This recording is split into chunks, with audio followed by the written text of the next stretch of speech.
Oh, whoops, I left that going for quite a while, didn't I? Goodbye, goodbye, goodbye, hello.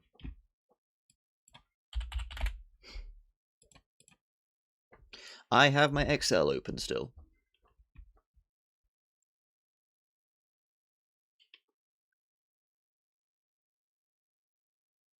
For the bougie Japanese notepads.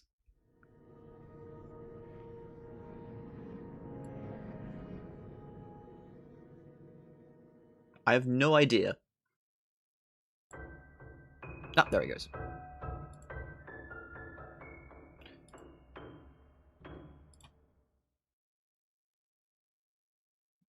Was that sound always on the main menu? Okay, welcome back in. Right, so let's have a look. Go elsewhere. Okay, so hold on. Let me bring up... Okay, I'm bringing up my map and just reminding myself, because I need to remind myself where these locations are so they're fresh in my brain. Although this map is only half complete. I haven't gone through the whole VOD and found every spot that I went to. I still don't remember where that other thing was. Okay, the first thing that I want to do... Oh, no, hold on. I need to bring up my notes as well, because we've got some bullshit to do in some other places. Like, we still have to go back to, Dimlose, or whatever the fuck it was called. Desktop. Where are you? Dark Place Survival, there it is.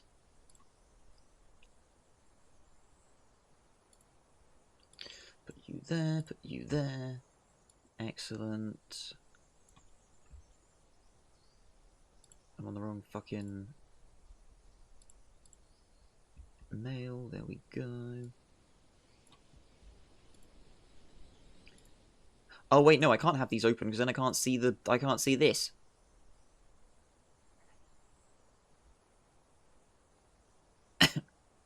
Alright, Odd, alright, Nest. Borgwise Buggy. Boogie. Also check out the in-game map. Where is that?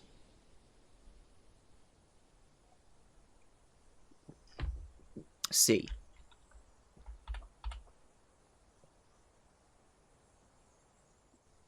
This font is giving me Dead Cetar flashbacks.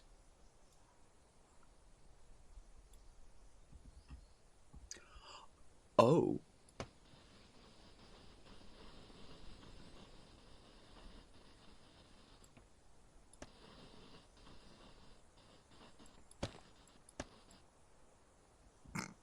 That will just stare back at me now. Okay, so yeah, I'm gonna stick with the maybe I should do the in-game. I don't know. Was that always there, or was it added? I don't know. I feel like I'm insane.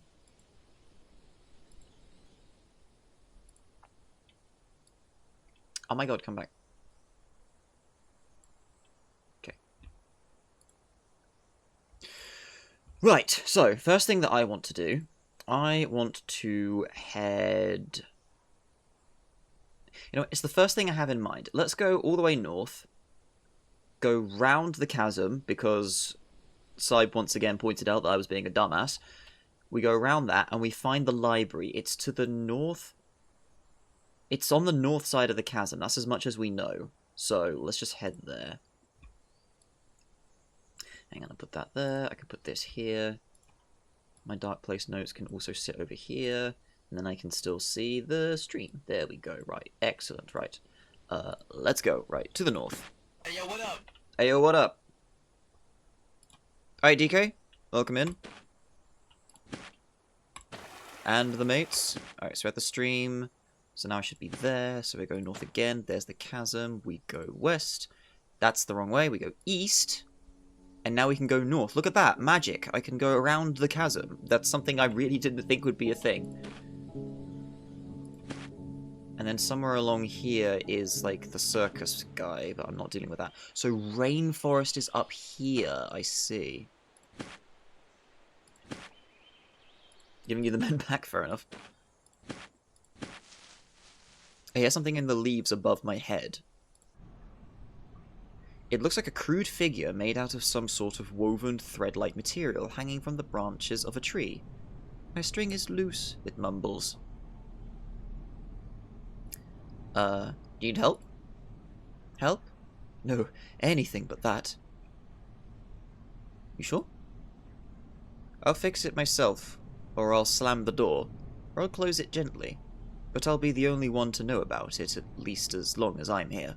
You should go now, or I'll unravel. You'll find my older brother north of Dagger.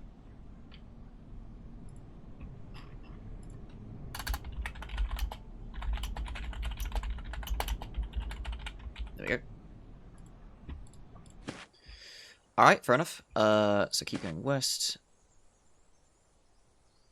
A crack juts out from a chasm blocking my path. So wait, does that mean I end up in a corner here? I do end up in a corner here. Hold on. I must have missed something, because I walked all the way along the north side of the chasm in the previous stream, but I didn't come across this crack.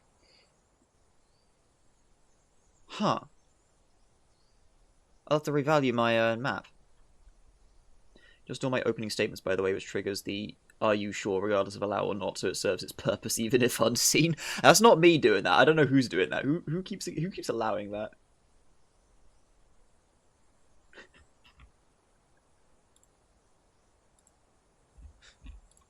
Oops. Okay, so I'm in a corner here. It'd be me. Fair enough. Advocate of free speech. So, okay. To the northwest is the corner of a red brick building. Here we go, the library, found it. Okay, northwest, so let's go west and wrap around it. North is a red brick wall, to the south is deep crack juts out from a chasm. North is a red brick wall. I see a door to the west. Here we go, the library door. To the north is a fancy oak door, faded letters painted on the bricks. Above it reads DP Library.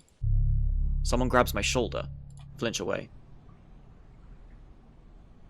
The old man lets his hand off my shoulder. He wears a long, dark green trench coat and has balding head. There's a bloody bandage on his neck. Who are you? The man holds up a hand for me to wait. He reaches a black glove into his coat and pulls out a tape recorder. What's this? The man winds the tape back and presses play. Sorry. A deep voice comes from the tape recorder. Certainly not the old man's voice. Calm down. Why are you talking through a tape recorder? I assume his neck is cut or something if he's got a bandage around it. Rendering victims physically unable to speak. What happened? Forcibly extract the larynx by suction to the mouth? Witnesses and locals called them librarians. Oh, we got a little bit of Metro in this shit, do we? Okay, librarians. The mute man winds all the way back through the tape recorder. Then he resorts to hand gestures. I can't understand him. I imagine I need to stay the fuck quiet in the library, which makes perfect sense. Yeah, exactly. Do they have a weakness? Aggravated by sudden noises, we have yet to acquire a deceased specimen and suspect they consume their dead or do not age like other organisms.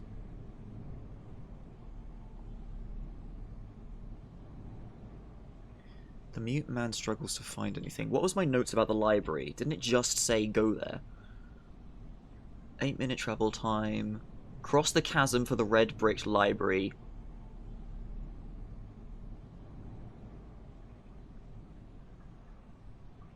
Wasn't it seek the ghost for help or something?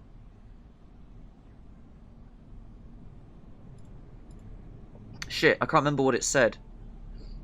Maybe we should go back to the mansion and double check.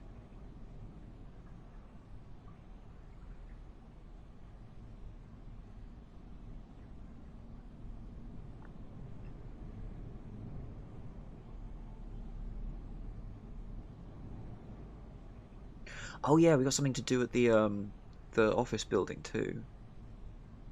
String guy's brother north of Dagger.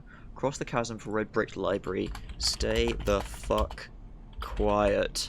Librarians are fucking bad news.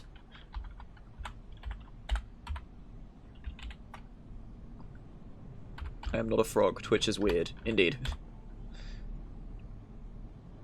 Office building is weird. Mansion. Don't touch shit without gloves from the bathroom. Yeah, we get that. Maybe I should go back to the mansion, double check what the clue was. It said something about seek the ghost for guidance. Sorry, but I have to go in there. We'll give it a try. I'll die horribly, and it'll be funny.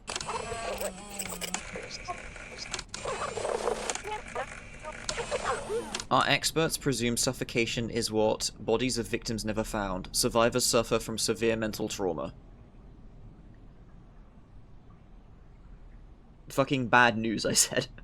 Still got my emojis, but the entire control panel's asked to ask them is gone, so I'm assuming they'll go poof eventually. I would assume so, yeah, because I don't get emojis at all. The button is there, but whenever I click it, it's just conveniently never loads properly. Open the door to the library. The meat man scurries off into the woods.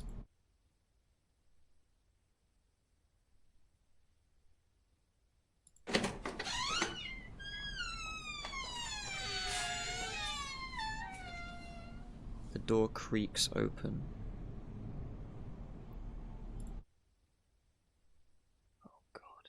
Okay, already I'm fucking tense. There's a black and white checkered floor and a big desk in the west corner, covered in papers and dust. I see a blank door to the east. Go to the east door. Listen.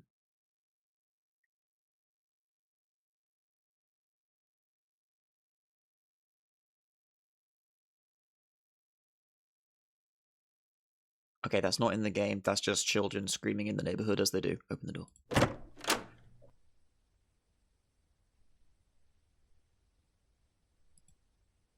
Reading room. Men say they can still access the follow ones. I was hoping to shuffle. Yeah, you can still see those. I imagine it's just a remnant. Also, I sneeze. I die immediately from Librarian. I assume it'll disappear only when Twitch catches up. I mean, Twitch also says, oh yeah, you're supposed to have 14 days of VOD bullshit, but no, I only get 7. So, unless you're, like, some big man or causing problems for them, it's probably not going to give a shit, and their automatic systems don't fucking care either, probably. I don't know. We'll just see. We will use the power of the kitty and the fish as long as we can. Look at the books. Don't fucking... No! Don't fucking touch them! I said look at them!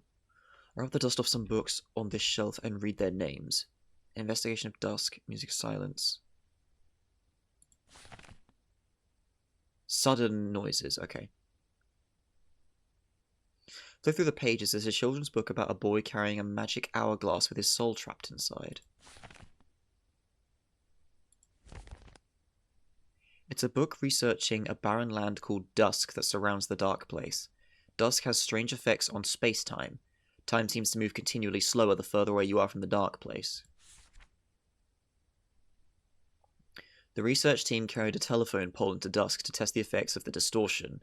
At about a mile out they met resistance, before the center of the pole suddenly combusted into flames.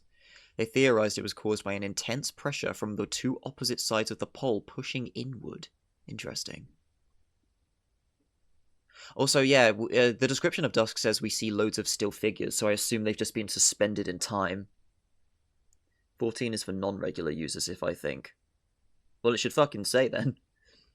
Just wish I had shuffled shit since all the good ones are on sub so people could squish them. Yeah, unfortunate. Dark Contact Volume 1. Learn to spell. Dude, this is what I need for the chest with the book and the thing that made me swallow my tongue.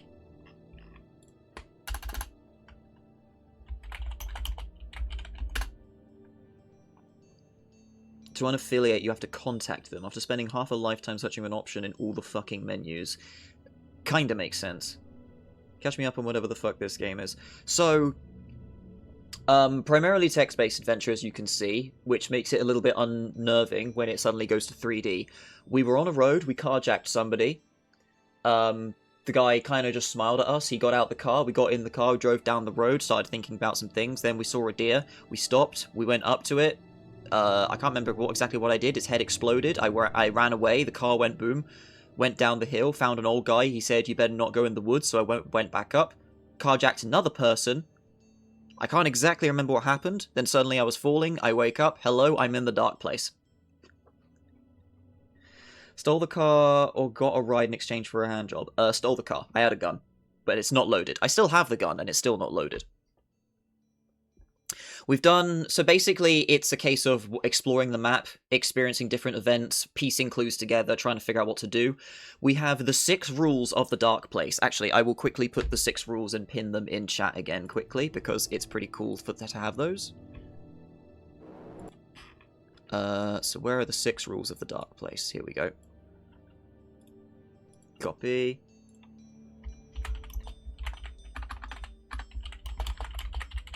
There is a map. I think he added it in-game. It's one of those where you have to draw it yourself, though. I've been making my own in Excel, though, so I can have colors and annotations and stuff easier. There we go. If you could pin that for me, Turtle. So yeah, 3 red blots mark liars. We've experienced that in a door sent me into an abyss, and also a chest started growling at me. Food means depravity and death. Every time I've been anywhere where there's like major food or a banquet, something will try to kill me or absolute chaos unleashes. Tellers of time are sped up by... Unsure about this. I've seen a grandfather clock that started ticking really aggressively when a slopper was nearby me.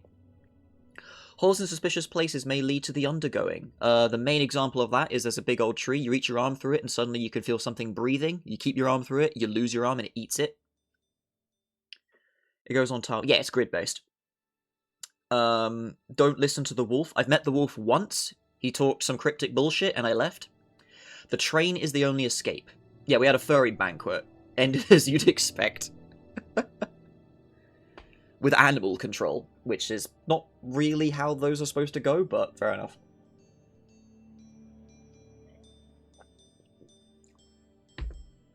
Look, man, it's being advertised with a fox in a revealing dress and a winking werewolf who look cute, alright? How could I resist? The train is the only escape. So we hear a train honk its horn when we start the run, but we don't have any direction for it whatsoever. So we're basically just finding clues, piecing things together, and figuring out what's what. One thing I found a chest in the middle of the woods, opened it, tried to read it, it told me to choose words, and then I died because I swallowed my own tongue because I was talking bollocks.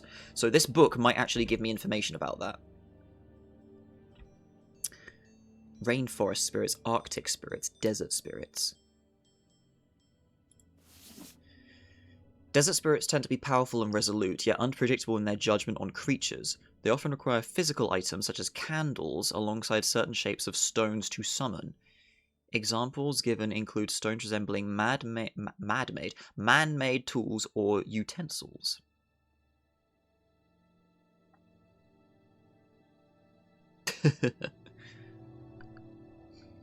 Okay, so let's write this down. Desert spirits, unpredictable,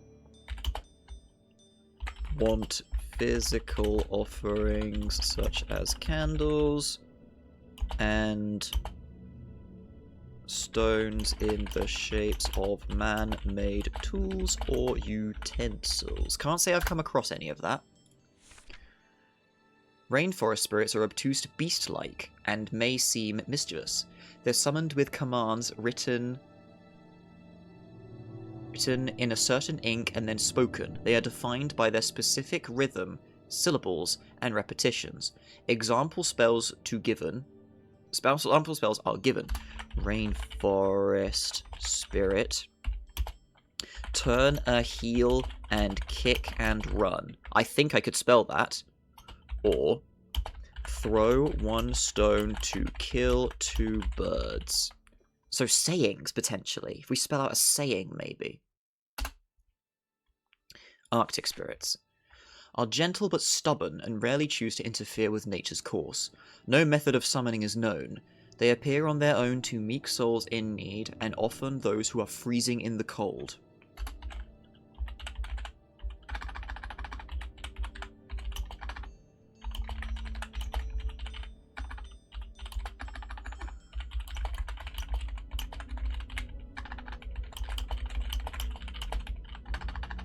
There we go. Stop reading. I shut the book. Dark Contact Volume 1.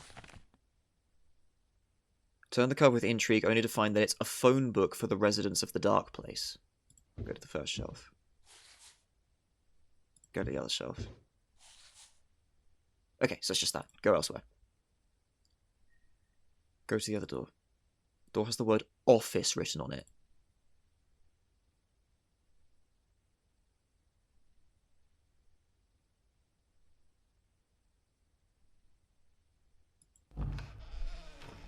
The office is even more decrepit. To my left there's a coffee table, a newspaper, and a few magazines. Along the right wall is a sink and cabinets, and an old printer. At the far end of the room is a desk with a computer. Above it, red words scratch into the wall, and a red arrow points down to the desk. For the loudmouths, fun and games below. Okay, we're not touching the fucking computer then. Read the newspaper. I grab the dusty newspaper and read the first lines. Dagger spreads across Northeast for the first time in recorded history. Some locals have begun to perpetuate it with further acts of arson. Dagger Forest is the future, said a resident who would like to remain anonymous. Move to the desk. Not move the desk. Okay, leave the office. I can't fucking do anything in that. Go back to the lobby. Leave the library. Okay, potentially, I mean, for the loudmouths, fun and games below, yeah, so move the desk, yes, good idea, fucking hell. So we got a bit of information from that. Played a session this last weekend and my mapping efforts were completely foiled when I play games on some... I played a session of this last weekend and my mapping efforts were completely foiled when I played games on some dude's computer. What, your map got reset? Is that what you mean?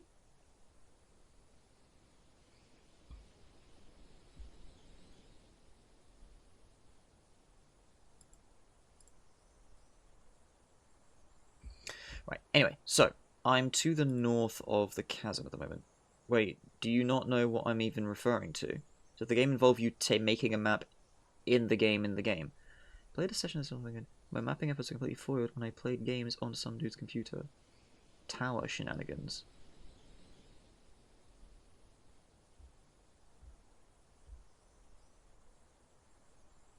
I'm too stupid right now. Sorry, Turtle. I have no idea what you're talking about.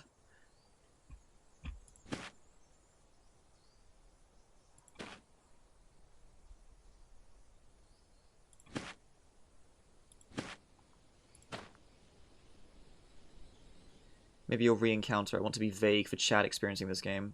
Alright, fair enough. Let's follow the perimeter of the chasm just to check this. Come across a man or a boy that's aged fast. How did I walk into you?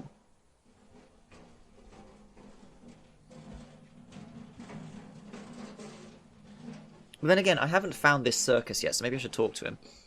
Look at the circus wagon. Should I just see dark? There are fancy... hey. What's in the wagon?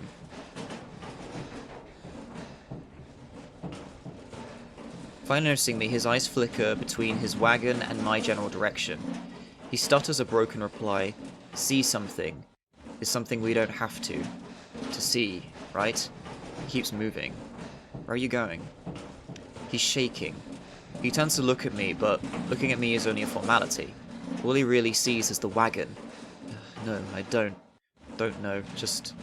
it's going. Can I help you? No, can't, wouldn't, if only. But this is it. No way around it. This is fine. It's okay. Has to be. What is this? Well, God probably knows. His hand that pulls the wagon is veiny and pale, gripping the handle like it's his lifeline. Can you kill what's in the wagon? What? Don't. Stop it. Don't. Won't. I don't know, okay? I don't. His fear is palpable. like the giant hands of terror have formed around him. Sorry.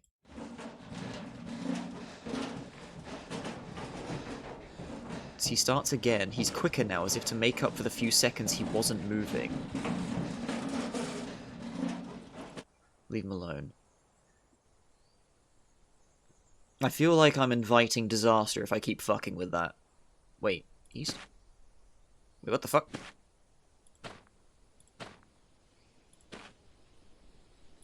What the fuck? Hang on a minute. There's the telephone pole. There's the chasm. Okay, I see where I am. So if I go south, I go east. To the northeast... Wait.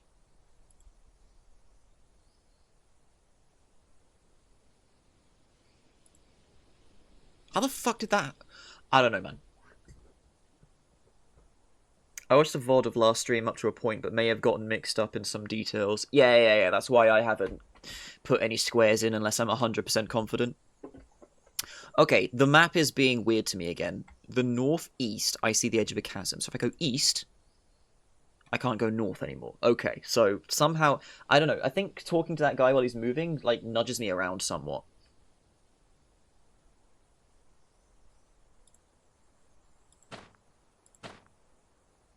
So here's the telephone pole.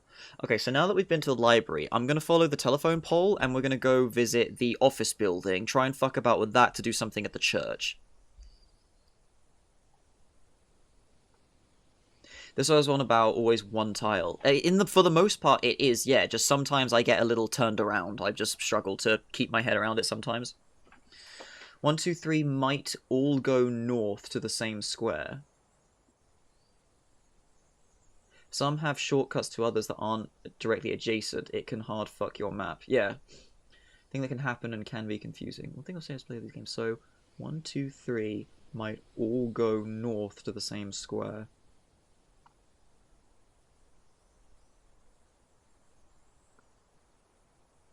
Yeah, that's also why I'm using the Excel sheet, because I can add in cells if I need to.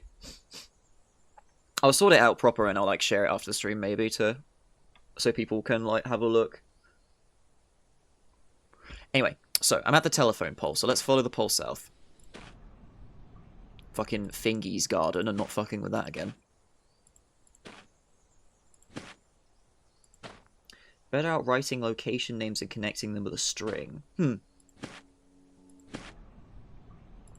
Statue. Haven't got time for you right now, sorry.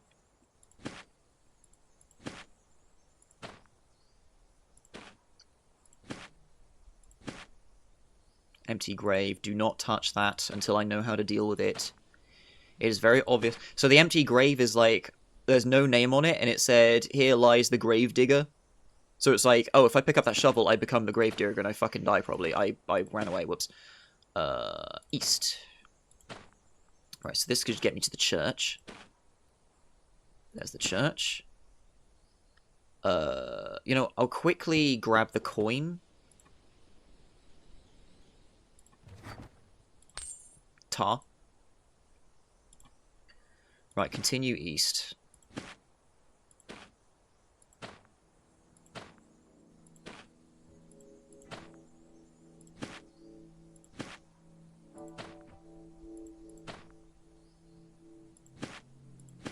Wait. West and south. Oh, it goes south again, okay. And here's the business building. Okay, here we go. To the south is a tall, narrow building with many windows. The telephone line runs across tall wooden poles from the north and connects to a box on the side of the building here. It looks like an office building, maybe 12 stories high, made of sleek grey panels. Ahead is a revolving door. Go inside. Hello! Okay, so, my notes said go to the... Where is it? Go to the reception desk. No, that's fine. That's fine. Look around the lobby. Go to the elevator. Call the elevator. There's 12 buttons. To my right is a large mirror that spans the length of the wall. To my left, I see tiny, dark hole. Press a button. Go to floor 4.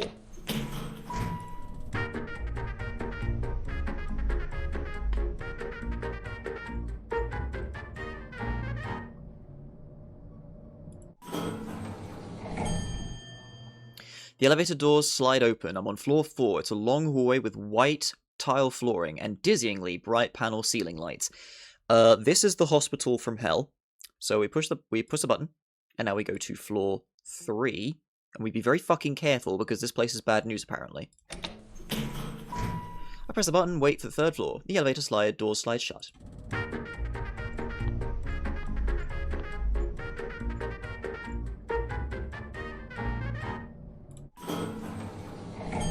Revealing a cement wall. Alright, now we go back down to the floor. The note that I found said floor 4 to 3, then the church's organ can open for thee.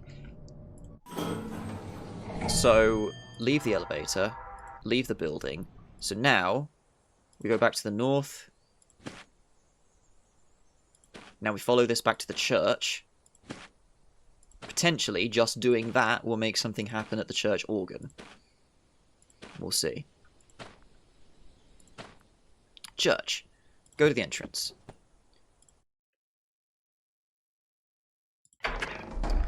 Right, go inside. Despite the high ceiling, it seems smaller on the inside. There are several rows of pews and a raised platform at the end of the room with a lectern. Behind that, filling the entire back wall, is a grand pipe organ. I pass between the wooden pews and step on a raised platform. A whole plate full of communal bread has been left out on a platter in the lectern. There's a dark brown leather Bible beside it. I don't remember the Bible being there. Do not touch the fucking bread. We don't touch food. The pages are completely pitch black. When I touch them, some of the ink rubs off on my fingers. I don't remember that. Okay, look at the pipe organ. Giant pipe organ covers the back wall of the church. In front of me is a small piano-like keyboard. Play the organ.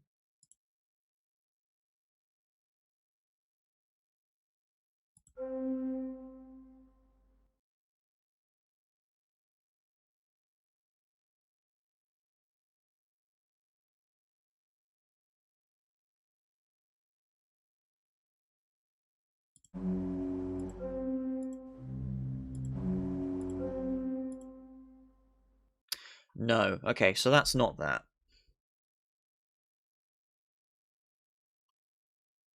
Floor 4 to 3, then the church's organ can open for thee. I don't know.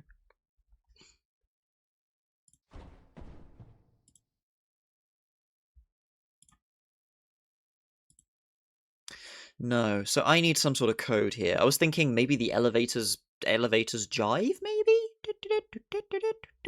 How the fuck am I supposed to play that, though?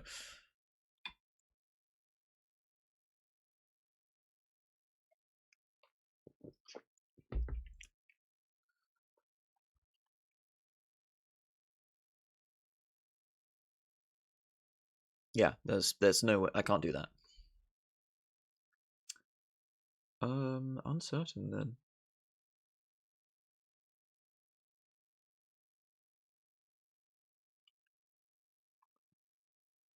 I mean, okay, we got to try something, right? So, in that office building, the receptionist said going to floor 2 was a bad idea. But I reckon, you know, we got to try things, right? I can't fucking. Whoops, wrong way. I mean, I want to trust information that people give me in the game, but at the same time, I need... Wait, what?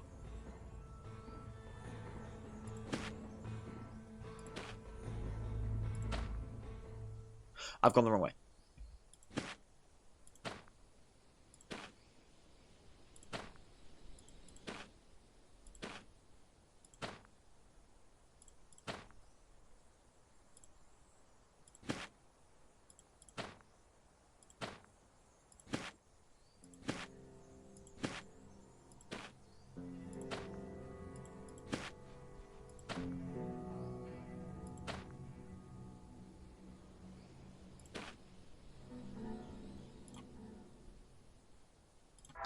Okay, so let's find out what's so bad about floor 2.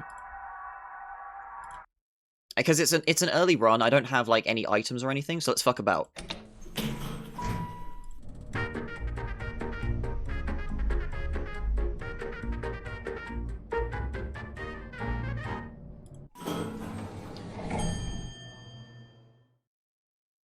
The elevator doors slide open. I'm on the second floor. It looks like a bedroom?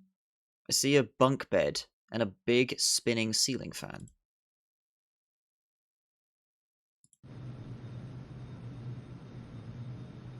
I step out of the elevator onto the blue carpet of the second floor.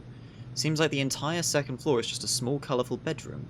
There's a bunk bed in the right corner, and in the left corner is a pillow fort. I see a light switch on the right wall beside the bunk. Go to the light switch. Ceiling fan whirs over the center of the room. Flick the switch. The light goes out and the fan slowly stops spinning.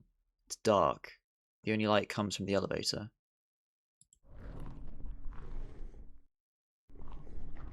I hear chewing under the bunk bed.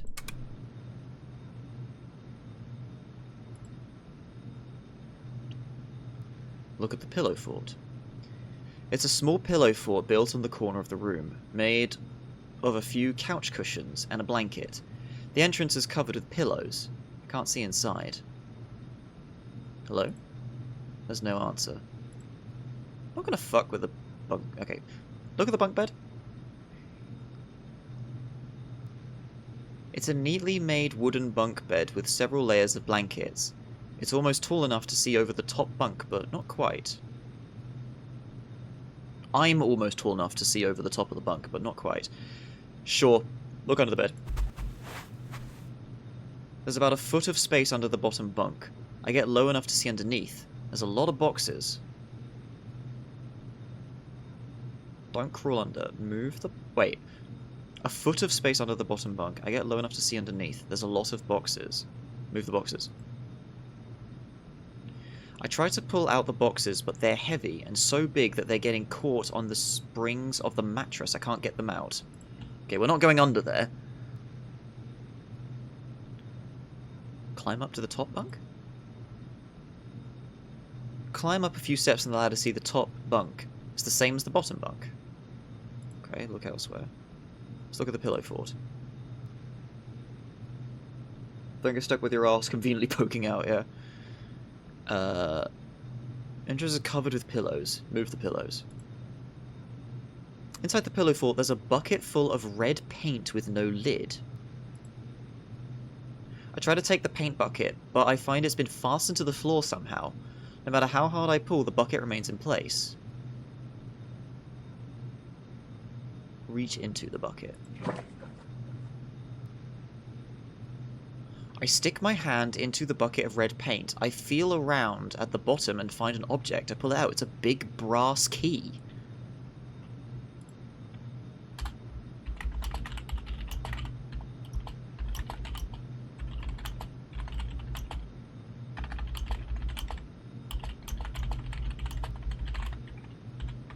Yeah, pretty normal. This is one of the most normal things I've seen.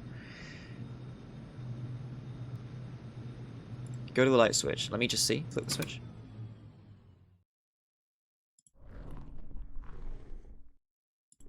Okay, so something's fucking about under the bunk bed still. Go back to the elevator. Look in the hole. Tiny peephole. Fair enough. Back to the ground floor.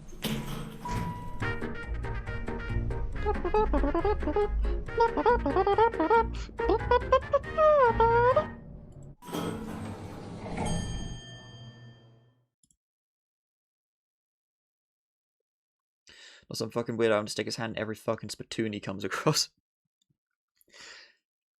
Well, the only other thing is just holes in weird places. I stick my hand in those and I lose my arm, so, you know.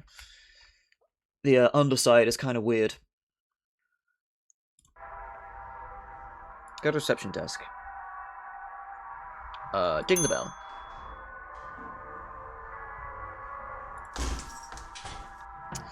Back behind the counter, a door opens and a lady walks quickly to the desk. She's wearing a grey suit that almost lets her blend in with the walls. Is there something you need? We do all kinds of great services here. Can I ask about a floor? Floor 2. I'm not allowed to give away private information about our clients. She then quickly mouths something to me while shaking her head, but I can't quite read her lips. So yeah, that's what she has to say about that. What floor 3, she says. Yep, that's fair enough. Floor 4 is a sleep clinic. 5 belongs to a security organization.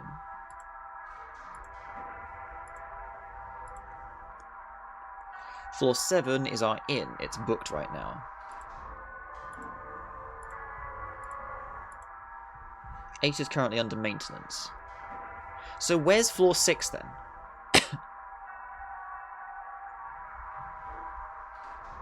She's being watched? What makes you say that?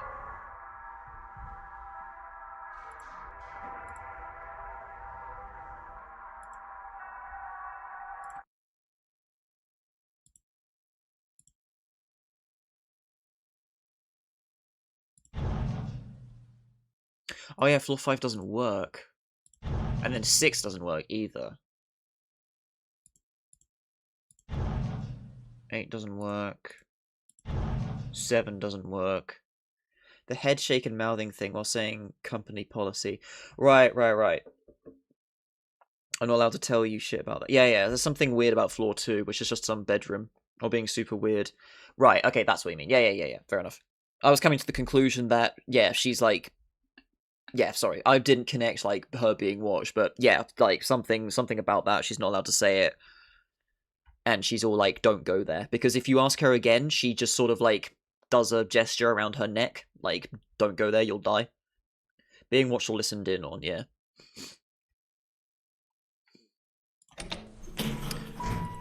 Let me check out their office floor again, because I got a key from here. I don't know anywhere else that needs a key. I'm trying to remember if I've come across any locked doors across in my travels, but I don't think so. Dying is content. Yeah, fair enough. None of the floors have the fucking peephole do anything. Alright, leave the elevator. Go left. Smashed in, there's a glass over the floor. This end of the hall is a steel door. Go to the door. Approach the door. Listen.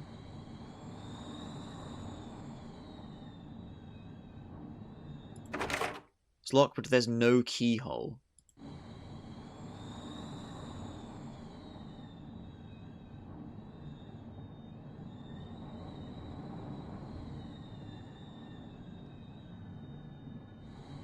Seen a couple things where I'm like, this is a horrible idea, let's do it. Says the person who refused to make any decisions in Elden Ring. Is that aimed at me or Turtle?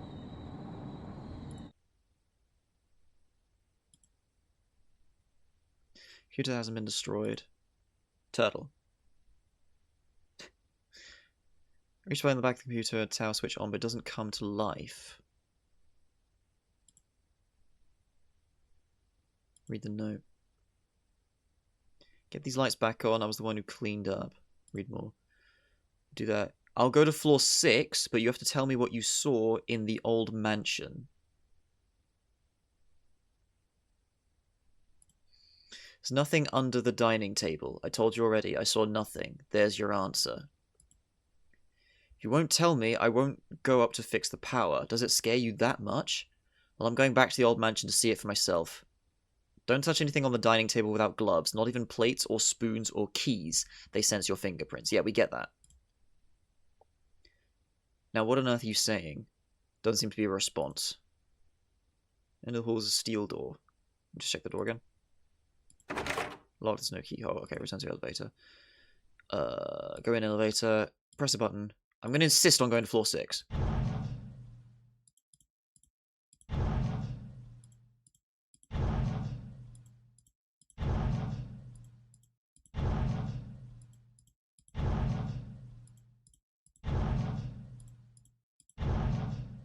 It seems to not be doing anything.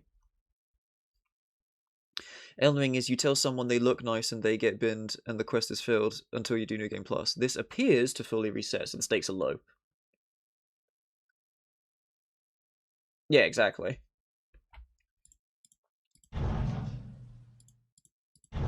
Okay, this is just not working.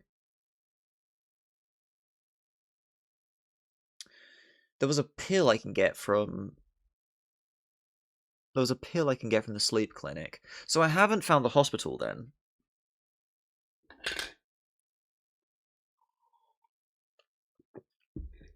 However, if I go to floor 4, Dr. Fingers will come after my ass. One more insistence. No, okay, fine. Alright, let's look around the office building a bit more. Maybe there's some other stuff nearby. Or maybe I should check the other sides of the building.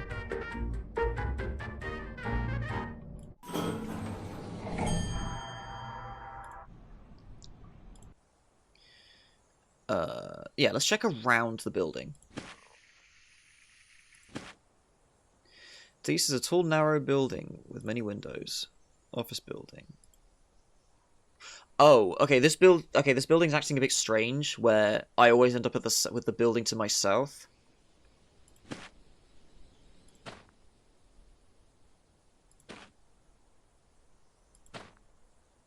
To the north is a tall building.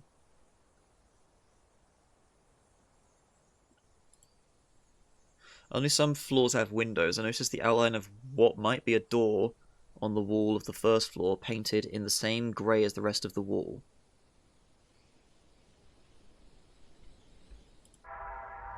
Yeah, so it's auto-moving me to the certain side of the building, which is a bit odd. Some buildings are like actual presences that you have to go around, but for some reason this one doesn't do that.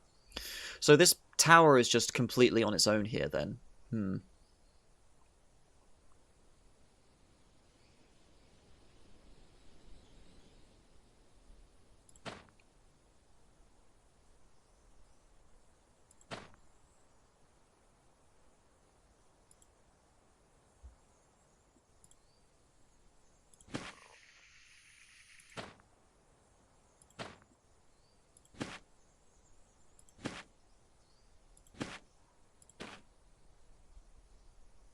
Road leading east and west.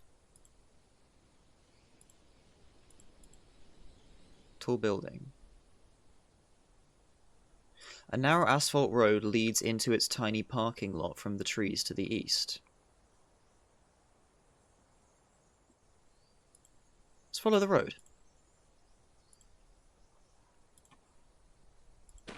Oops. To the...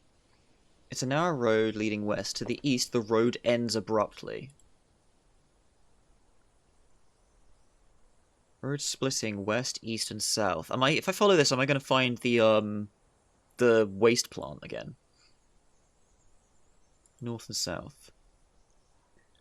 Silver Dark Place Hospital. Yeah, it's this place again. Okay, I know where I am.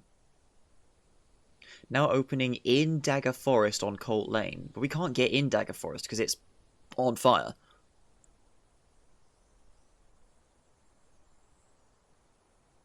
I have not tripped. Behave yourself, Root DK.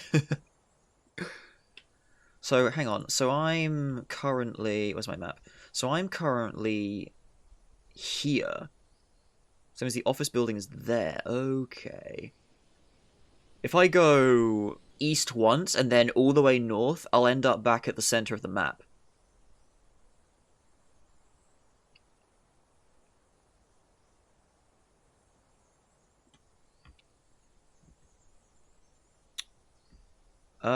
Maybe I should... There's a big empty space here that I don't think I've done anything in at all, actually. Have I done much going west from the origin point? I don't think I have, actually.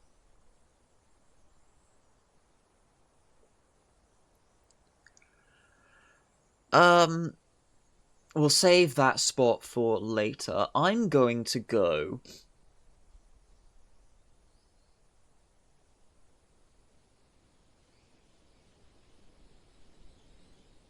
The thing always said east of Dagger. Let's confirm that place... Let's confirm that the furry banquet was indeed the place that all these posters are saying.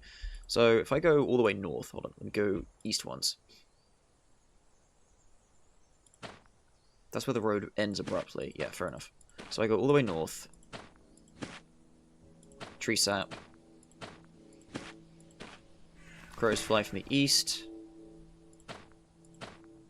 Small pine cones. This is the start. Go elsewhere. Okay, north, north. Hole in the tree. Not doing that. Here's the stream. Cross the stream. Go north again. So now we go east. And on the other side of the cliffside, the stream, the waterfall, the pond, and then the bench are to my south. And now I can go south again, because now I'm around the cliff. So let's just go this way. To us is a tall wooden fence extending north and south to the cliffside. Follow the fence. Runs from the south and ends here. There are a few big molehills here. A gentle wind blows from the east.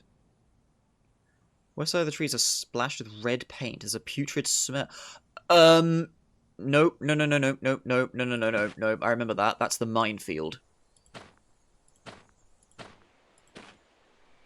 Rainforest. I haven't been here at all, actually. Maybe we should dick about in the rainforest, actually. Brick wall. Repeating diamond patterns.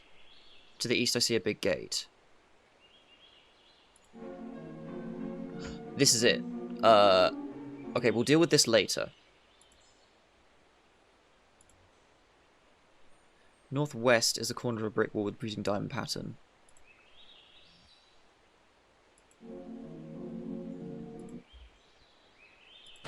So, east of Dagger. So if I go east, will I find Dagger now? Yeah, okay, so that was it. Okay, cool. Understood.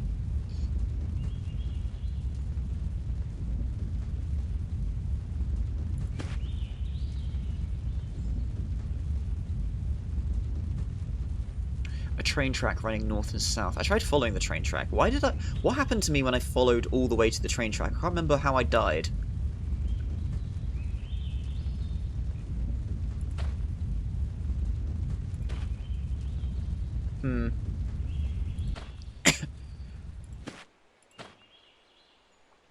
Brick wall. Increasing diamond pattern. Oh, okay, check.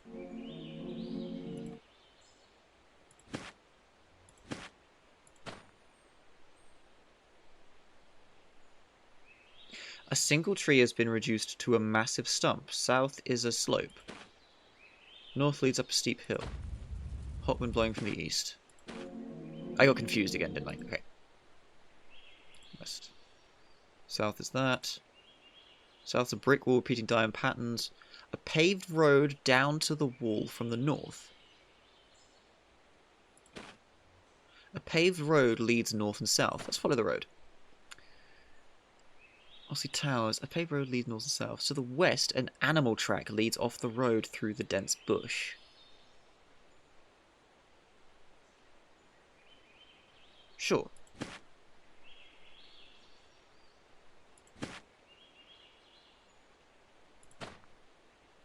An animal track winds through the dense brush from the east. Here to the west, it abruptly cuts off. I hear a sound.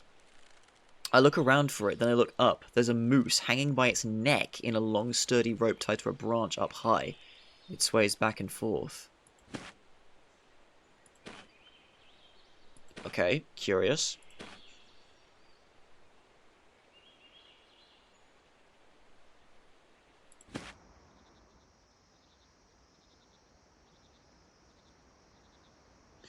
The terrain is rocky, full of hollows and divots. A paved road leads out of a rainforest to the south. Here, it cuts off by a dry ditch. Savannah. North is a wide, deep river. Okay, so we're back at the river with the prairie. Okay. East should take me back to Dagger. Oh, here's the bridge. Okay. Okay, we'll stick on this side, because I went across the bridge and didn't really find anything interesting. To the north, I see a waterfall. To the east is a rock cliff where the waterfall splashes down here into a pond. The pond flows out through many smaller streams, a lifeline to the dry savannah. To the north is the opening of a cave in a steep hillside. The cave leads up a hill towards the northeast, and it's too steep to travel east. A small opening here in the hillside.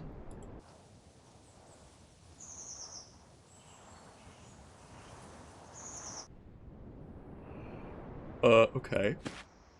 To the east I see a cave. There's a cave there, okay, but I don't think I can do anything about it.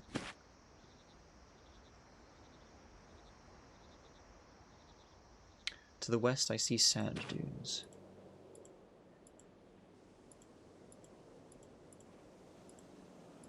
I'm just picking directions, just trying to find something.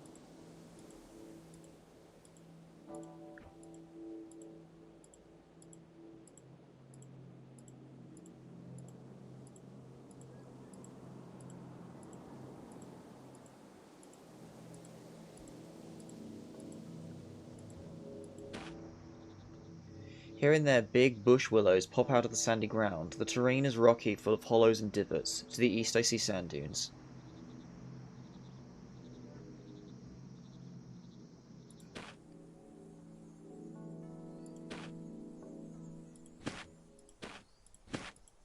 Oh, I'm back at the forest. Oh, I remember how my last run ended. I tried to go to Binsode or whatever the fuck it was. It's quiet here. To the south, see a tall red sign. Dimlose, that's the name of the place, not Bin. Yes, I know it's not Binsode. I thought it was like Binlose or something. No, Dimlose. You know what? Fuck it, we're here. Let's try doing Dimlose again.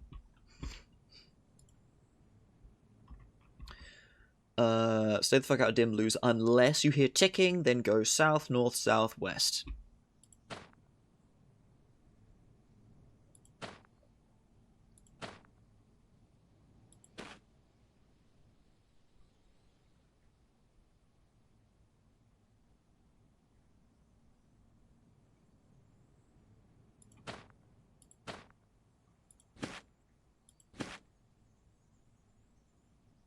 To the south, see something hanging from a tree. Above me, a wooden board hangs down from a tree, tied to a big branch by a rope. Written neatly in big red letters, the sign says, Dimlose, northwest. Turn back, there's always hope.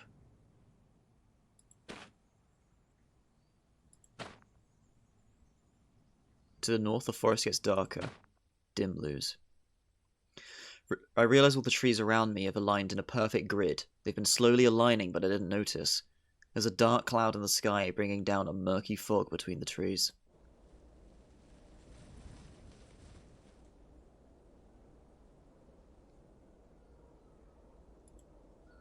Oh! I'm in Dimlose. That's it. Okay, right, we're stuck. Okay, now we've got to listen carefully. We're trying to listen for ticking.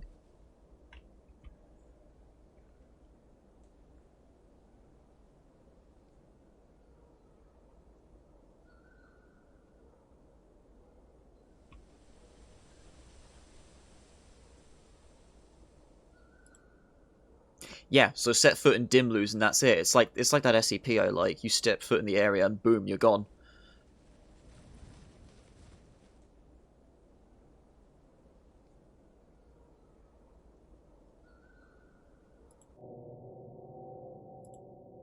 Shit.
I don't know, I think I'm fucked.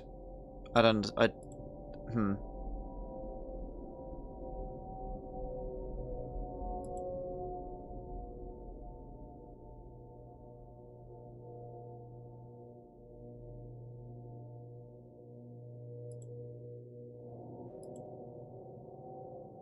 Everywhere I go, it looks the same. It's all the same grid of trees as far as I can see. Surely if I go the same way long enough, I'll find something.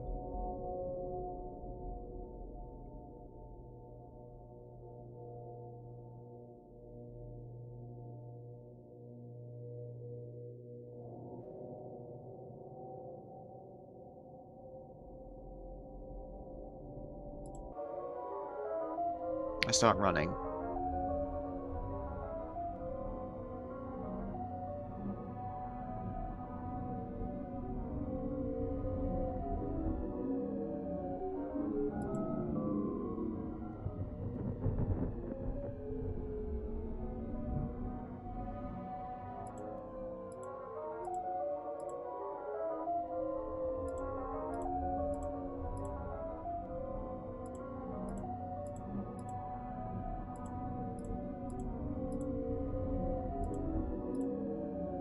I run for hours. Yeah, I think I'm fucked. I don't understand. Where the fuck is the ticking?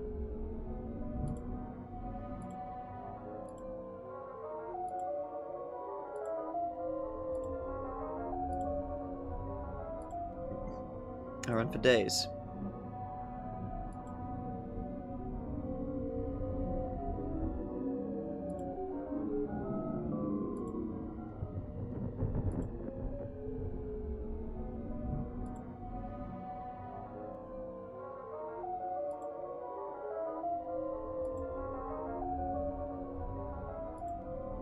I lose my sense of direction.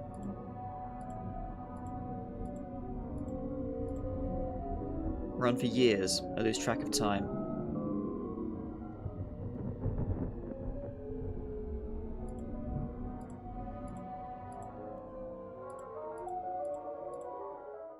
I slow down.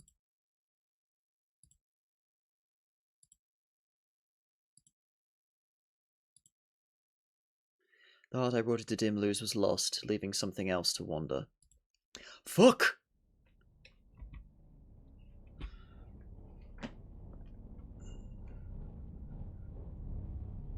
I got fucking dimmed. Again. Bollocks.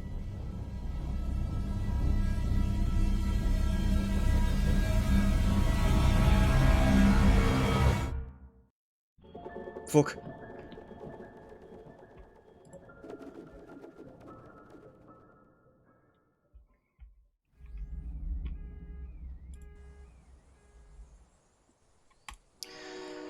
Right, do I go back there? Or do I fuck about with the...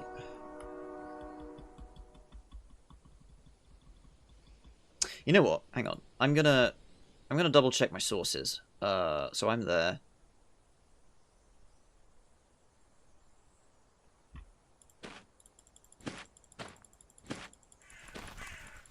Yeah, crow, whatever. Last time I followed the crow, I got chased by a praying mantis. Where's the road? Okay, so there's the road. So I go north 1, 2, 3 times. 1, 2, 3 to the west. I see tire tracks in the mud here. Telephone line. Press with west and south. Okay, so we go west.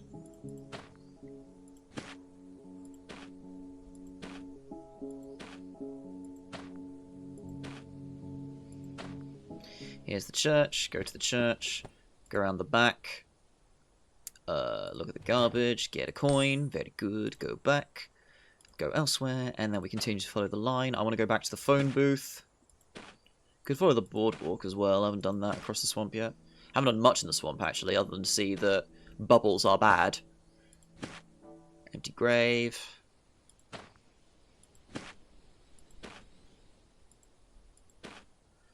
That's the fireplace, so that's where the mansion is.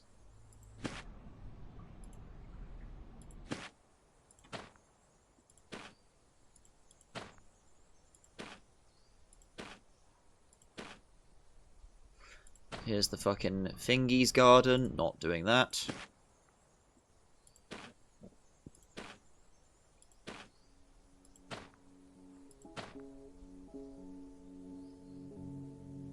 Down into the telephone booth.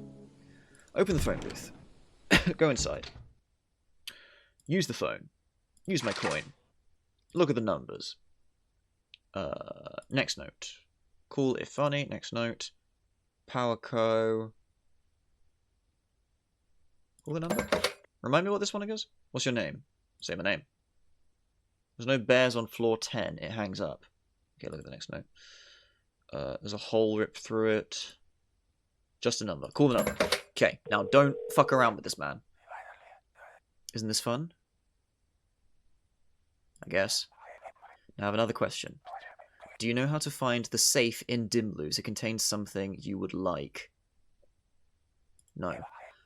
Have you know how to get through Dimlose without getting lost? When you find the clock ticking, go south, then north, then south again, then west. The safe will be there waiting for you. It's waiting for you. Okay, so we have to find a clock in Dimlose without getting lost. Right, that's the missing ingredient. I actually don't know how to find the clock. Okay. I did notice when I was walking at first, it didn't sound so sinister. Yeah, I've written that one down at least, thanks. Get the fuck out of Dimlose. But there are directions somewhere to find a clock. When you find the ticking clock, go that way. Cool. The way it worded sounded a bit weird of saying listen for it rather. Yeah, I must have just misunderstood or misremembered when I wrote it down later on.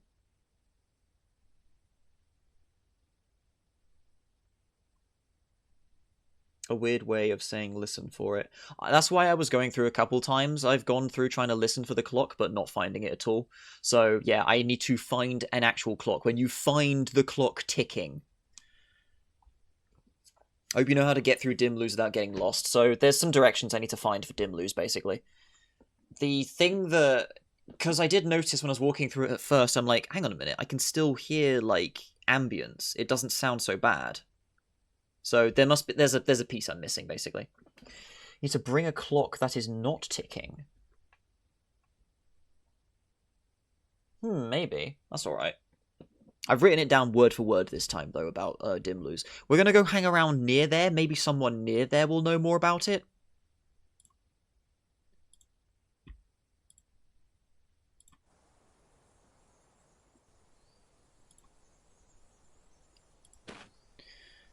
If I move to the south... Spike field. Numerous black, thin concrete spikes stick up from the ground, twice as tall as the trees surrounding the field.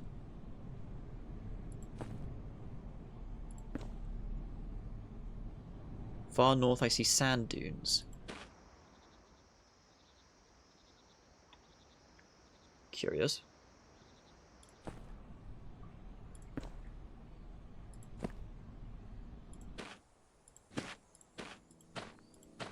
I'm guessing the spike field is actually like a power, like pylon station or something.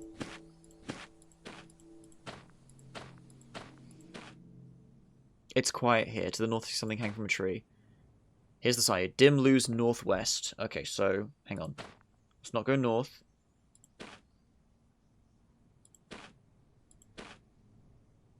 To the west, the forest gets darker. Shit. Shit. Okay, so if the forest gets darker, it fucks you. Because, yeah, before, when I walked into Dimlose, it didn't start doing this noise until much later. So I must have been doing something accidentally right. Everywhere I look looks the same. Sure, if I go the same way, I'll find something. I start running. Yeah. So, yeah, we're fucked. Hold to quit. Continue.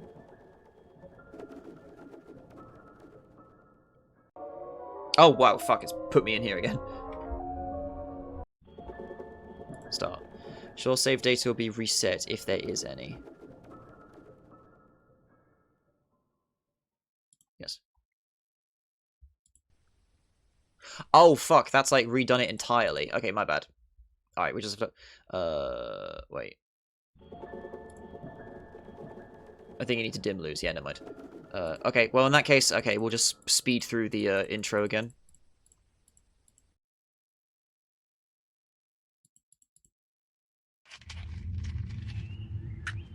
Can you get back out if you backtrack exactly? No, I did immediately try to backtrack and I got dim lost.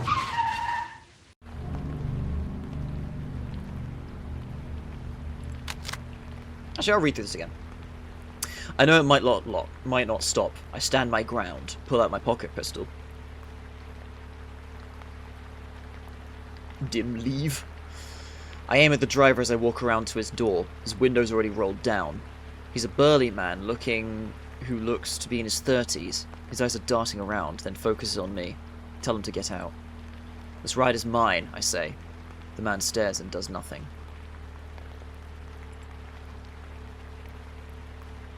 A grin spreads across his face, but his eyes stay the same. Keep staring. He opens the car door and slowly gets out. I wait until he moves away a safe distance. Get in slowly. Alright, Zayton? I seat myself inside, shut the door and lock it. He left the key in the ignition. Unless there's extra hidden progression that doesn't get binned with a reset. As far as I can tell, no, aside from maybe the map, but oh well. You know, oh well, if that's the case. I've done something silly. I press down on the gas, and the dark trees outside start whizzing by. Something doesn't feel right. Adjust my seat. Ah, that's it. That's all. Move the seat forward and lean back a little. This is better. In the glove box is a small note and a road map. On the big wrinkled paper is a tangled mess of coloured lines I can barely see. On the bottom right, scrawled in pencil, are the words, "You'll have to keep your own." Read the note. Enjoy the car while it's yours. Tinker with the radio.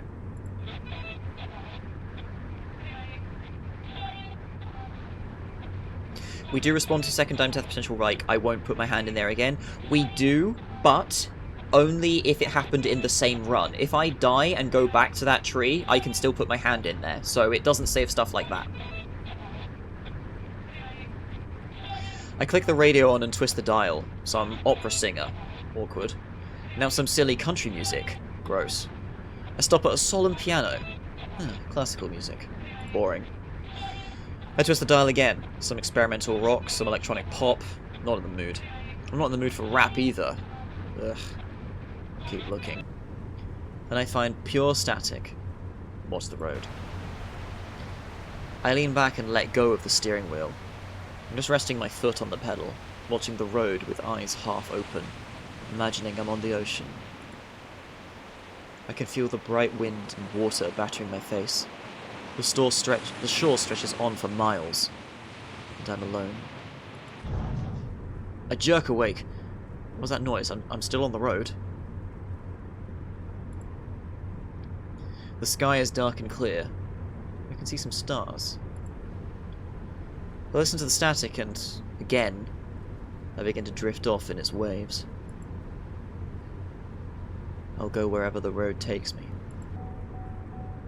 I open my eyes. The low fuel icon's lit up. Already. Floor the gas pedal. Press down on the gas.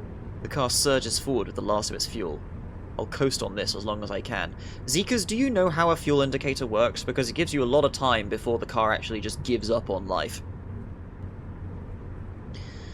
I'll coast on this as long as I can. I notice something ahead. Hit the brakes. I slam the brakes. The car halts just in front of a tall deer. It's standing there staring at me. Honk. The deer doesn't move.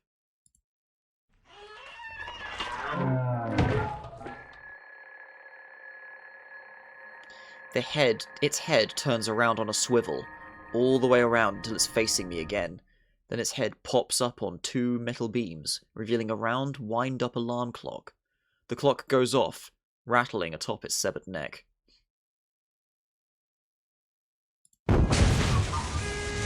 Then the deer explodes and the car hood bursts into flames.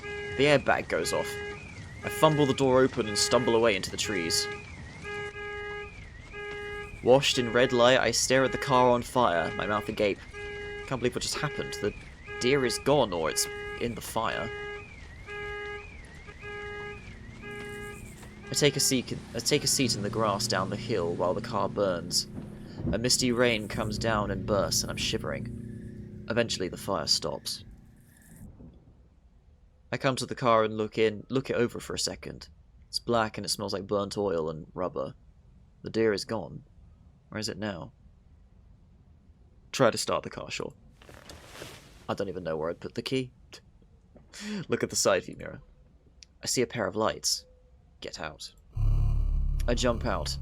As I bring my hand down to hover over my gun, something becomes restless in the air around me, like static electricity. The headlights are getting closer. The car screeches to a halt in front of me. The hood of the car is unlatched, and the windshield is cracked. There's a kid crying in the back seat. I brandish my pistol. A young, short-haired woman stares at the road ahead, pale hands clutching the wheel. The kid looks like me. Is that me?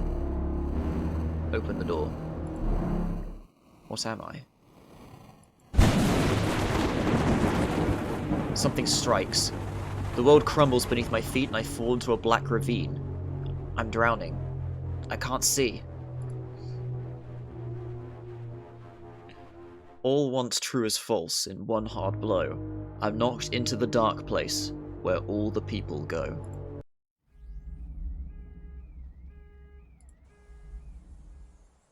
Right, back to business.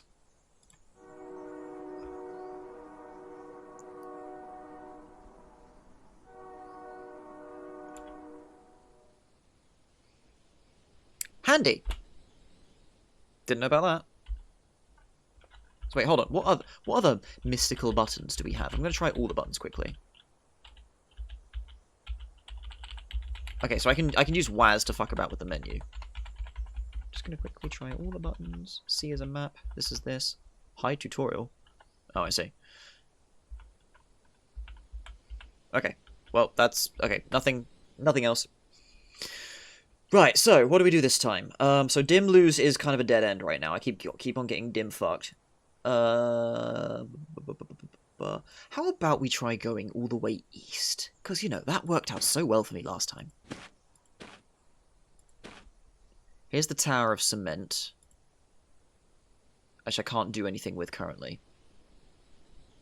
See a big Tower of Cement. Cornfield. I can't see far ahead of myself. There's a big oak tree. Its gnarled roots twist through the grass like giant snakes.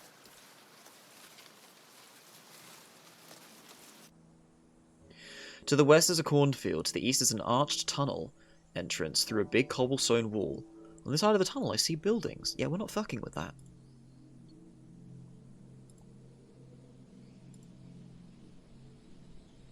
Thorny vines have taken over the wall here. Cornfield east. So the cornfield goes all the way down here. Damn. There's a hole in the wall where a stone has fallen out of place. Just flavor text. Thought I could look through the hole. Pretty dandelions here. A crow flies from the south. I hear a lawnmower. Alright. So I can go east and go around the wall now, which is what makes me curious. There's something behind me. Turn around. It's a black wolf with red eyes. Its fur is dirty and matted. There's a spot of red on its snout. Press the red button, then the white button. There's nothing there. Am I seeing things? There's a mailbox to the south. Wolf said, press the red button, then the white button. So, potentially, we're going to do the opposite of that, because we don't listen to the wolf. But that's information, so that's alright. Whoops, go south. Stumble upon a black mailbox, alone out here in the woods, with no house and no address. The flag's lowered. On one side, there are 3 splotches of red. Sure.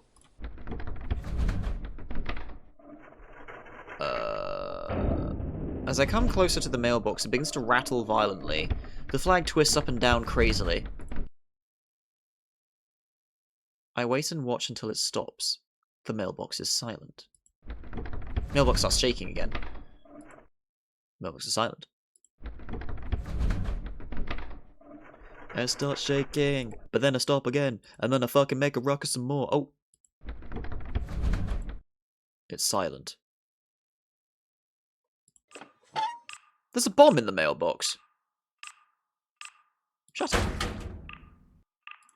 Don't fucking open it, run! Why'd I have to fucking open it again before I could run?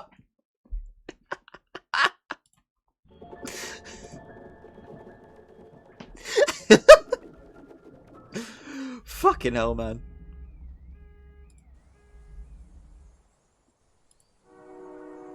I'm gonna try that again.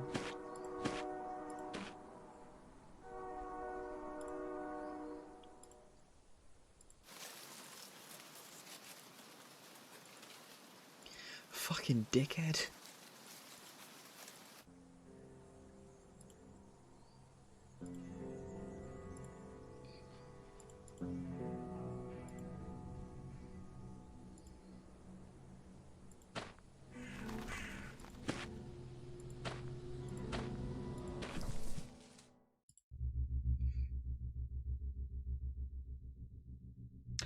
Oh, I just realised. Red eyes and a spot of red on its snout. It's got 3 red blotches. It's a liar.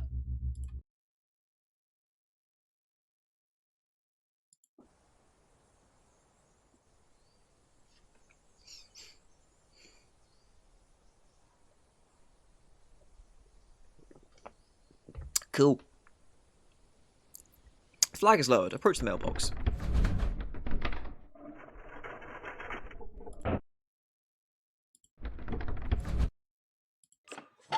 I love how it's just simple. There's a bomb in the mailbox. Run.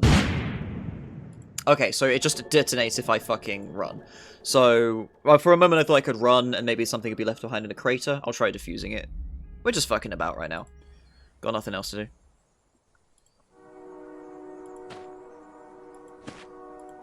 Make a map.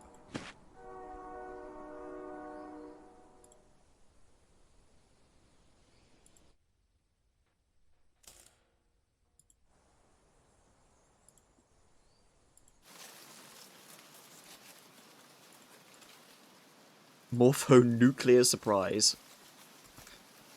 I have no hole for this guy. I'll definitely have a hole after fucking nuclear surprise. Thanks, Morph. So if you should not listen to the wolf and it's marked as liar, does that mean it will tell the truth? Are you trying to give me one of those one man only lies, the other one who tell truths bullshit, Saib?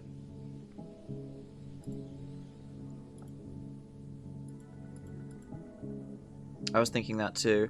Makes me curious, actually. Don't listen to the wolf. Well, it just says don't listen to the wolf. 2 negatives makes a positive. I mean, maybe. It seems like the kind of thing the Zekas might make happen. Keep walking. Alright, we fuck around with the mailbox again.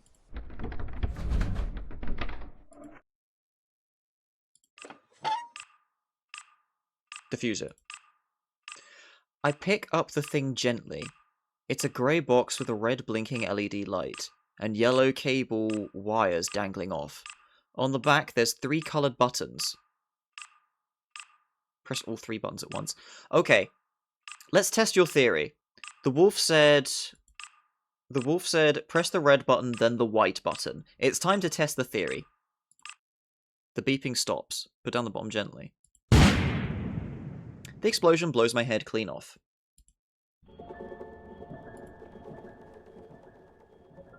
That was some precision explosion if it blew your fucking head off when you put it down. Oh, I suppose you're bending over to put it down. Alright, go elsewhere. Alright, let's fuck around with the bomb one more time, and let's do the opposite of what the wolf says.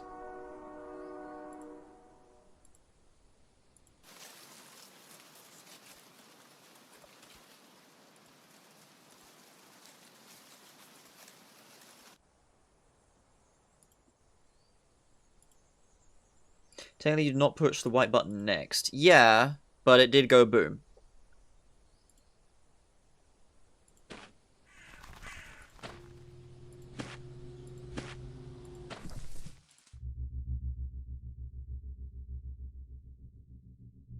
Press the red button, then the white button.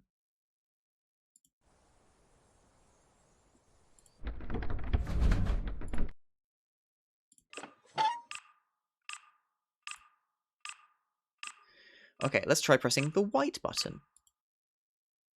Goodbye.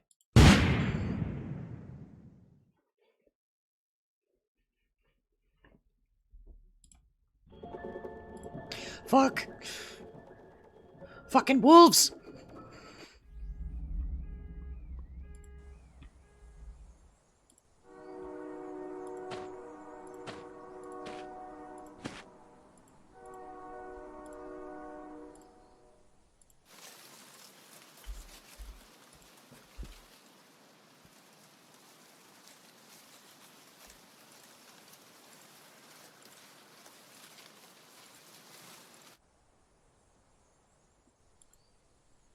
Guess the deer knew exactly what it did, being explosive.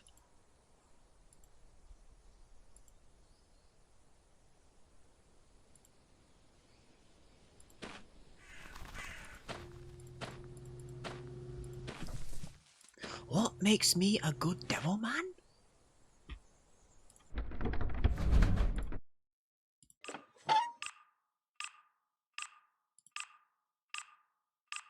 Try the pink button, then we'll try all 3 buttons at once later.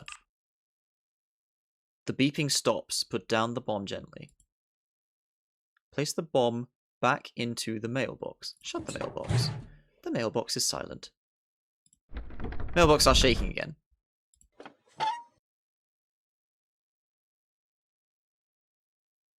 Wolf's colorblind. This might be some Omega trick where he's lying, but also not seeing the right colors.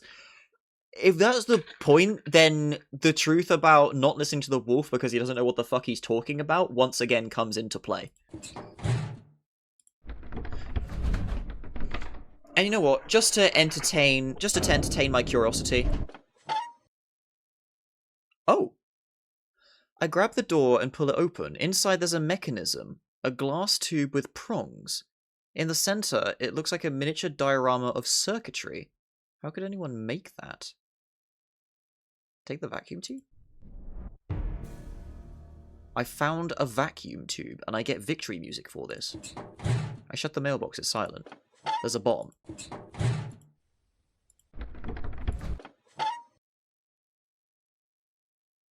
I quickly grab the door and pull it open. Inside there's a rubber duck.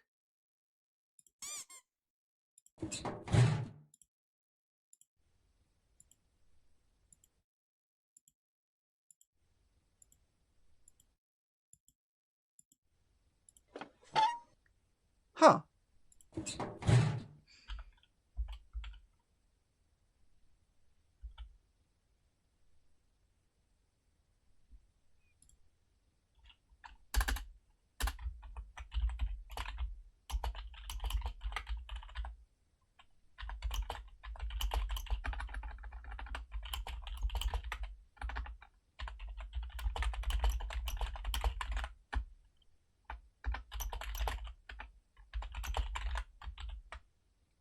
So, but the mailbox has 3 red blotches on it, marking it as a liar.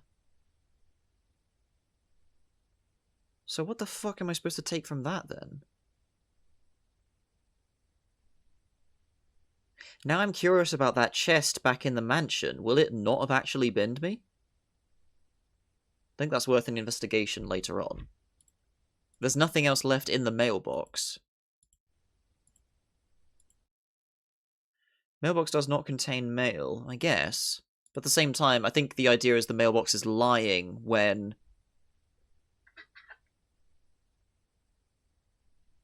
lying about its contents, maybe. That's a bit weird, though. It kind of I'm not sure what to think of that currently. But, okay, that's the mailbox. Is the liar thing someone who lives exclusively, or someone who just wants you to get fucked? It's one of the rules of the Dark Place. 3 red blotches marks liars. What if the bomb lies about being a bomb, and only is if you believe it? It doesn't have the marks on it, though. That's the thing. This is just all I'm talking about. One of the rules is, to point out, these rules aren't just on the store page, it's in the game. When you start the game, there's a note, you can read that, and it gives you the rules of the Dark Place to help you survive. And so far, the rules about food bringing death and destruction and depravity has always been accurate. Did you make a liar of yourself when you stuck your hand in the fucking red paint bucket? Well, no, because my whole hand is red. The note on the 6 rules has 3 dots on the back.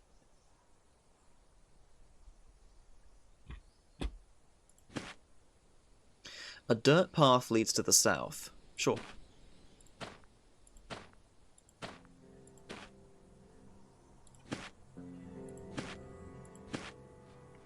Dirt path splits 3 ways. East, west, east, and south.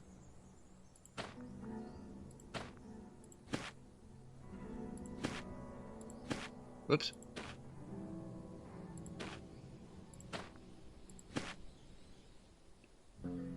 The path ends suddenly. Okay.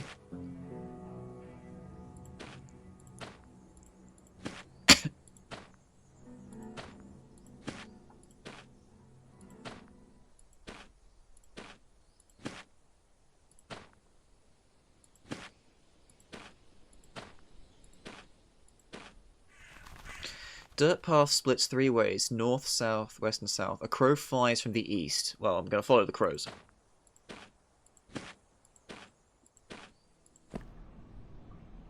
Cracked road. An old road runs north. Here the road ends at a shoddy fence. A sign reads dead end. To the east I see a house covered by a giant striped tarp.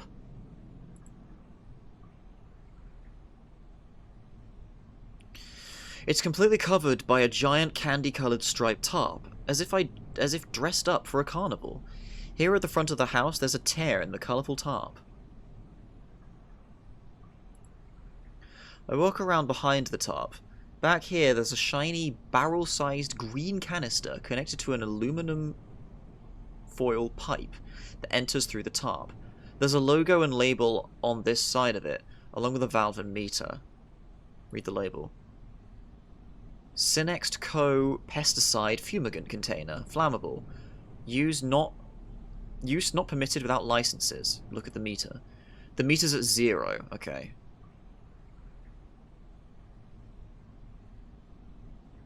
The house is bigger than it pretends. Do I want to go in there? I don't have like a gas mask or anything.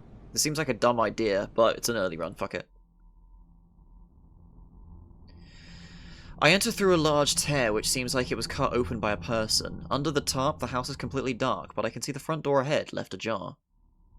Go to the front door. I step in through the front door and peer inside. The front door is blocked by a hat stand and a couple stools. It's pitch dark in the house, but there's a light switch beside me. I'm gonna explode if I turn this on, sure. Oh, okay, never mind. There's a leather couch on a soft brown carpet. The back wall is filled with framed photos, paintings, and figurines. Ahead I see a doorway leading to a kitchen, and I see a hallway past the couch. There's a picture of a mother and father holding a baby. On the shelf is a red model car, a frog, and a group of toy soldiers. I'm standing on a dark hardwood floor. The counters are empty. I see an old white fridge and a gas oven. I hear something moving around inside. I decide not to open the fridge.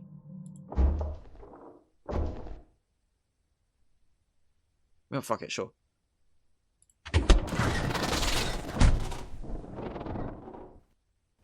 That's a noise. I open the fridge a crack and peek inside. The fridge's light isn't on. Something shiny and black is moving around very quickly. I quickly shut it again.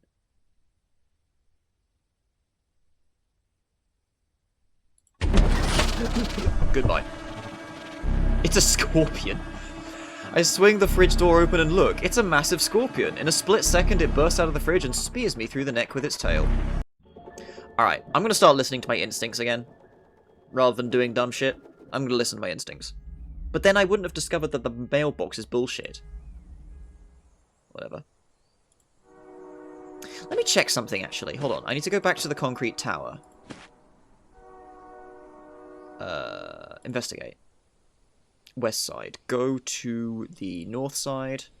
Go to the east side. Open the door. Oh, wait. Go around the tower. South side. Pick up the thing. There's the key. West side. No, south side. East side. Open the door. Go inside. Open the door. Conclusion, the rules are bullshit. I don't know. I mean, the mailbox is lying about its contents, and it changes, so that's what makes me suspicious.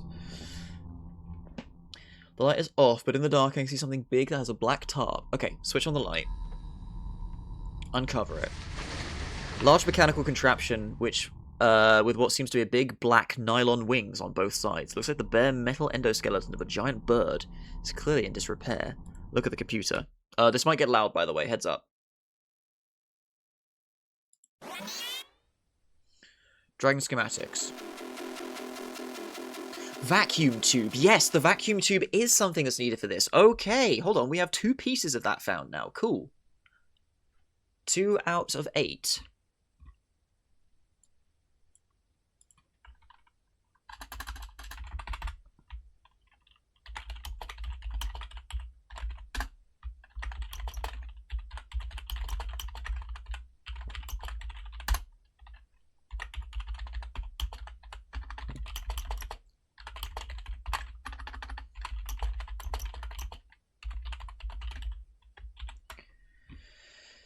Why specify endoskeleton? Because it's a giant robot. It's a giant robot that hasn't been finished.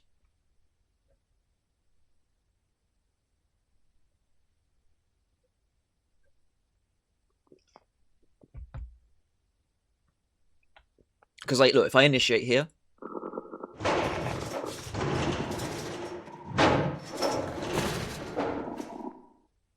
the mechanical beast is malfunctioning. Return mate, it stops moving. I can't remember where I read it, but someone wants to use this thing to fly over Dimlose, basically. Because they want to follow the black cloud. The black cloud is something that we've seen floating over. It's headed over Dimlose, and that's the thing that keeps dropping people into the dark place. Hollow boned idiot. Go back outside. Right, so that's the tower. So, okay, so we fucked around with that. Let's go back to that house. Because clearly, the fucking pesticide didn't work. Unless the scorpion hid inside the fridge to escape the pesticide.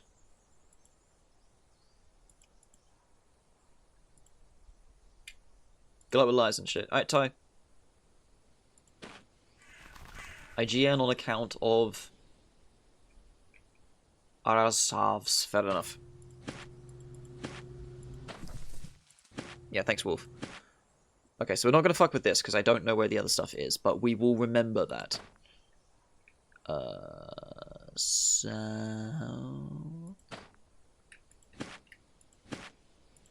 South, go west, go west.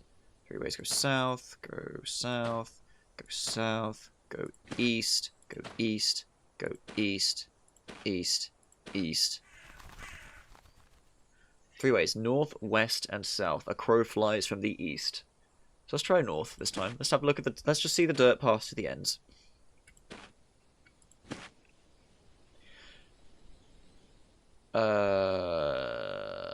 North and west. To the south, I see some holes dug in the dirt. A few holes dug in the dirt with nothing in them. Maybe I can bring the shovel here. We'll see. Check the north. It peters out here. Okay, so that's a dead end again.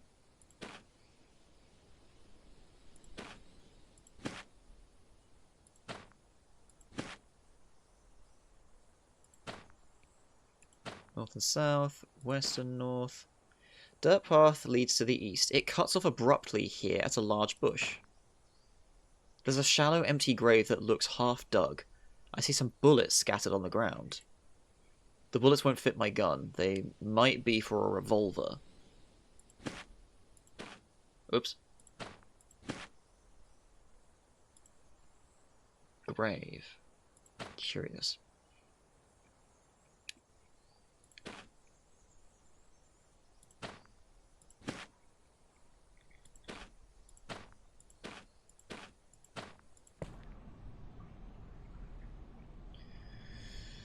Old road runs north. Here the road ends at a shoddy fence. Okay, so let's follow the cracked road. An old road runs north and south. To the west, I see an abandoned home. At the end of the road south, I see a house covered in a bright striped tarp.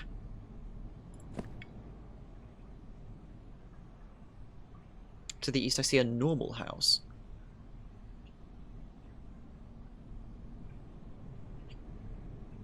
Meant by games on some dude's computer, by the way. I'm not sure if you've done that. I didn't dick around with it because it was loud as fuck, and I didn't want to deal with that right now, so I'll go back to it later.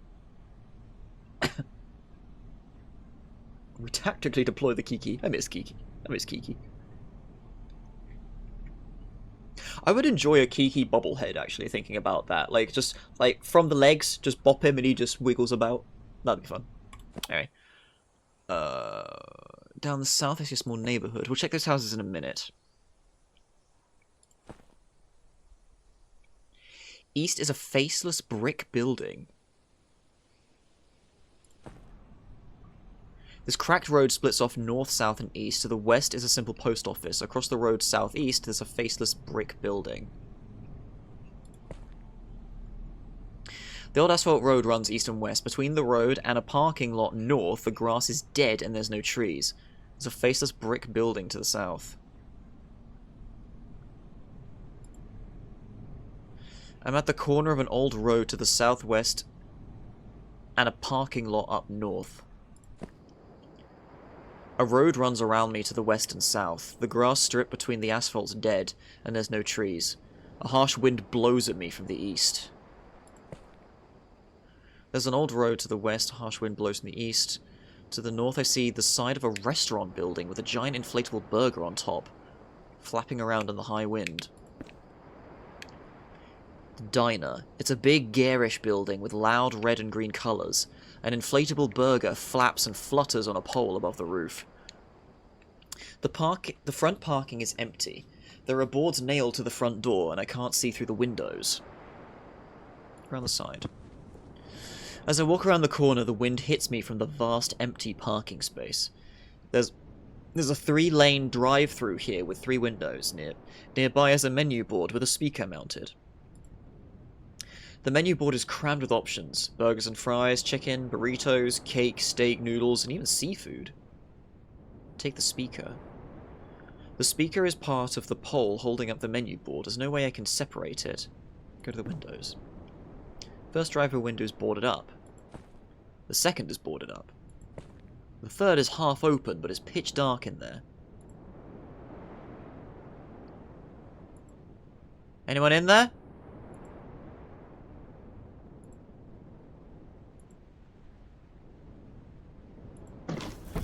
Grab the bottom and shove the window up. Dust rains down on my arms along with exhumed dead bugs.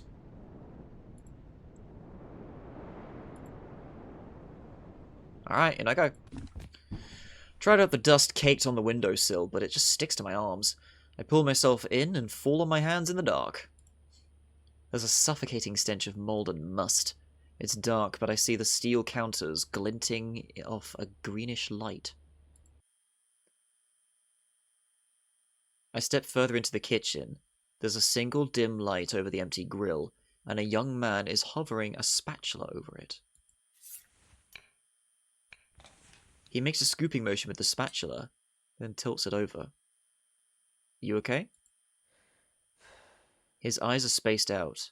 He slowly turns to me. He breathes out. I'm fine, I guess. Need some help? No thanks. This is for me. Go to the front.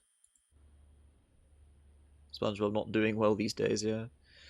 I step around a corner to the cash register and I look out over the booths and tables. Everything's coated in thick grey dust, and where light peeks through the windows, between the boards and tarps, is a dim, foggy beam. I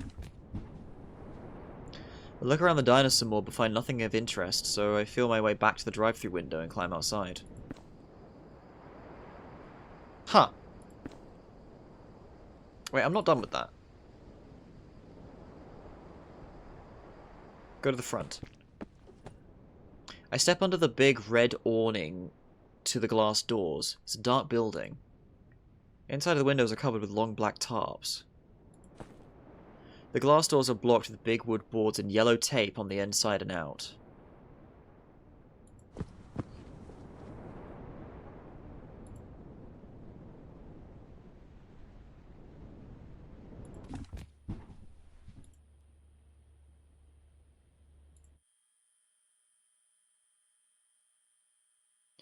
Young man is hovering a spatula over it, going through the motions, but there's nothing there.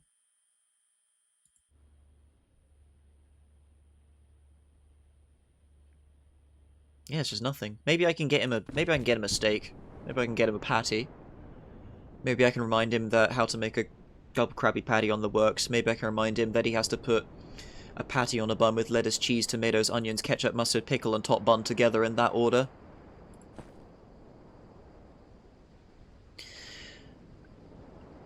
To the south, I see the drive-thru restaurant with a giant inflatable, blah, blah, blah. Okay. And we're back to the forest. Cracked road.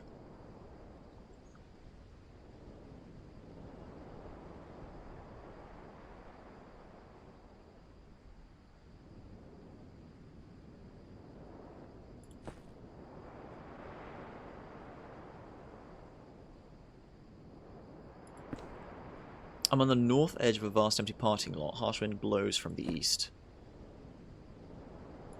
This is a big-ass parking lot. There's a giant red dot painted on the black asphalt. Are there more? Hold on. Oh, nice. Wind in stereo.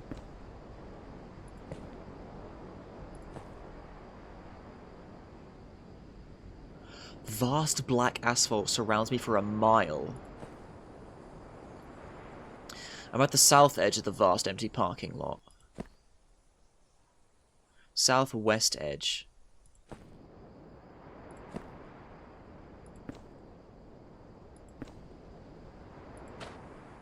Oh. Yeah, I'm just gonna check. Are there 3 blotches on the parking lot? Because that'd be interesting.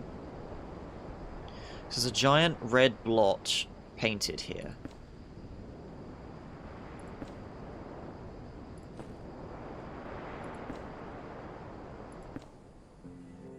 At the south edge.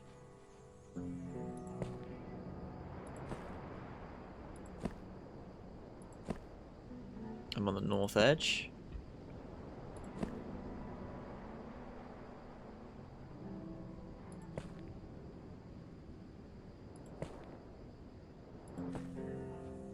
Southwest edge. Okay, just the one blotch.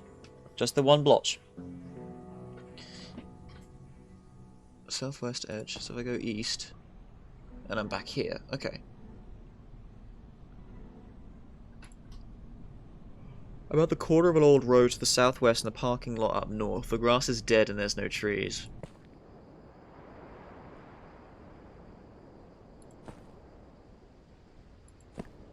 Where's this wind coming from?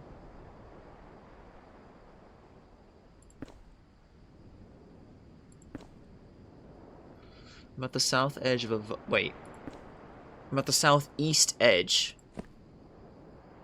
Wait, I'm at the south edge of a parking lot. I go east. I'm at the southeast edge of a parking lot. I go east again. I'm at the south edge of a vast empty parking lot. Alright.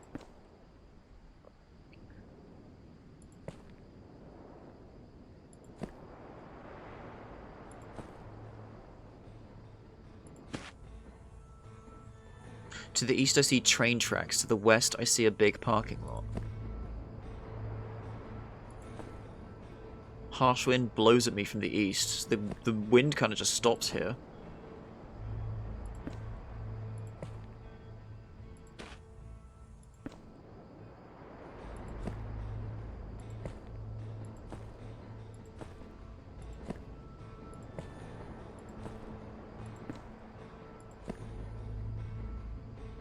There's an old road to the west. A harsh wind blows me from the east. To the south I see the drive-thru.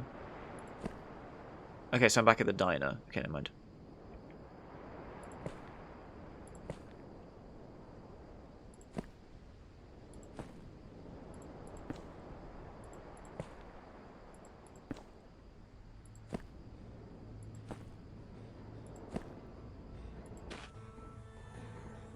To the east I see train tracks. Okay, so the train tracks are here. Cool.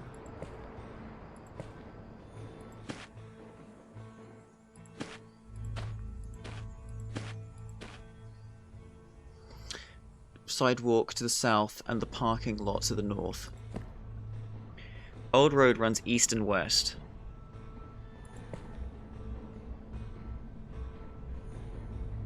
Here the road with the big white sign, text reads dead end, and that goes to the forest. Okay. South is a single white house with a picket fence. I hear music inside. Sure, let's say hello.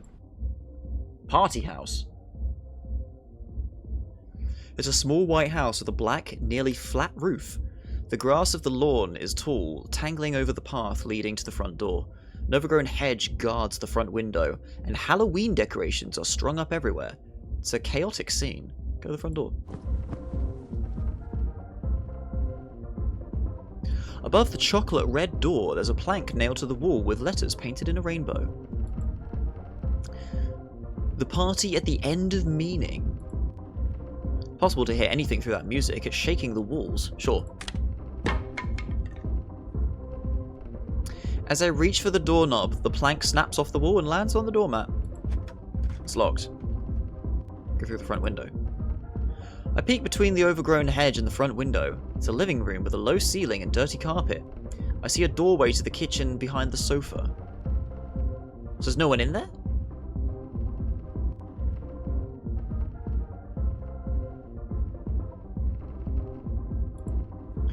A big chocolate cake has ravenous scoops taken out of it as if it were eaten by a dog. To the right of that, there's an enormous toppled sack of pizza boxes. There's globs of cake and pizza all over the room. So the couch is a cake. Face down in the center of the room is a clown with big shoes, puffy, striped breeches, and a blue wig. In his hand is a gun. Legs poke out from behind the coffee table on the other wall. A fat old man sits with in his own crouch chair, wearing a baby bib and a propeller hat. He's limp, his neck bent down. What the fuck? What the fuck happened in here? Where did it say the couch was a cake? I said look at the sofa. A big chocolate cake has ravenous scoops taken out of it as if it were eaten by a dog. Maybe that's just on the couch? I don't know. For some reason I read that as, like, the couch was a cake. There's a cake on it. Alright, fair enough. It doesn't say, like it didn't say, like, it was on the couch. Fuck. Goodbye. Anyway, look at the floor. Okay, so there's a fucking dead clown, and there's a guy in a bib and a balloon boy hat. I think I'm definitely thinking too much for this shit. There's a splatter of blood marked across the ceiling from the coffee table to the kitchen doorway. From what I can see, the countertops are filled with food, and there are fallen cups and spills all over the tile floor. I see chunks. Is that vomit? I mean, like, food begets depravity and death. I walk out through the front yard and outside the picket fence to the road. To the north is a road. Is there anything else I can do here? The party at the end of meaning. It's locked.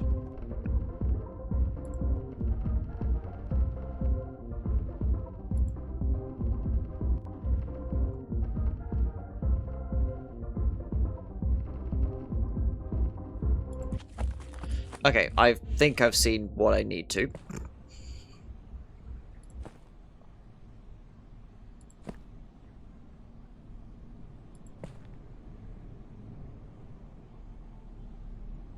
North is a post box in the grass between the sidewalk and the parking lot. Oh.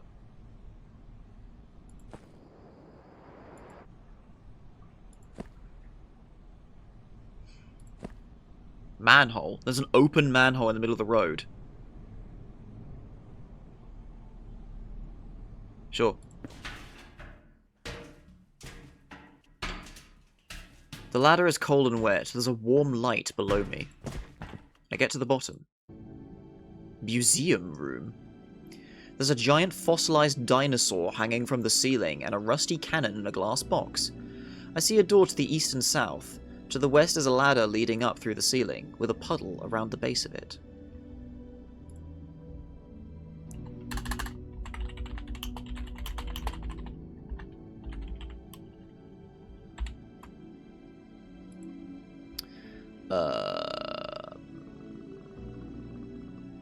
East. I go to the east door.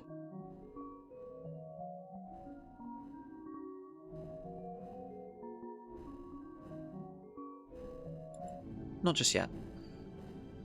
Try the south door.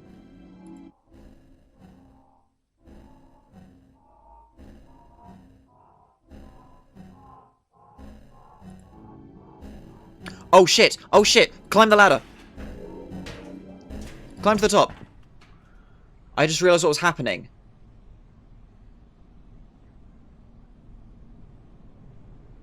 The sound in the background was whirring up. My head was about to blow off again. You remember the last time I went through a hole in the floor, and then steadily over time, the background noise started building up until my head popped? That was about to happen. I can't stay underground for too long.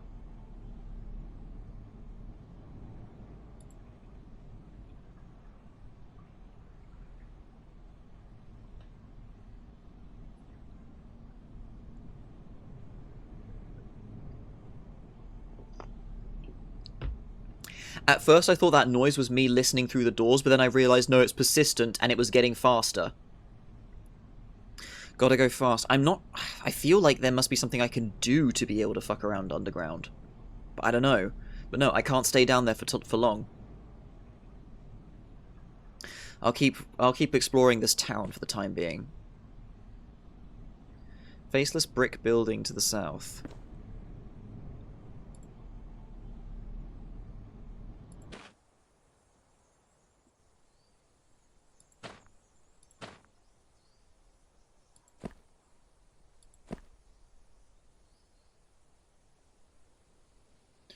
No, this brick building I can't do anything with.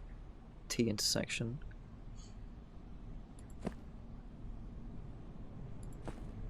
Let me just check this again.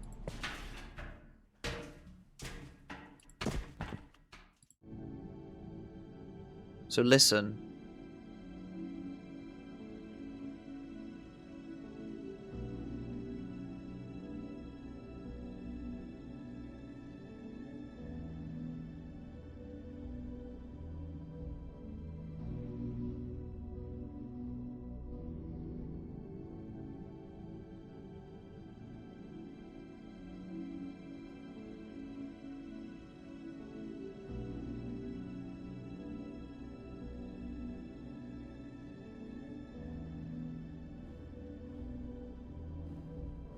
Here it goes. Can you hear it? It's starting.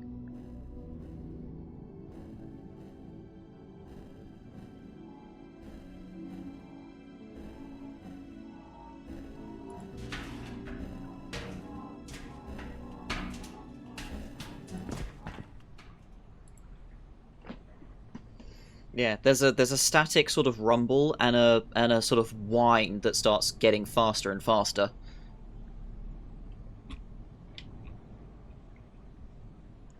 Right, I'm sort of a little bit disorientated here. My eyes are crossing slightly about the reading the directions and things.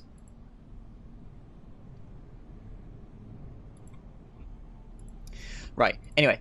Okay, so to the west, I want to check... Hold on, let's get to the intersection. Here's the intersection. Okay, let's check those houses that I saw down the neighborhood.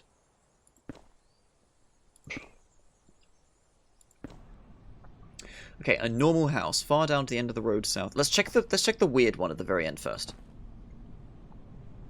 To the east I see a house covered by a giant striped tarp. Okay, not that one. We'll do that one later, because I already went in there and I got screwed. At the end of the road south I see a house covered... to the west I see an abandoned home. It's a yellow house with mossy shingles and old wooden siding. The dying yard is full of small swallow holes, yes, shallow holes. There's no doorbell, just a few crumbling steps leading up to the door. I step up to the white front door. There's a mail slot on it.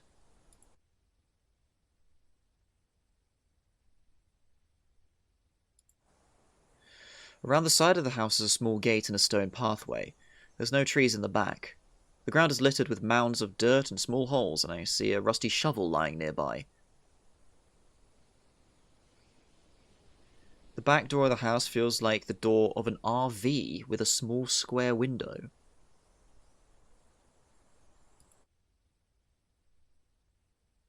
I can't take the shovel? The door doesn't open. It seems to be blocked by something.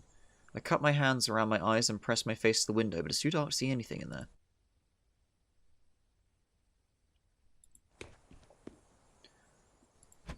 It's locked. Reach through the mail slot, sure. This old-fashioned mail slot is like a doggy door, but only tall enough for a piece of paper. I kneel down and manage to fit my hand through. Feel upward.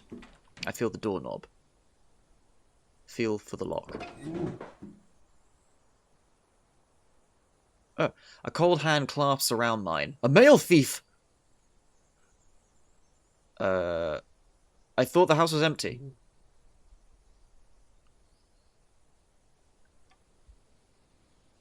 He holds on tight so I can't wrench my arm out of the mail slot. It's not. What do you want? Nothing. Well, clearly you must want in. I'd love some company. Sure. Does America not have mail slots indoors? Not typically, no, because they have the mail box instead.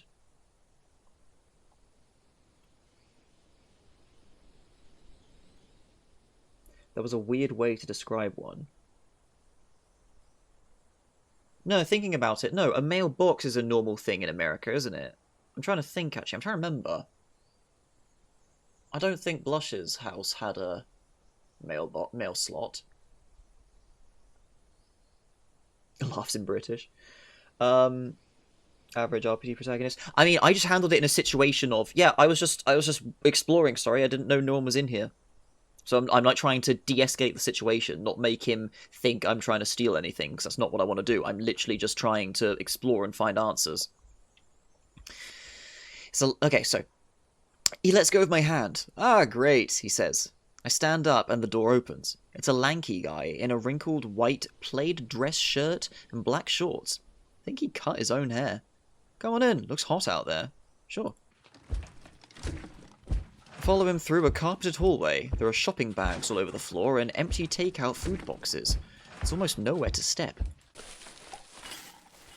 We find ourselves in a dim living room where a small tube television is set against the shattered window. The floor is covered in junk. He scoops a heap of food wrappers and empty plastic cups off the couch and offers me to sit. Sure. So I sit, I hear a crunch under the cushion. Aha! He pulls out the remote. He pulls the remote out from a stack of pizza boxes on the floor. He switches on the TV, but the screen's just displaying coloured bars in a dull tone. Oh, right, antenna's still bent. Just gonna pop a movie in. I know there's one around here. Take the boxes. I open the top one. There's a wad of used tissues, some straw wrappers, and an untouched plate of refried beans and nachos. Gosh, that must have been there for days, he says as he reaches his arm into a trash bag. Can't eat it now, just have to throw it away. I shut the pizza box. Bunch of colourful boxes whirr monotonously. Whoa. Get off the couch. Charlie jumps up and says, "Oh, almost forgot about something. Now that I have a visitor, I can finally show someone." He hurries into the kitchen. There's several trash cans around the small kitchen, but they can't hold an enormous mess. There's several trash cans around the small kitchen, but they can't hold the enormous mess. The counter is lined with cleaning chemicals among food cans, empty cartons, and a juice pitcher covered with dust. He's sifting through the garbage looking for something. What you looking for? Oh, there it is. He stands up, cupping something in his hands. The man steps up to me and almost trips. In his hand, something black and shiny squirms and jumps around. It's only just big enough to hold in the palm of your hand. The last time there was something black and shiny, it stabbed me through the neck, mate. What is that? It's a hippo. I mean, just like the ones on the Animal Channel. He's right. It's a shiny black hippo. Why is it so small? I don't know. Maybe it's a new species? He pokes it with his finger and plays with it as it jumps around. Where'd you find it? I dug it up out of the ground with my shovel. That's where I found all this stuff. Everything here. But this is better than digging up $1 million. You find all this in the dirt? I know it sounds crazy. It's like I'm the luckiest man on earth. I can't explain it. Stuff just pops out of the dirt as I'm digging down. I mean, if you tried it, you can get so much stuff. When did you start doing that? Well, let me think. Long ago, I was digging, Well, anyway, I found butter. Butter! Butter, she saved me. The cutest ears and Weasley little snout, longest whiskers. He looks up with a smile, his eyes closed. Who's Butter? A white fox. I saw her in her big puffy white winter coat in the break of dawn, and she looked like a stick of butter. Of course I had to give her a wash. She was covered in dirt and mud, 'cause he'd been in the ground.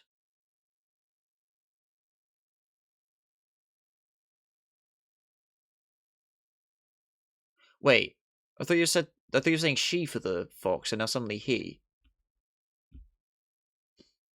Yeah, I had to give her a wash. She was covered in dirt, 'cause he'd been in the ground. Huh?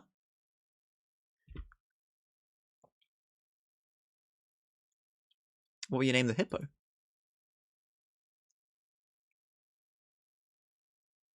He stares down at it. It glances up at his face. I'm going to call him Fella, 'cause he's a little fella. Where's Butter? Oh. The man nods a few times. I haven't checked on Butter in a little bit, but I think she's still asleep. I put her in the... Charlie trails off as he steps over the garbage, holding the hippo. He waves at me to follow. It reminds me of a story of parents laughing at their kid who thought bird seed grew birds. The kid was like, I can prove it. So they spread them on the dirt, and in the morning the birds are there eating. See, I told you, the kid says. That's amazing.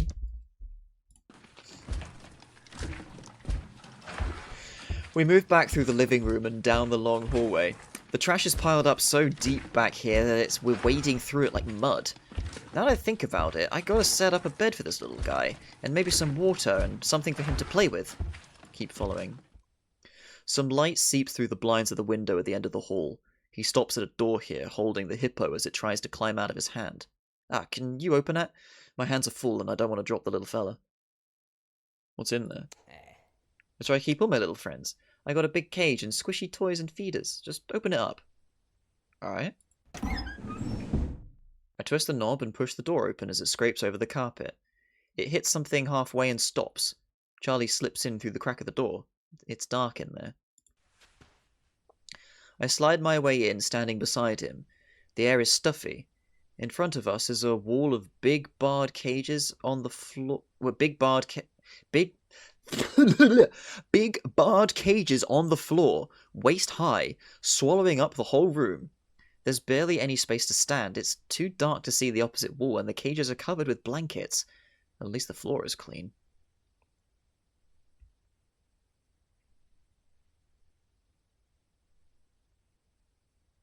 Where's the light? Ah, light switch doesn't work. I thought I had a nightlight plugged in. Maybe it went out. I keep forgetting to change it. After a moment of thinking, he kneels down, opens a cage, and he puts the hippo inside and shuts it. That should be the right cage for you, buddy. You're Butter's neighbor now, isn't that great? Look into the cages. Crouch down and look through the massive cages. Each one stretches back to the far end of the room, where it's too dark to see. Some cages are long, some are wide, interlocking and folding around each other, and their entrances all meet up at the front of the room. I can't even tell what door leads to what cage. He pushes past me and slides out through the door. Where are you going? I hear him breathing heavily out in the hall. I slide out of the dark room. Now he stands outside the door, craning his neck back, looking at the ceiling. You okay? I gotta go to the bathroom, he says quickly. He steps down the hall toward the living room and disappears into another door. I'm standing in the hall alone now. Go back to the cage room. I slide through the crack in the door and stand in front of the enormous cages again, just as before. The air is stale. Look for the light switch.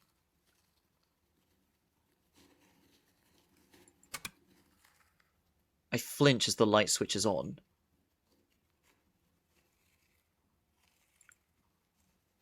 I can't see the hippo or Butter.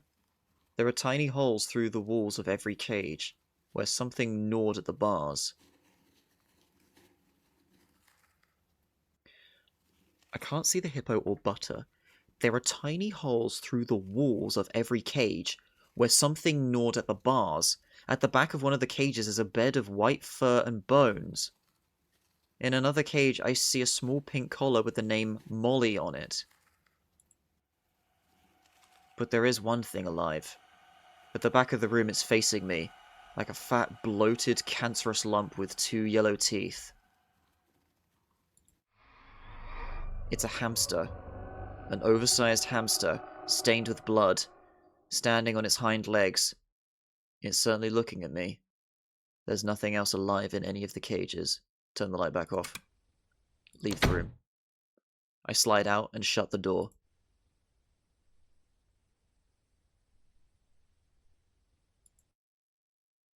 Sunlight shines from the end of the hall.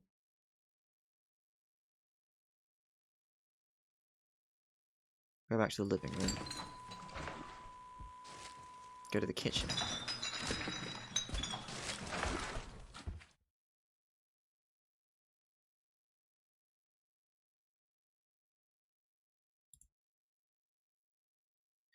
The back door is blocked with a table that has a steel garbage can on top of it. There's a small window on the door, and I see a little through the blinds into the backyard, where there are holes dug up in the ground everywhere. Look in the trash can. Climb up on the table and look in the trash can. There's a cheap green plastic shovel sticking out of the top. Below that, there's a bunch of rotting food. I open cupboards above and below the counters, pushing stuff aside, but I don't find anything. I return to the living room. Step over the piles of mail and swing the door open. Go to the living room. Go to the kitchen. Go to the back door. Wait, I can't get back to the fucking animal door. I wanna try and find oh fuck's sake. I wanna try and find Charlie. Go to the front door. Leave the house. I run down the front steps, across the lawn, and back out into the street. I feel a chill. It's the wolf. What have you dug up?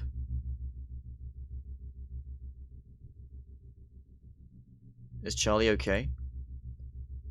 He was done to as he did to others. The wolf is gone.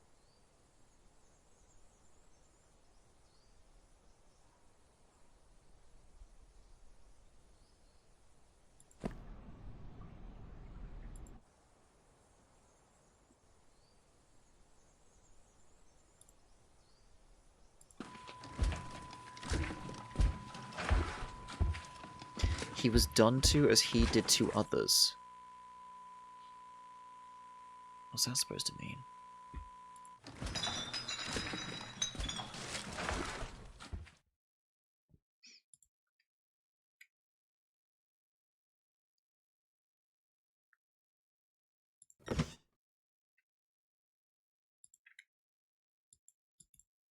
There doesn't seem to be anything else I can do here now.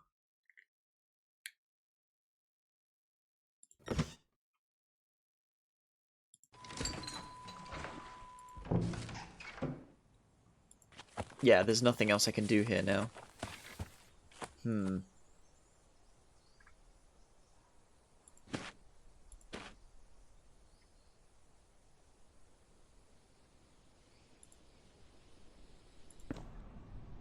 Alright then.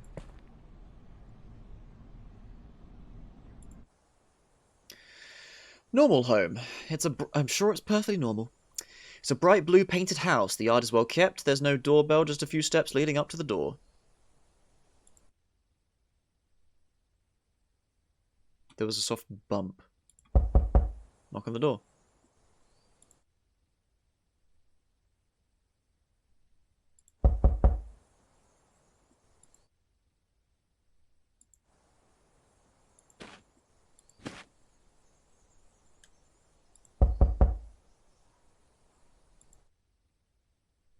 Alright. Front door opens. Inside is a hallway with a rough tan carpet. Step through the hallway. There are stairs to my left. Ahead I see a dining table and a kitchen. I walk around the dining table. The house has an open layout and the kitchen and living room are visible from here. Besides the round dining table and small fireplace, the house seems to be devoid of anything personal. I walk up the steps, hardwood stairs into a narrow hall. There's a door across from the stairs. The door leads to an empty bedroom with some boxes lying around. Looks like someone is moving in. There's a closet. It's a normal closet.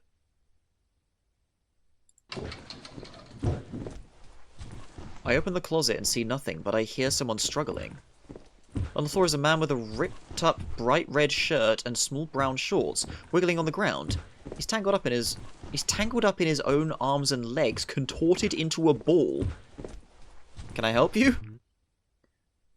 Oh no, I don't think I need any help. Is there something wrong? Who did that to you? Me, says the man. One of his arms is stretched under his leg and wrapped around his neck. So he's able to point a thumb towards his head. Why? That's what I like to ask myself.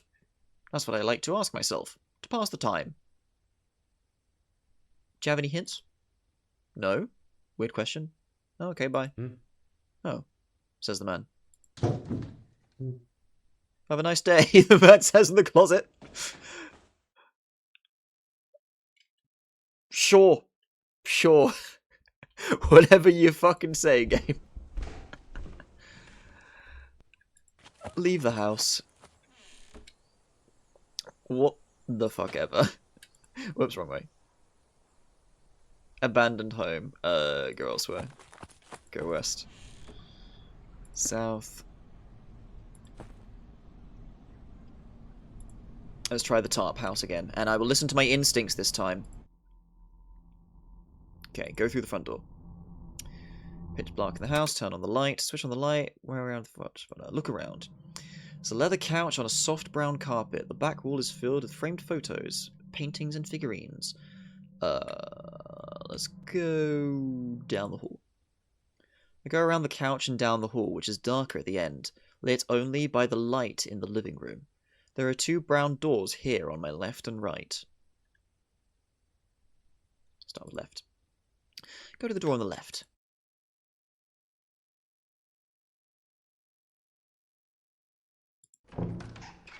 It creaks open. I take a step inside.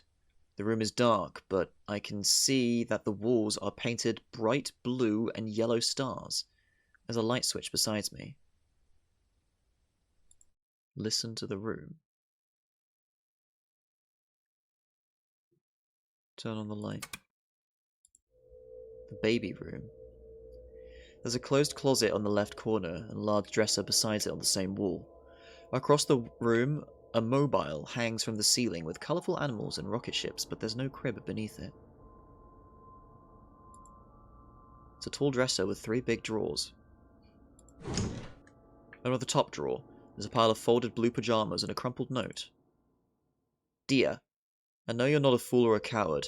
I can't convince you to run, but I can't keep closing my eyes in this house. All I can do is leave and hope you'll follow, because this house isn't what it was. It's been replaced. I know it for certain. All we have to do is listen at night. The walls are the only thing left. The bottom of the note's been torn off. Close the drawer. There's nothing in it but a red spool of thread. A single red string leads further back into the drawer. The drawer falls out. There's a hole in the wall behind the dresser. I see wooden beams and masses of cobwebs. Push the dresser aside.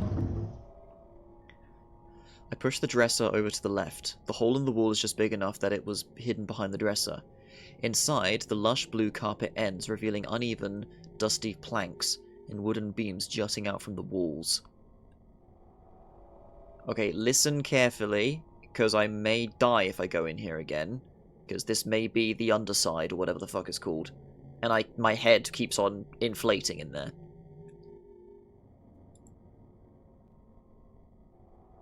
I lower my head and step through the hole. The space in the wall is quite large. It's about 5 feet to the other side. But there's so many wooden beams that it's hard to move around, and I can barely see. Cobwebs have taken over every corner. It smells like mold. To the east is the hole in the wall, letting in light from the baby room. To the west I see some kind of rectangular shape. To the south is a mess of cobwebs and wooden beams leading further into half darkness. Okay, hold on. I'm going to chill here for a second and listen.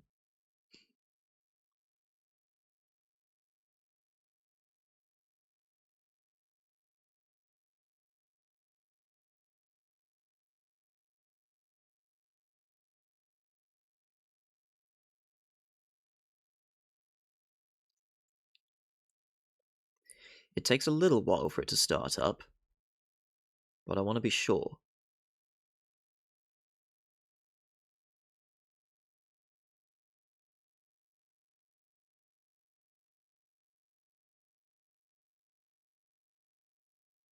All is quiet.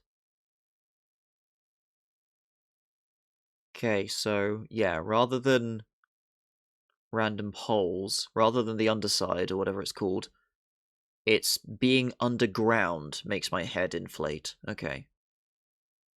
I'm gonna stay in the baby room a minute.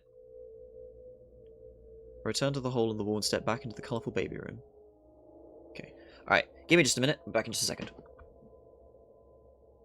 And I will be back. I'm not gonna disappear or die like Charlie did.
There we go. Also put socks on because these slippers are not doing enough on their own.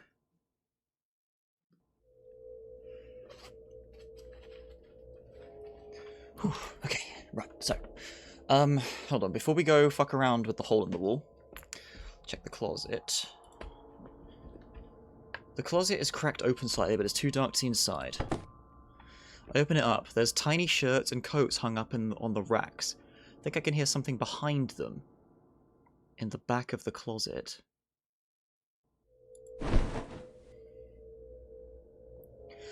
I push the clothes out of the way and see a crack in the wall at the back of the closet. Can't see anything through the crack. It's dark.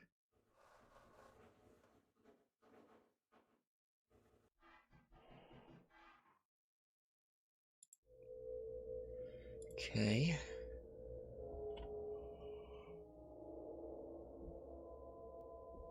Check the bottom drawer quick.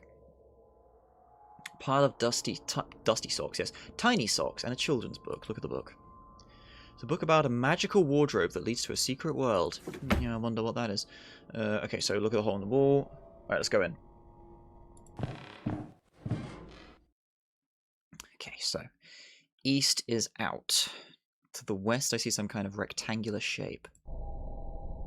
It's the baby crib, flipped halfway onto its side, covered in a thick mass of webs, a scrap of paper tangled up in them with writing on it.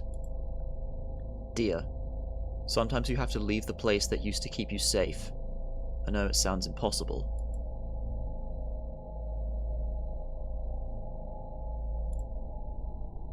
A metal pipe protrudes from the floorboards and into the wall to the west. Webs cover the floor and hang from the ceiling, almost impossible to avoid. The only way further in is to crawl underneath the pipe, sure. I use my shoe to clear out as much of the webs as I can, and I get down low and crawl under the pipe. Crooked nails stick out from the floor and down from the beams jutting over my head. I can barely see. To the west there's something round. To the south must be the far wall, but it's too dark to see. It's a hairy brown and yellow sack the size of a bowling ball stuck to the wall by a thick mass of webs. Part of it are bulging outward.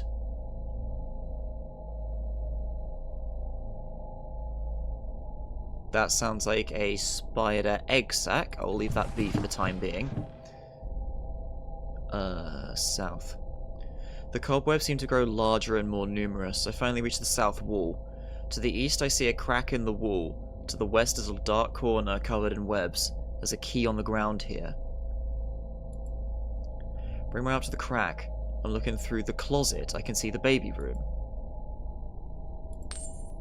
Take the key.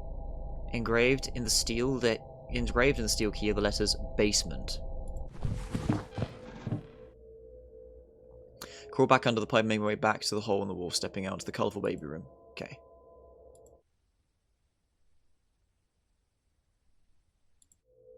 Okay, the left room is the baby room. Okay, so go back to the right door. Go to the door on the right.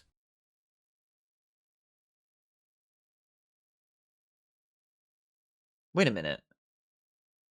I listened through the crack earlier and I heard something moving around.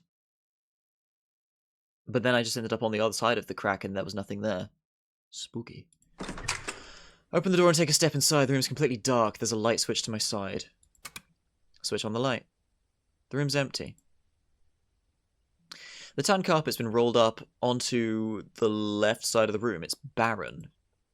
Go to the center of the room and look around. It's just barren.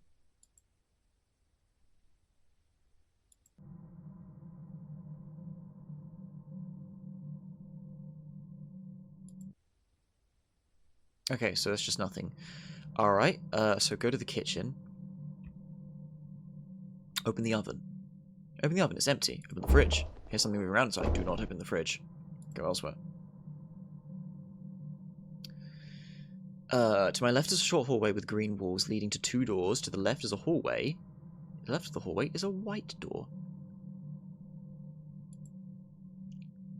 The window shines a faint red sunlight filtered through the striped tarp that covers the house. Chairs are neatly arranged around the table. Empty plates are set with silverware. To my right, a doorway leads to a lounge. Look out the window. Through the window I see the side lawn under the cover of a tarp. On the tarp I see a warning printed. Warning. Peligro fumigation.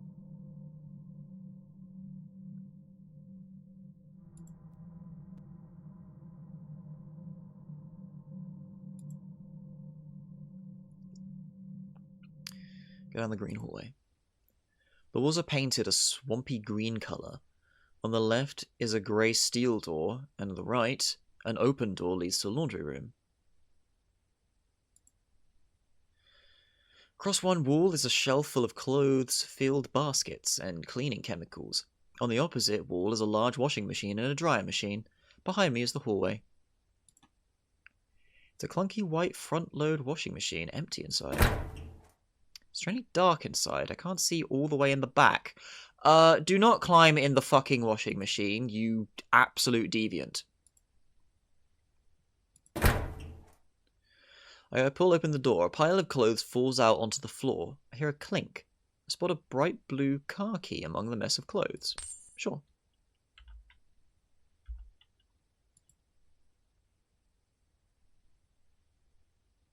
Man proves he's no cat. I mean, it's potentially going to go somewhere, but I'm not going to risk being a dumbass right now. Like, I can't even, like, test it first, you know? But then again, the game does have a good habit of... Like, okay, I saw a dev post, and he said, oh yeah, I'm going to try and make the game a little bit more forgiving with deaths.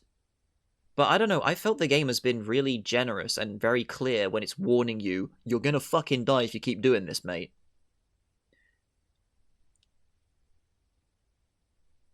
The only exception to that was the bomb earlier. That was kind of just trial and error.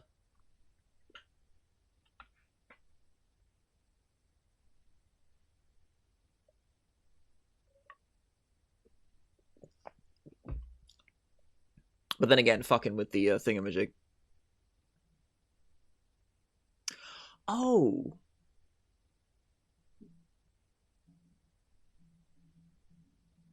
Maybe the lie of the mailbox was it rattling is when it's good, but if it's not rattling, that's when you're in danger.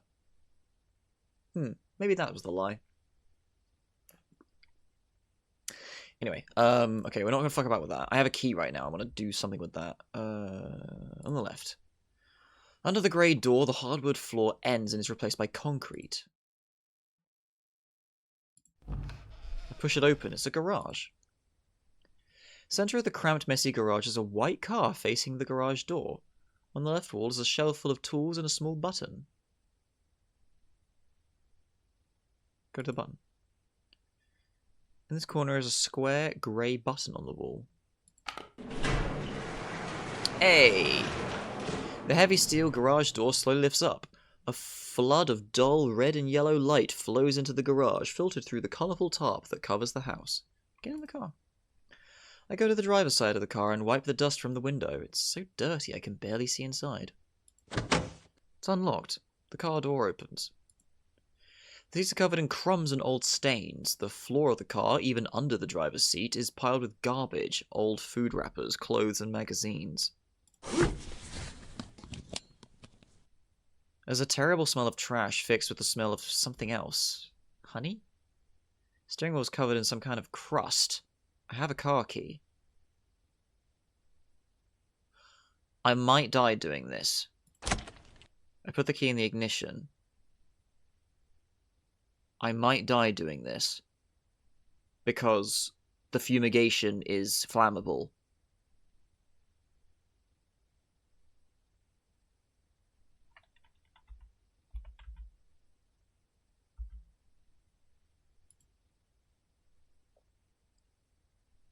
We'll deal with that in a minute. I'm okay. Alright, go to the kitchen. Where's the basement door? Go to the white door. It seems new. I use my basement key. There we go. The door swings open, revealing a stairwell. Go down the stairs. There's a window up near the ceiling, shining in a faint red light on the wooden stairs. I walk to the landing and look down at the next set of stairs. Another door is at the bottom. At the bottom of the stairs is a dingy, unpainted wooden door. The floor is rough concrete. The door breaks off its hinges and falls down. The ceiling is low. I'm in a narrow alcove. To the east leads into a larger room. It's dark. To the north is the stairwell leading out of the basement. Okay, hold on. We're underground.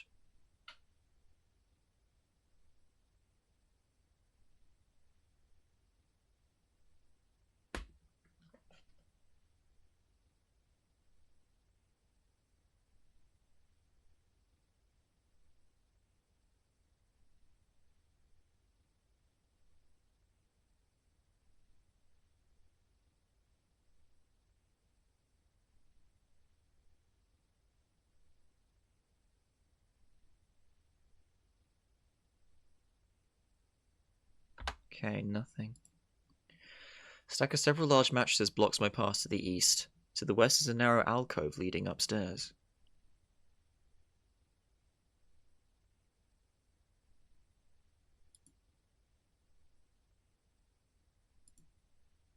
Uh-oh, I'm gonna have to remember how to get out. Standing at the northwest corner of the basement. Oh, fucking hell. I'm at the west of the basement. The wall is cracked here. Oh, shit.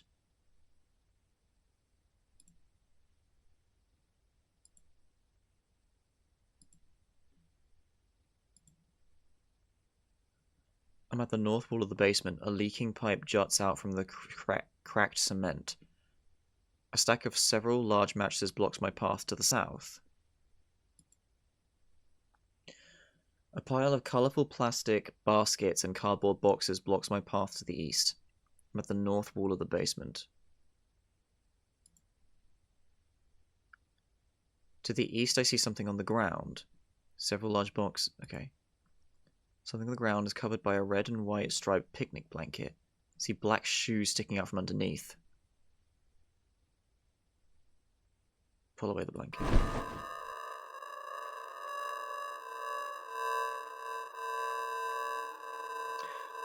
I pull away the blanket. It's a yellowing corpse riddled with small holes across its whole body. Its face is covered by its long hair. Shriveled left hand holds a blue pen. Its right hand still clutches the blanket. I quickly pull the blanket back to cover it.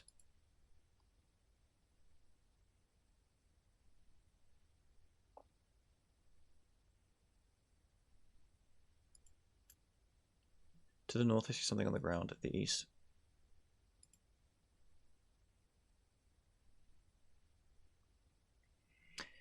Standing with a large file cabinet blocks my path. Shit. I trip over a low table. A large file cabinet blocks my path to the south. It's missing all its drawers. A dead light bulb hangs from the ceiling here. A stack of level large mattresses.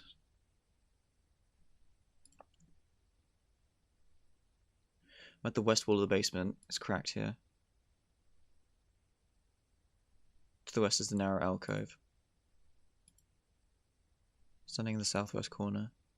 I step in a puddle. Large filing cabinet blocks my path to the east, at the south of the wall of the basement.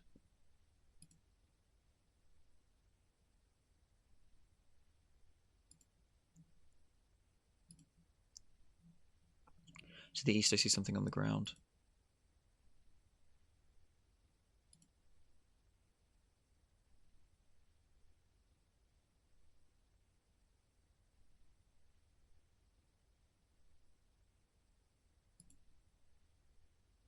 Standing at the northwest corner of the basement.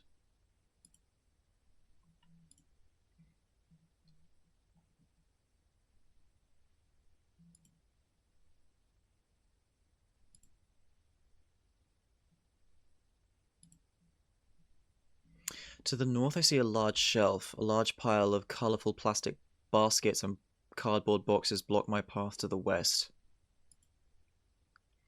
In the corner of the basement, an old black closed guitar case leans on the tall dusty bookshelf.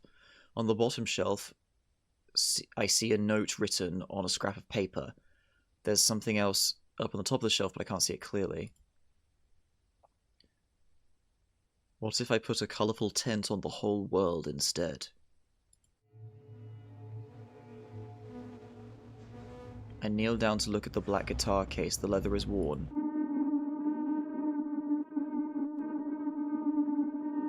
There's a shit ton of flies inside it. I'm not touching that.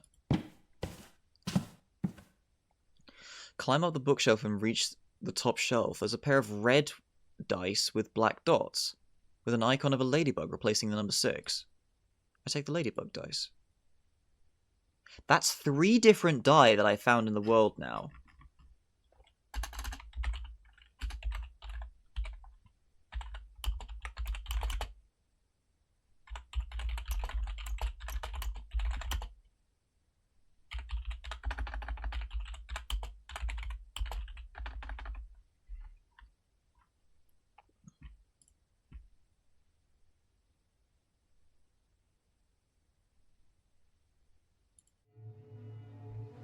I feel like this is a bad idea, right?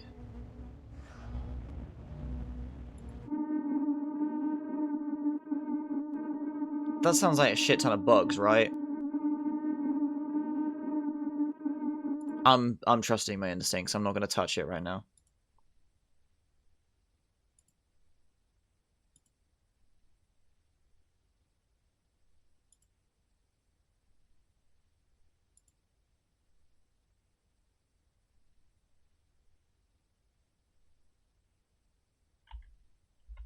Wait, I'm sitting in the southwest corner.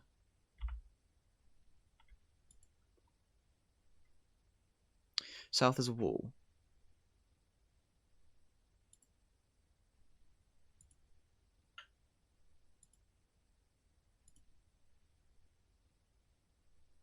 South is a wall. I can't go west. Why can't I go east?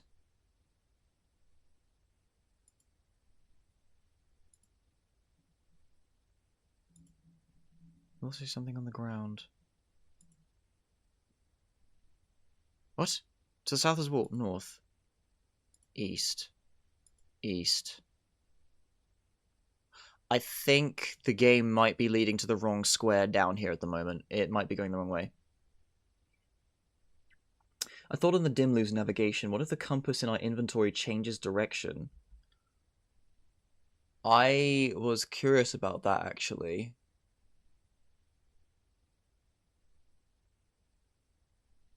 That might be worth a try. I'm at the east wall of the basement, so if I go south... To the east is a filing cabinet missing its drawers, to the south is a wall. And now if I go north, and then I go east, and then I go east, I'm at the east wall. Yeah, this is going to the wrong square, it looks like.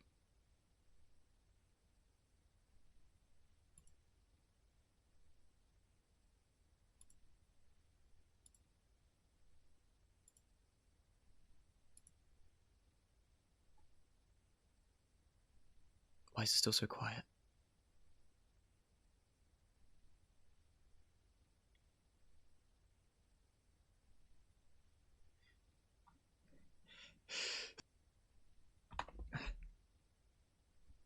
I figured it might be a trick this game is using when I first opened it, and seeing Dimlose on Steam has me wondering. Well, guess it's fly time, assuming we're stuck. We're not stuck, I'm back out. The basement door is open, leading to a stairwell that leads down. Oh.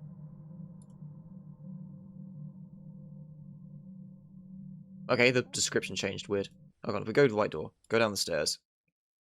Go back up. Okay, cool. Shabby wooden door in the northwest corner. Go to the door. Basement door. Go elsewhere. White door in the northwest corner. Okay.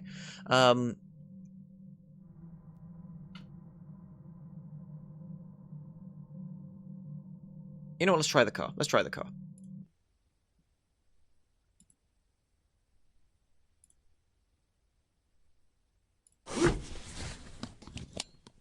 Twist the key. The car doesn't start. The car starts. Drive. I take the car out of park and let go of the brakes. As it slowly starts moving forward...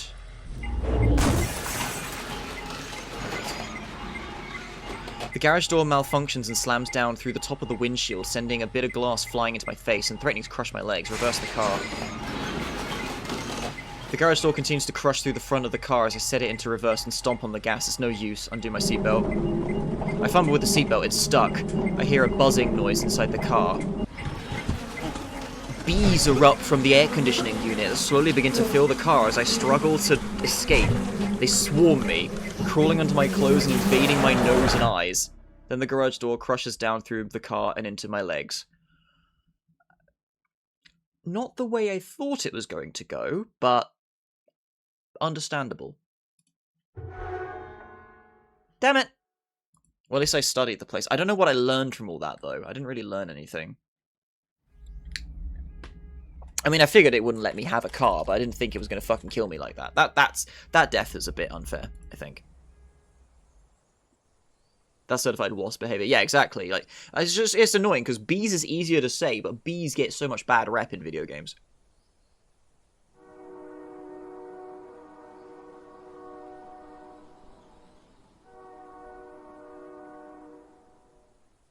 Alright, give me a second. I'm just thinking about what I want to do next, while also nibbling on a couple of cookie sandwiches.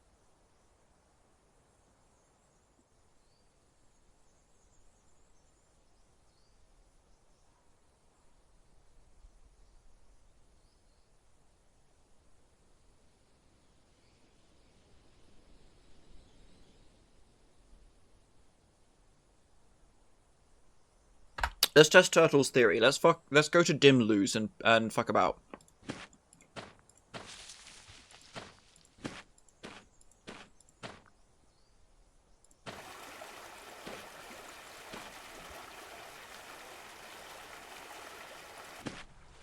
Oh, the lake is directly west. That's good to know.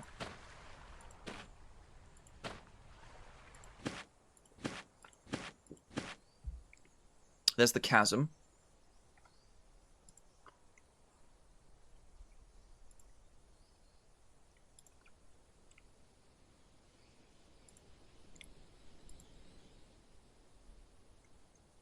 Across the chasm I see red brick building. That's the library. I mean, maybe I should go in the library and just, you know, upset a librarian specifically just to see what happens when he suddenly starts violently, appreciating my face.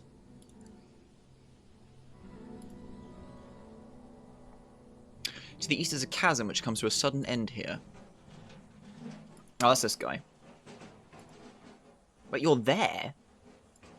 Oh no, I know where I am. I know where I am. I know where I am. Okay, so ignore that guy. We could bother him a lot. Uses a brick wall. Red cord runs up out of the ground in through the... Wait, hold on. To the east is the red brick wall. A red cord runs up out of the ground and in through the wall from the west. I see a telephone. Oh, the phone booth is here. Oh, I'm at the phone booth. Runs west and east.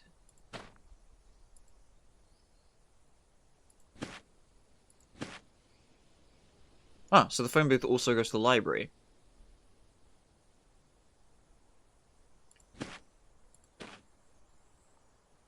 To the west, I see blood in the grass. I hear laughter behind me.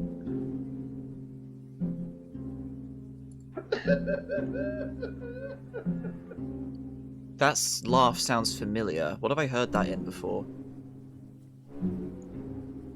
It's a 9-foot-tall man with gangling, spindly legs and arms. He's wearing a sort of ski mask. On his shirt, Jack is written in red. Want to die? I'll only attack you if you want me to, of course. I'm no menace, he said. He laughs. No. To make sure I understand you, you do not want to die. Is that right?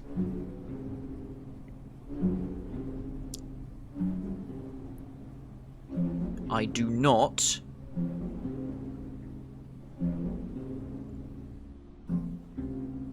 I'm not going to answer I don't want to die, because that's not what he asked. Because I know how specific these bastards are in the dark place. To make it intend, you do not want to die. You do not want to die. You do not want to die. So, if I did not want to die, then that means that I would. Hold on. So I do not want to die means no. I don't not want to die would mean yes. Yes, still no.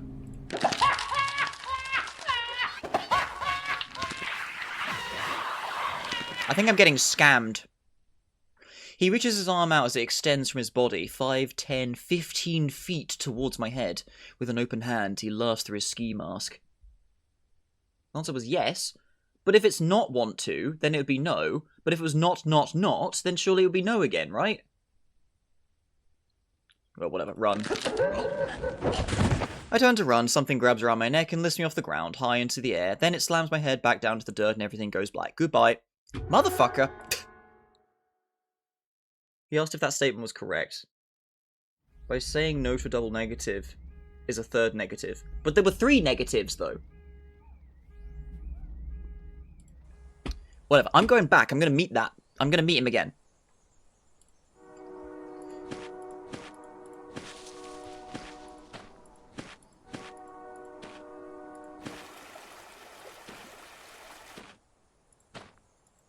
Unless something else distracts me, which it may do. There's the chasm. Go west. Ignore the stairs. We don't know what to do down there yet.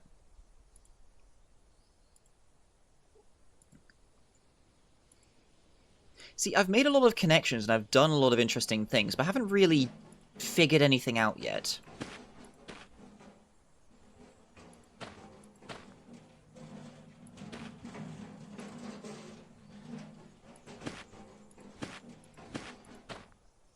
Obelisk. There's a grand square stone obelisk with giant roots growing around its base. Where's the blood? Fuck. Where was it? Damn it! A still dark shadow stretches from the east to the west.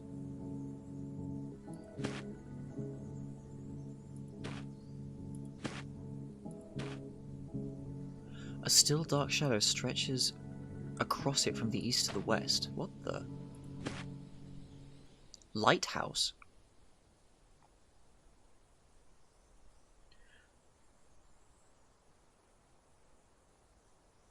Do you not understand the question not? I'm gonna ban you. In a small clearing in the trees is a lighthouse painted in bright white and red. Next to it is an old oak tree with 3 red apples.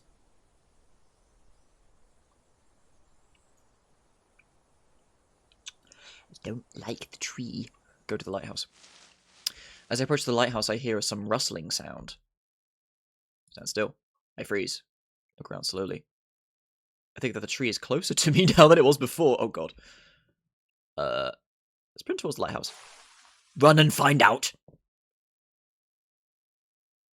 But I need to go to the lighthouse. If you can answer my riddles correctly, I will let you pass. As it speaks, it shakes, and the tree and the 3 shiny red apples bob up and down. Fine. Last October, my pine friend lit himself on fire to keep us all warm. Where is he?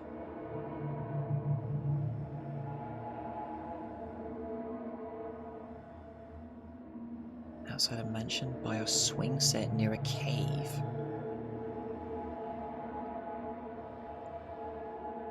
By a swing set?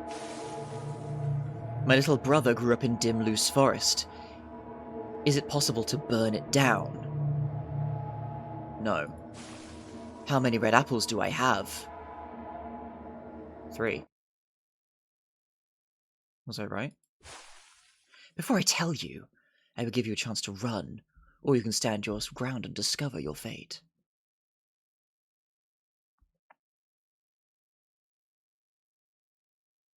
You're kind of bullshitting me here. I don't think I've answered correctly, but maybe we'll go for it. Stand my ground. You answered them all correctly. Oh. Oh. Good. This music is not good.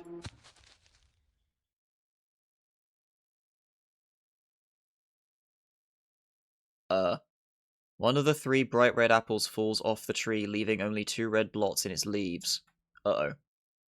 I love the dry taste of bones. What?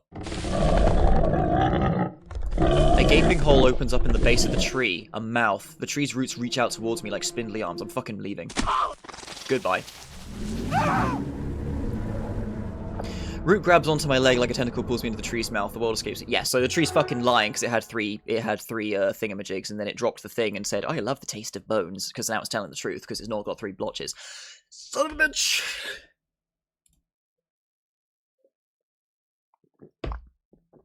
Yeah, it lied about letting you go. Yeah, of course it did.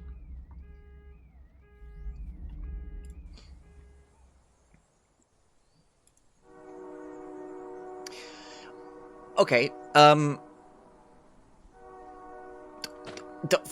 Dimlose is really hard to get to these days.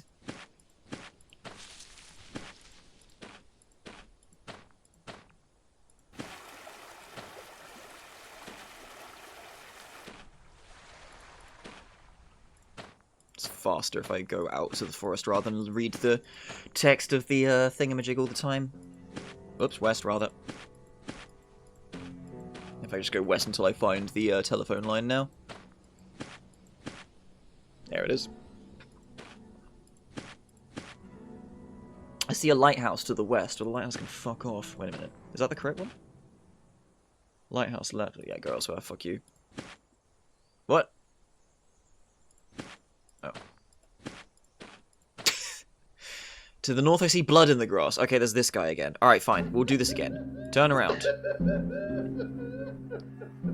What is that from? There's another game that Zekas has made where he's used that laugh sound effect. Was it? No, it's the giggle of legs in It Steals.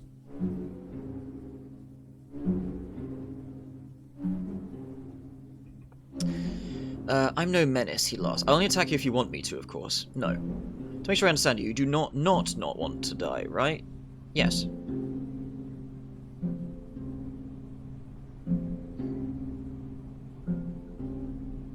Alright. Yuki, sort me. I'm trusting you.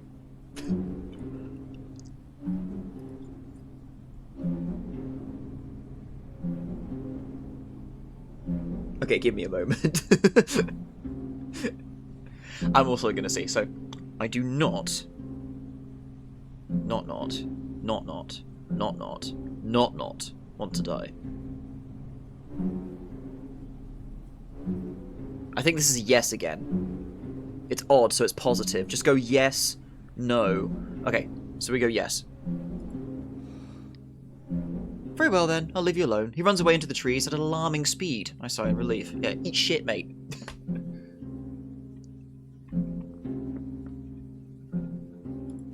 Well, that was weird. The grass is covered in blood. Alright, he fucked off. That was an experience. Right, look out for the darker patch of the forest. It's quiet here. Okay, I'm getting close to Dimlose.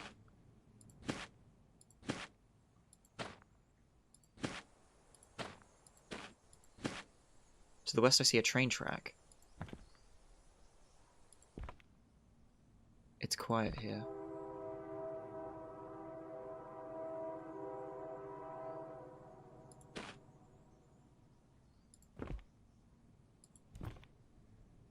Train track stretches far to the north and south. It's quiet here.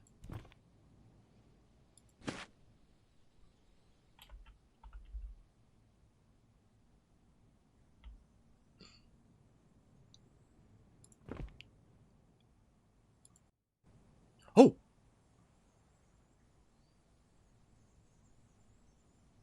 Turn back. There are warning signs nailed to the trees telling me to turn back. To the north, the train track leads into a darker forest. There's a giant dark cloud hanging over it. The track's going into Dimlose. We go.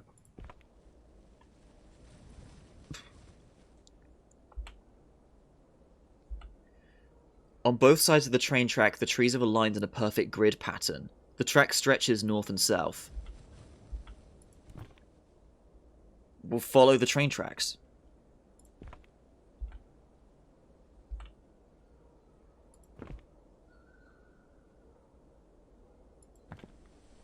It's getting darker. All the bushes and trees are coated in dull half-light that plays tricks on my eyes. Keep seeing things in the corner of my sight. The track stretches north and south.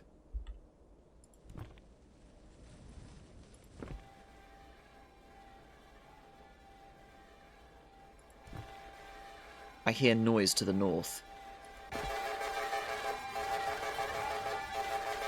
There's a ridiculous amount of warning signals around the train track here. The track has been splattered with bright red paint and a speaker is mounted on a tall aluminium sign, blaring an alarm. Do not interact with wanderers. Yellow tape has been strung between wooden posts at the edges of the train track. Another sign says, keep 1 foot on the railway at all times.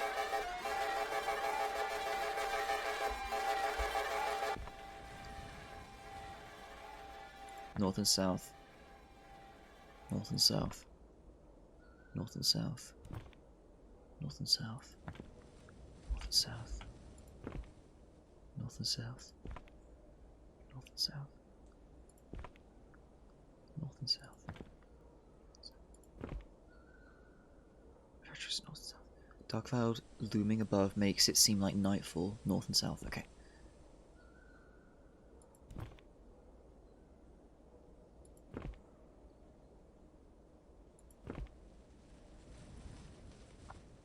To the west, there's a wooden bench in the grass. A large sign is attached to the tree beside it with the words, "Rest your legs." Track stretches north and south. We just stay on the tracks. I pass by the bench. Track stretches north and south.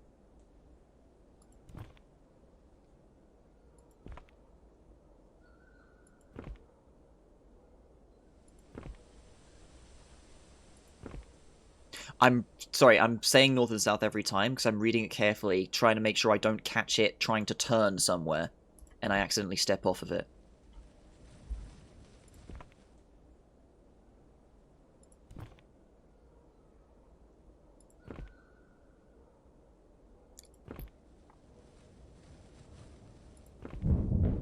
I hear thunder strike from the cloud above Dimlose.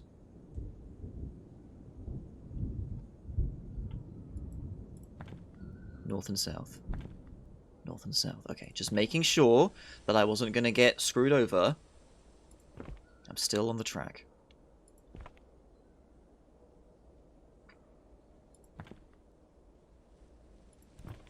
The cloud. Well, it kind of just drops people rather than picks them up, you know? Farewell, my friends. I arrived to a darker place. Oh! Oh!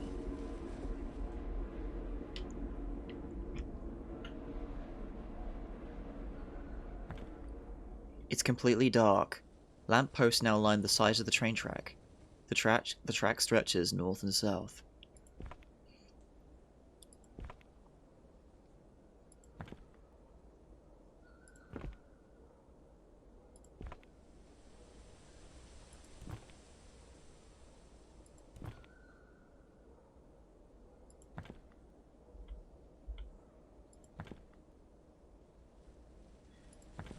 Still haven't found a clock. How much paper we need for this place? Yeah, right?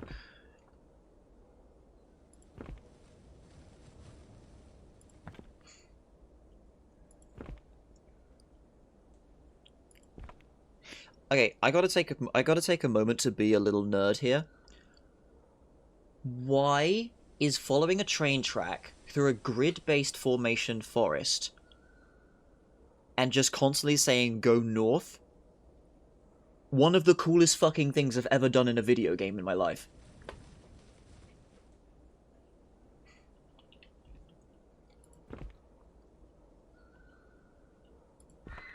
Oh, to the east I hear someone screaming for help. We keep going north. I can't help them. Keep on going north. The track stretches north and south.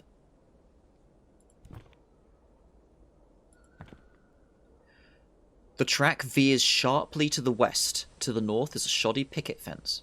To the west.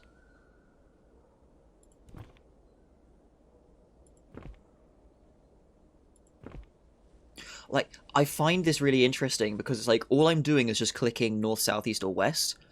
But I feel like I'm treading through a minefield right now. Because if I click the wrong one, and that's why I'm, like, reading it every time as well. Because I know what will happen if I do it wrong. There's a tiny pair of pink shoes in the grass to the north. The track stretches east and west. Keep going west. At least your playthrough is prepping me for figuring out how to lay out some areas. I feel like Dimlose is not, like, layoutable. Just map the borders. When you find the forest, say it gets darker ahead. And Dimlose is just its own thing, you know?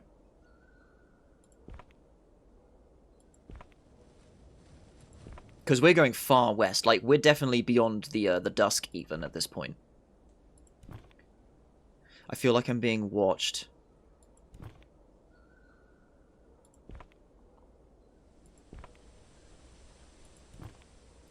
There's a blood trail leading away from the track south.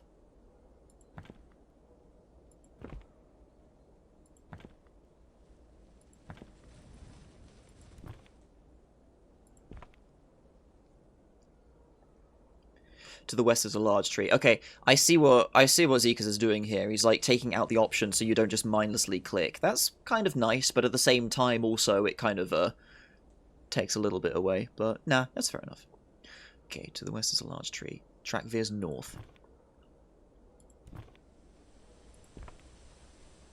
I hear movement behind the trees to the east.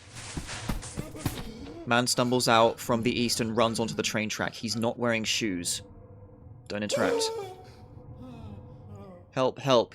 He scratches and hits himself on the head. Dimlose is full of itself. Full of itself. Don't interact.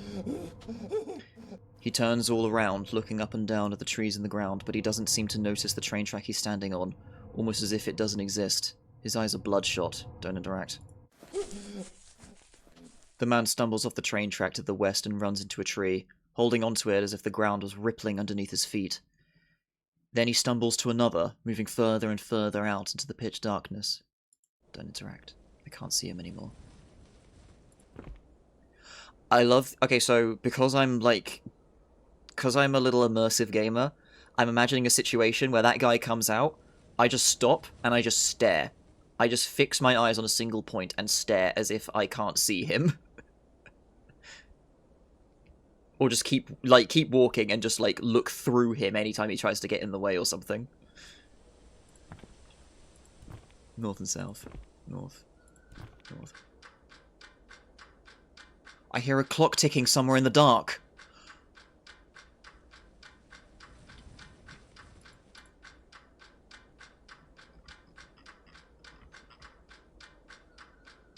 Oh, do I keep following it or do I do it now? We've been looking for this for ages. We do it. We do it. Where is it? Where is it? Where is it? Where is it? When you find the ticking clock, go south, north, south, west. South, north, south, west. I'm about to step off the train track when I nearly trip over something. On the side of the train track is a small metal safe with a combination lock. The lock only has the numbers 2, 7, 5, and 9. Fuck! I don't know the code! Oh no! Do I have anything? Do I have anything for this? I've not learned anything about numbers.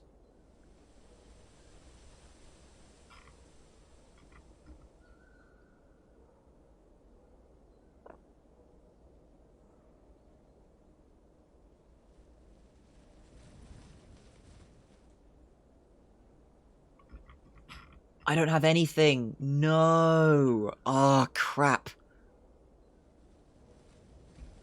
2, 5, 7, 9. Nothing happens. Try the lock again. 7, 5, 2, 9. Try the lock again. 9, 2, 5, 7. 9, 7, 5, 2. 9, 2, 5, 7. 2, 9, 5, 7. 2, 2, 5, 7. Ah, shit. Pull on the door. Doesn't budge. Crap. Okay, so I need to figure that out. Wait, one more time. 2, 2, 2. 2! Fuck. Alright, fine. I would try 1, 2, 4, 3 if I could, but I cannot. Okay, go elsewhere. The box seems to have disappeared. Damn, we gotta figure out what that is. Oh, that hurts. I swear I found something else that said it only had 4 buttons. No, wait. The door to the staff area in the supermarket. There were only 4 buttons accessible on that. Were those the same 4 buttons?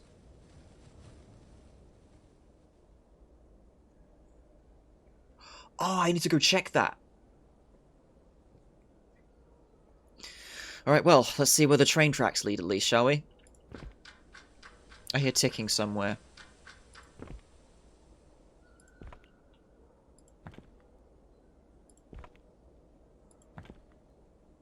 The track veers east.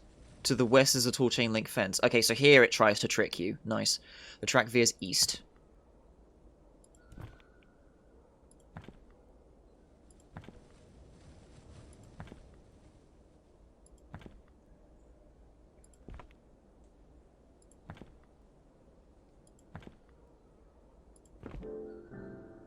To the north is a mossy paved stone walkway leading to a small house. Here's something inside. Don't give a shit.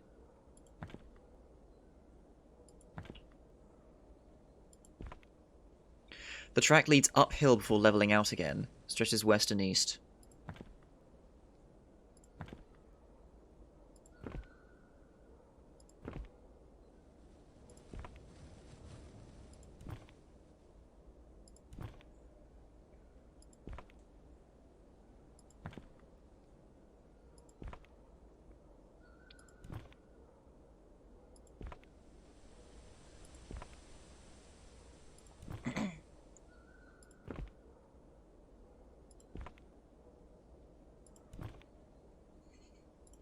I'm not taking the bait game. I'm not going to start clicking like a madman. What? Small trail leads down from the train track. West and east. I don't care. I pass by the trail. West and east. I'm not falling for it. I'm not doing it. I'm a patient man. It's getting brighter.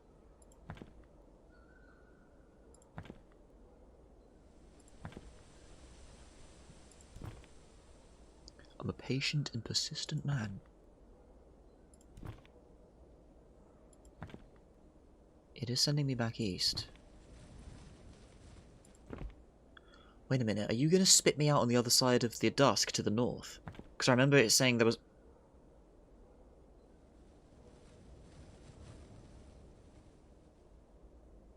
There's a colourful polka-dotted banner hanging over the train track here, strung between the trees facing eastward.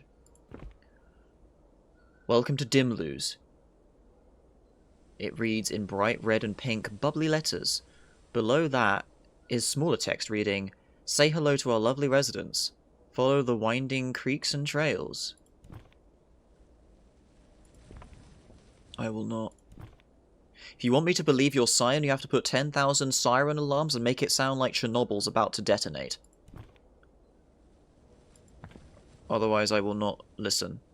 It's getting brighter as I go east.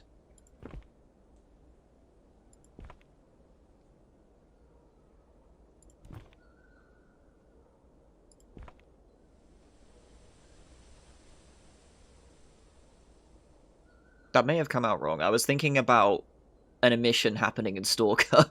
Hang on. Oops. My bad.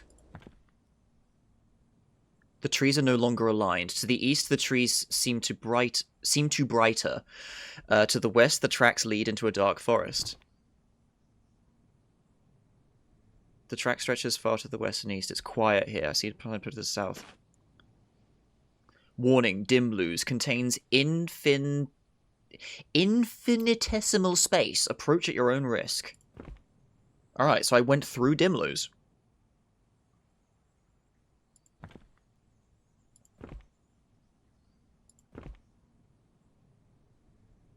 It's quiet under the trees. The track runs in a straight line across dusk, east and west. It's shadowed by the west by a dark and pale forest of trees almost perfectly spaced apart. The track runs in a straight line across dusk, far to the east and west. Am I entering the dusk? I am entering the dusk. Hold on. Am I going to slow down?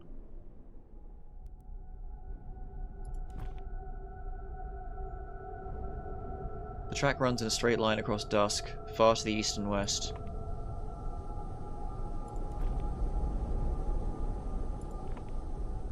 Because when I was looking at dusk from the far south, I could see the railroad across it. It doesn't seem to be affecting me, though, while I'm on the track. The text is slower, yeah. But the text also does give me a warning saying I feel slower. I think I'm okay.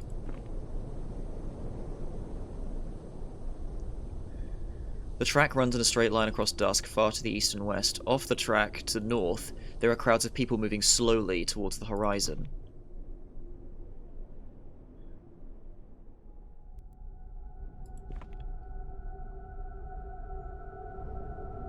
If I keep following this, it's going to take me to Dagger.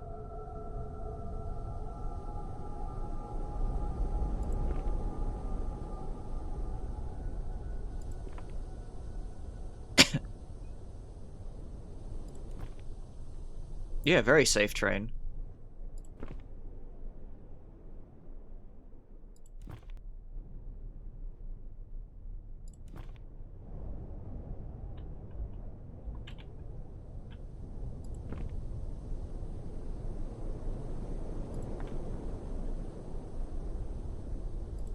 It keeps going. There's a man walking slowly across the track towards the east. It's a middle-aged man with a rigid square jaw and black hair, wearing a stark brown cotton jacket. He nods to acknowledge me. Looks like he's walking briskly, but he's in super slow motion. Even slower than me. Have any advice?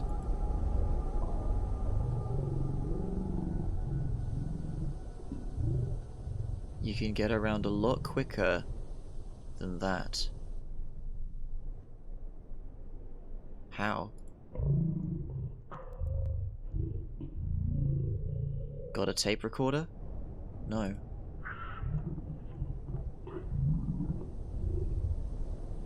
South of the clock room. It's in there.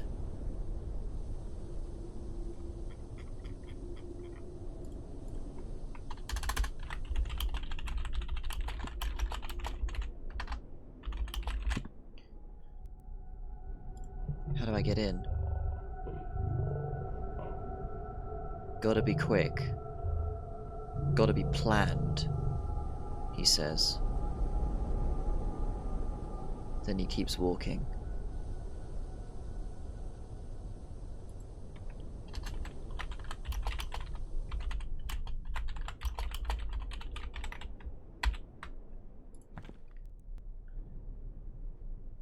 Interesting. Dude, this train track is like the best.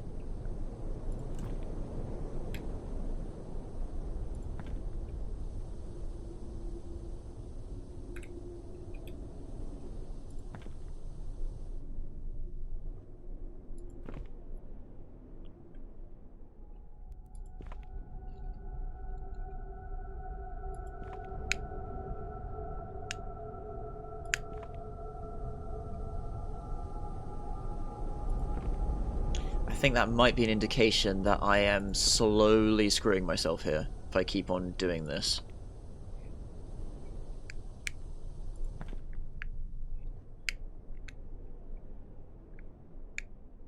The sound changed.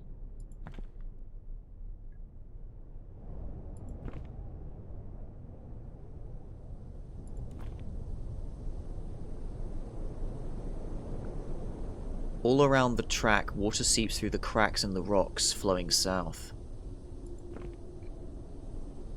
The track turns from the south and runs in a straight line to the west across dusk. Off the train track north, there are crowds of... Okay, so, track turns from the south, so now we follow the track south. Far to the south, the track runs straight through an enormous flames of a burning tree line. Oh, I'm speeding up again. The track runs in a straight line through dusk, north and south. Far to the south, the track runs straight through enormous flames. Uh-oh. To the south, the track runs in through a giant wall of fire of burning trees. Northward, the track runs straight through dusk.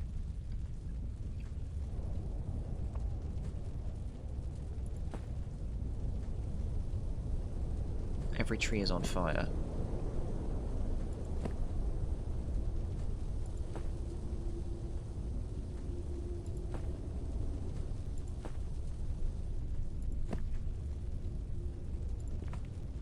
Back on the train track. To the southeast is a blazing forest fire. The wall of fire reaches all the way to the dead, dry rocks of dusk and stretches on for miles east. Southward, water flows out of these cracked rocks into a wide river separating the fire from a prairie to the west of it.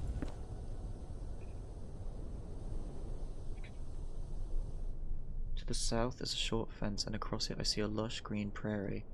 It's an endless rocky plain. I see hundreds of people standing out in the distance. Okay, I'm not sure what to do here. So, I can sneak... Hold on. So, I'm in the corner of the prairie.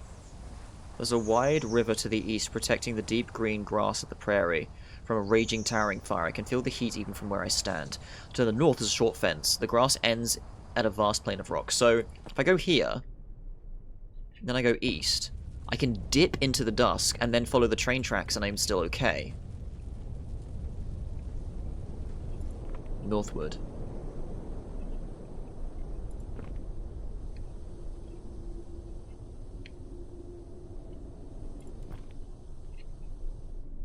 To the west across dusk.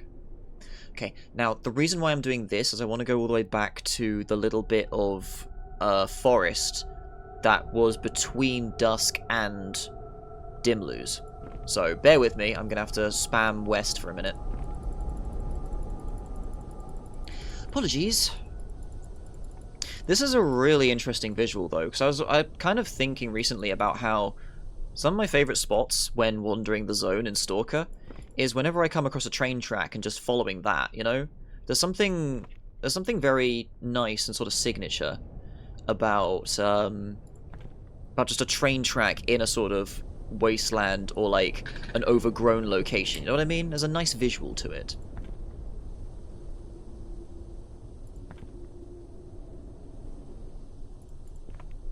Spam West, young man. Spam West sounds like a video game protagonist. Quote, Life is Strange Episode 2. I feel like I sense that Morph just suddenly perked up somewhere. Hey, yo, what up? Oh my god, Cube arrives. Hello.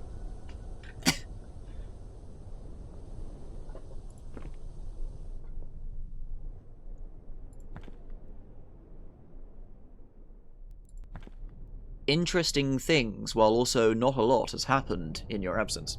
Alright, Spec.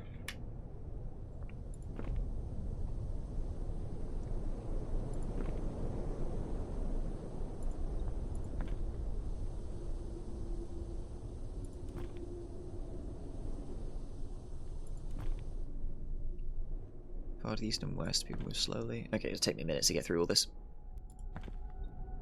To give a quick recap for the Cube and Co.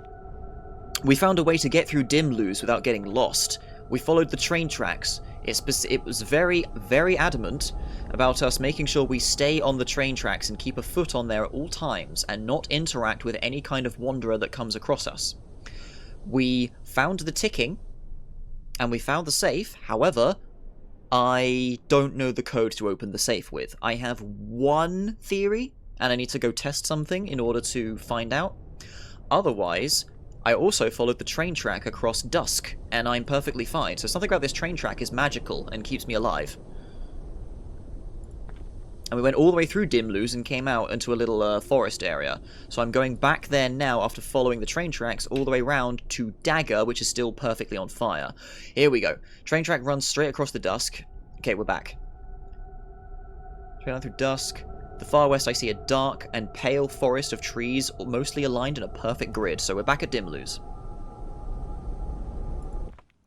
It's quiet under the trees. The track stretches far west and east, so north, forest. To the south is a train track. So if I go east, I'm at dusk. The horizon is so close, so bright, I can almost reach it. Get off of that. Okay. It's a giant rocky plain. To the west, there are no trees as far as the eye can see. See hundreds of people standing out in the distance looking towards the horizon. Time seems to slow down more and more the further I go north. To the west, I see a tree line of evenly spaced tall trees. It's quiet here. The horizon is so close, so bright, I can almost reach it. Go back south. Okay, back to the forest. Okay, so west, south is a train track. To the north, the trees suddenly come to an end. To the south is a train track.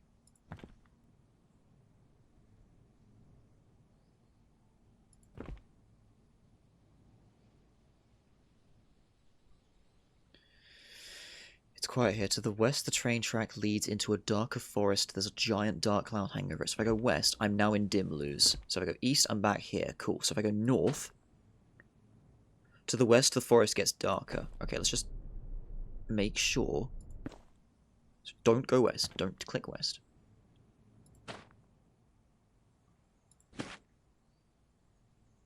To the west, the forest gets darker.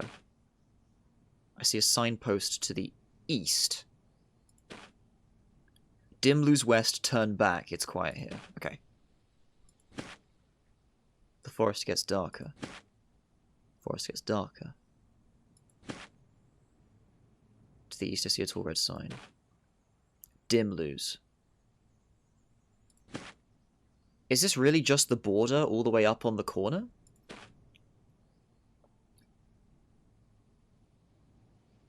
To the northwest. Dimlose, northwest, turn back. I'm just back on the corner of Dimlose. Okay, then. So it did just spit. So there's like a little pocket of forest upwards that reaches the train line. Okay, then. There's a little pocket I can use to get onto the train tracks that lead me all the way around to... So I can speak to the man, and he says you can move faster. So I need to do something... I need to find... What did he said? Tape recorder south of the clock room. I gotta get the tape recorder, come back to him, and he will teach me how to move faster through the dusk. It's something. Right, well that was interesting. So, now, okay, I think I know where I am. I need to head, really far southeast, because I need to find the supermarket. And I need to get the code out of the guy to get into the back room, I think. I don't know, that's the only lead I've got currently. I have no idea what to do otherwise. Alright, let's get out of here.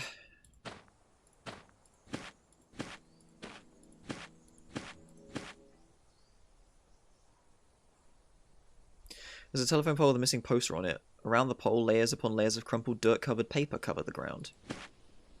Missing, Jeremy Robertson.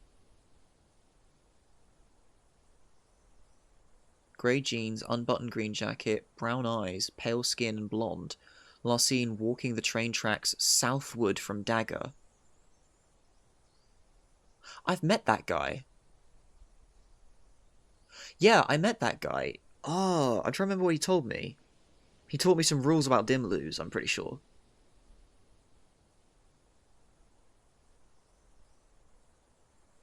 Curious.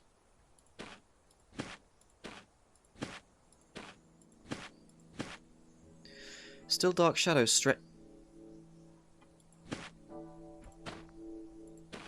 This is the obelisk.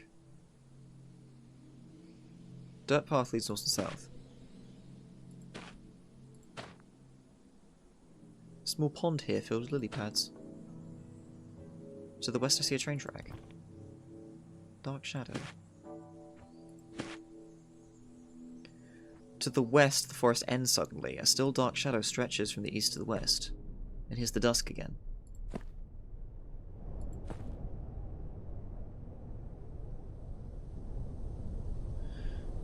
In the distance I see a kid standing and staring west. A still dark shadow stretches from the east to the west. I'm gonna keep following it.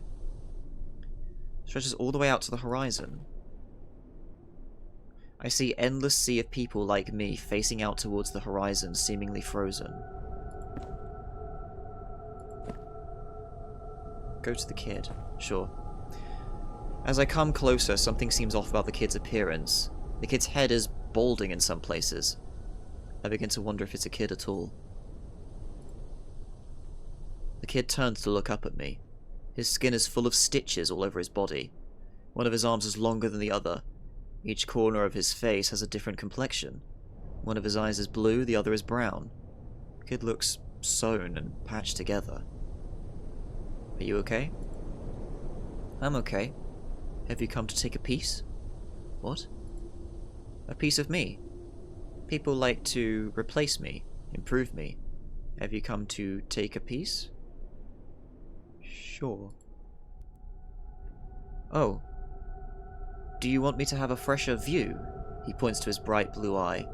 Or something new to stand for? He points to his left leg, which is a little shorter. In his other hand, he holds a tiny scalpel.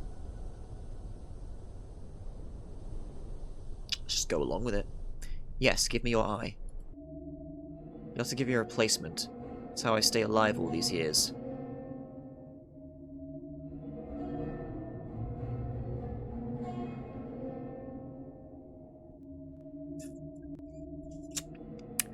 This seems like a bad idea. But I haven't learned anything interesting, so we're gonna go for it. Hang on, I need to write down. Long shadow to the west reaches into dusk. There's a sack boy, I guess. Sack boy who can give me an eye for an eye. You know what? Let's do it. Ah! The kid raises up his right hand and plucks out his right eye. It pops out just like that, and it falls in his palm. What now? The kid hands me the scalpel. Clean it off on my shirt. Ah! I wipe off the scalpel, then I do the same to my left eye. The pain is incredible. That's done. And I trade eyes with the kid. Thank you. It's yours now. Go elsewhere. East. East. East. Okay, I have a new eye. Nice. I got heterochromia. Plus.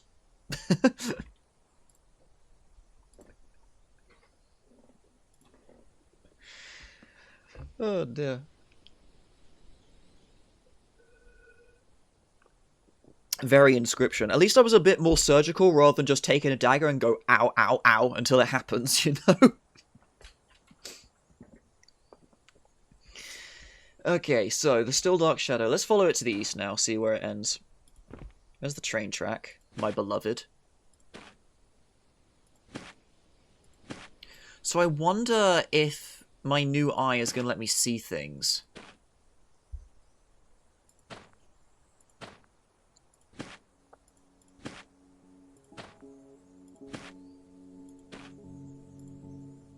Here's the lighthouse. Okay, so the lighthouse... The oak tree is there... is still there beside the entrance. Wait, still there? Oh, right. Okay, so... four mates who may have joined. I went to this lighthouse earlier. There's a tree with 3 red apples on it. Then it asked me a bunch of riddles. It said that if I answer the riddles, it will let me go. I answered the riddles. It said you answered correctly. Then it dropped an apple and said, I love eating bones, and I died. Do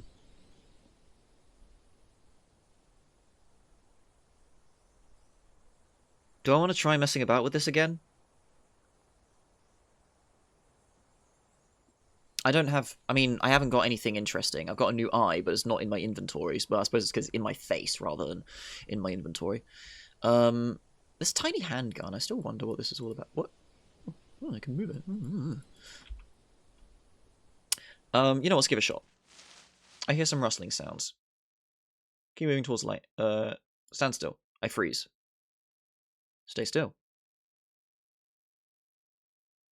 Must leave if I just stand still. Look around slowly. Closer than it was before. Hello? Do you see my father? The oak tree speaks. Look at the other trees. Don't look there. Where is he? If you cannot see my father, you are blind. The lighthouse? My father towers proudly and gives us all hope, says the oak tree. That's not your father, it's made of cement. Do not spit those words out your mouth. I'm gonna have a look inside. You may not. The 3 bright red apples almost seem to shine in the dim sun. Or else what? Run and find out. I need to go to the lighthouse. If you can answer my riddles correctly, I will let you pass. As it speaks, it shakes, and the 3 shiny red apples bob up and down.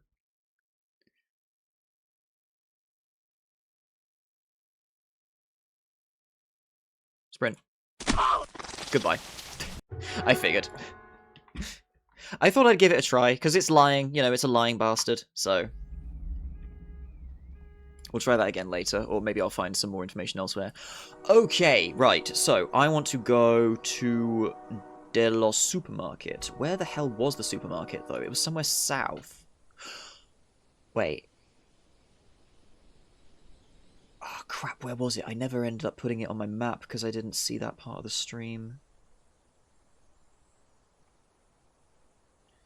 Missing poster, the boy with the circus wagon, the hand garden, the statue, empty grave.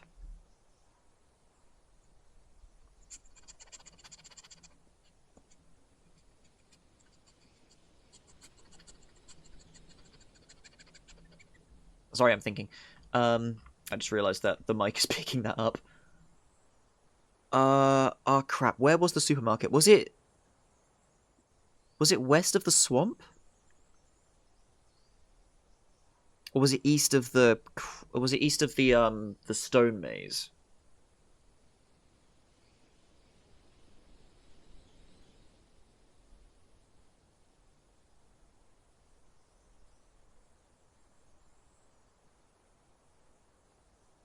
I think it was west of the swamp, because there's a road there, right? So let's just go south.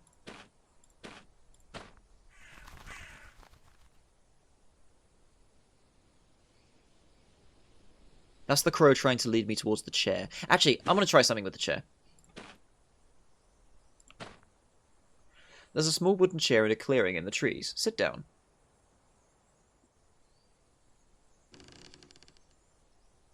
I'm going to see what happens if I let the vines keep me, because I assume I die.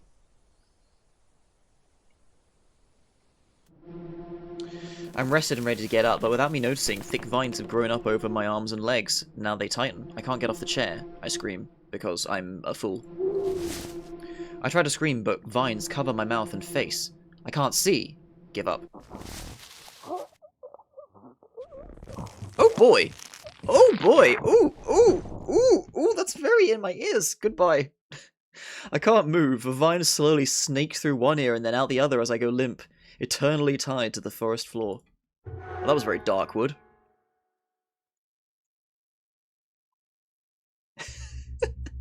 Oh crap, we're doing this again. Where will we go when stranded out at sea? The ocean. The ocean can hold us all.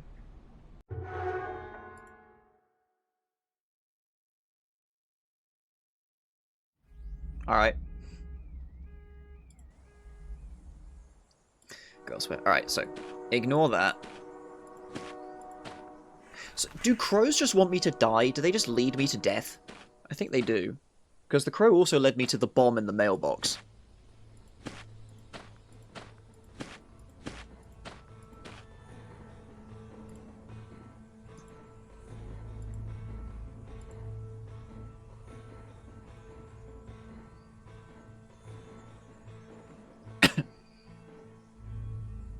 To the west is a tall, narrow building with many windows. A narrow asphalt road leads into its tiny parking lot from the trees to the east.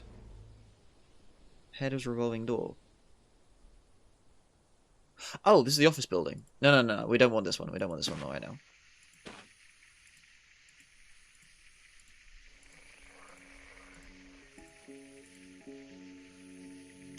This boardwalk weaves around the tall, gangly elms and bold cypresses of the swamp stretching north and south. I ignore. Not right now, boardwalk. We'll deal with you later.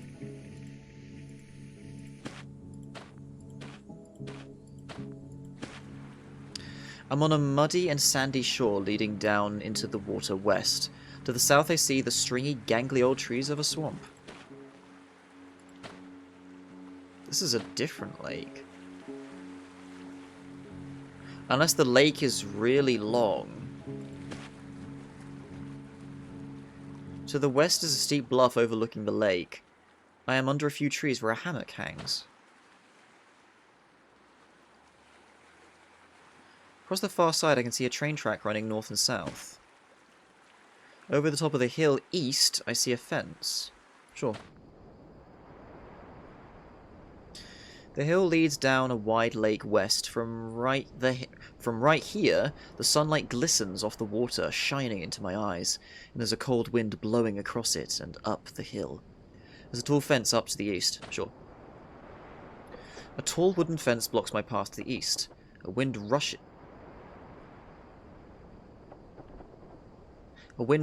all the way up the hill from across the lake west, rattles the board of the fence.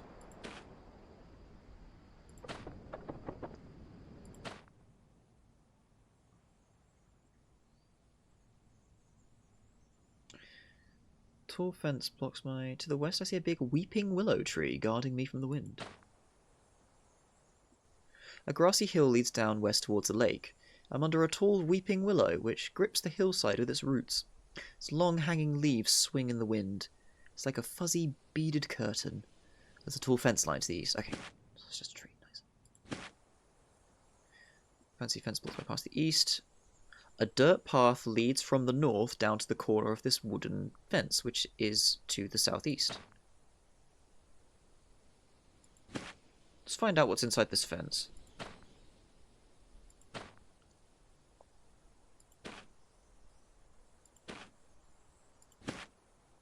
Mansion gate. Rusted iron gate stands in front of me. Ahead is a mansion.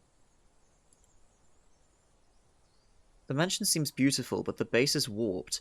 Perhaps from water damage or subsidence, so that the whole thing is just barely slanted. Hop the gate. The gate swings open. Oh, okay. This is the mansion of Don't Touch. But I want to go back here though. I want to humor the chest. We need to rule it out because we've seen weird exceptions to the lying rule. So let's go have a look at it. Go to the front porch. Go to the window. Try to open the window. Go inside. Okay, so we know how to deal with this place. So first things first, let's go get the gloves. Okay, go upstairs. Go left. Go to the bathroom. Open the cupboard. Take a pair of gloves. Go back to the hallway. Go back to the stairs. Go to the children's room. There's a little girl with a red dress sitting on a big pink bed. She's staring up at the ceiling with a vacant expression. Small toys litter the ground. There's a big closet. Open the closet. In the closet, there are even more toys as well as piles of clothes. Look at the toys. I see a dumpster truck, a snow globe, a smiling telephone, and a pirate ship, among other things. Open the closet. Okay, go back out to the hallway. Okay, so now we have the gloves. We go downstairs. A tiny plastic marching drummer toy is at the bottom of the stairs. How'd it get down there? Continue down the stairs. The marching drummer's mouth has a simple black line drawn straight across its face from one cheek to the other, and its eyes just stare dead ahead. All the details seems to have been sucked out of the drummer into the drum. Continue down the stairs. The drummer toy begins to vibrate. Something agonizes under the surface. It explodes into a giant slithering spiderweb of tooled gear wheels and sharp nails and screws. It's crawling up the stairs. I trip on the stairs. I reach the top of the stairs. I feel as if I'm running in slow motion. Go into the children's room. And slam the door. I hide in the closet.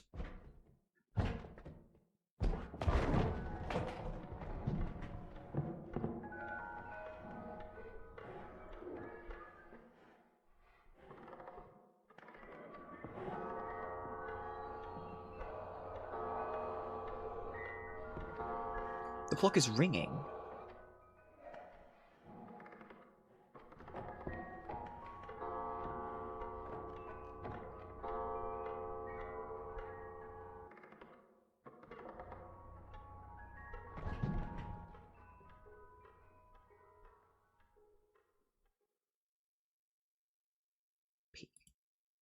I don't see anything in the children's room.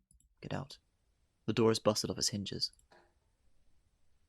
Go back downstairs. Curious, I heard the clock chiming and it chimed 3 times, waited, and then it chimed twice. Aren't children's toys one of the slow-mo triggers? In theory, this is the place where we theorized that, but the painting also does it for some reason. Well, not slow-mo, it just says, keepers of time are affected by, and that's it. Anyway, we go to the south foyer, and we go to... wait. South is a closed door. Go to the south door. I step up to the door. We leave that the fuck alone, because we've also been told that a piano spells doom. Go to the living room. Behind the sofa, the wireless antenna. We go to the dining room. The reason why I'm speeding through this is because we've been here before and I know what to do in this mansion. We've solved it before. But I'm reading the interesting text here and there for people who haven't seen this yet because, well, you know, obviously you can't see what's going on if I just click through the text. They're affected by this part of the note has been torn off, specifically. Yeah, so the only theory we have currently is toys, a painting, or I'm going to guess danger in general.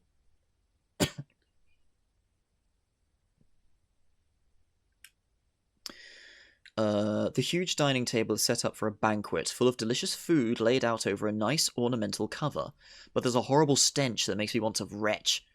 Beautiful pottery lines the shelves and the walls, and a marble statue of a man stands in the far corner. Look at the statue. It's a statue of a muscular man staring at the table with a fierce look. Go to the dining table. There's all kinds of food on the table. I see a big turkey, fruit salad, mashed potatoes, various candies and puddings.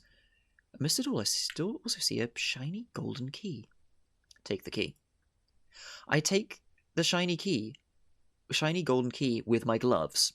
So if you come here without the gloves, without getting them from the bathroom upstairs, as you reach for it, it will start doing the tense music, and I can't remember what it says, but it says, I don't feel good about this. And you get a bad feeling from the statue. So I think the statue might bin you if you leave your fingerprints. We found a information in the office building, I think it was, where it said they sense your fingerprints, something like that. I'm not taking anything else. Go back. We don't fuck with food. Okay, so now we go back to the living room. We go to the foyer. We go to the north foyer. We go upstairs. We go to the right. Listen. Open the door. There's a tiny wooden ladder. Climb the ladder. Carefully climb to the top of the ladder as it wobbles back and forth. Above me is the attic door.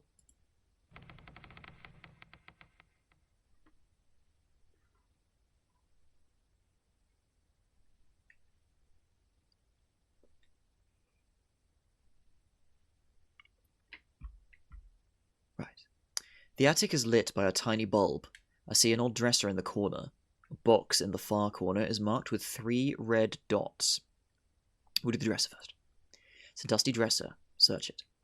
There's nothing in the drawer, but there are words carved on the inside. Seek knowledge in the brick library, north of Central Chasm. Summon the lucky spirit for guidance.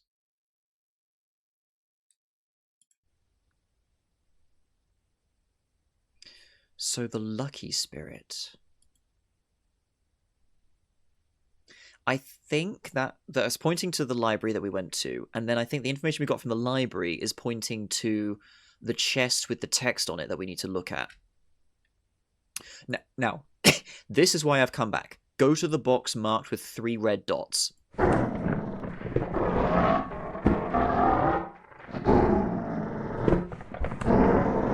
As I get closer, the box starts shaking. I hear growling noises. What's the worst that could happen, right? I open the box. Inside is a tiny husky puppy looking up at me. Take the puppy. So I think what we need to learn from this, and from what we did with the mailbox, if a container is marked with 3 red dots and it starts doing things, it's lying about its contents. It's not the thing lying about what it is. It's lying about its contents. I think that's what we need to take from that. I have a puppy. Go back down. Downstairs. Go to the south foyer. Oh wait, wrong one. North foyer. Climb up the front porch. Leave. Now I have an idea. We're going to go east. Campfire.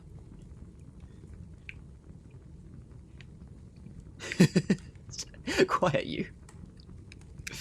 I stumble upon a campfire and a group sitting around in the lawn chairs. They seem less alarmed by my presence than by my holstered weapon. One hovers his hand over his hip in a defensive posture. Hello. They visibly relax. One of the three, a brawny old man, tilts his head and seems to go back to sleep. The other guy keeps his eye on me. He looks younger and skinnier. The lady stares absently at the fire. Towards the suspicious guy. He stares back at me. Name's Brent. Not a talkative group. And saying that's not going to change anything. Sorry. Yeah, it's okay. Where am I? New here? Yes. We did hear a loud strike northeast of here not long ago. Wondered if we'd see you. You came out of the cloud. It's far northwest now. Thing moves fast. What is this place? It's the dark place. No one knows what it is. Anything I should know? You must know about the 6 rules, right? Besides that, don't go too far out into dusk. Stay out of the undergoing? I don't know. Undergoing? I knew a guy went down there and never came out. He said there's a door with 48 locks, and he wanted to break in, so I waited while he climbed down. He never climbed back up. What made him do it? Plain old curiosity. If you want to be safe, stay out of there. 48 locks? How the hell am I going to get through 48 locks before my head inflates and pops like a balloon?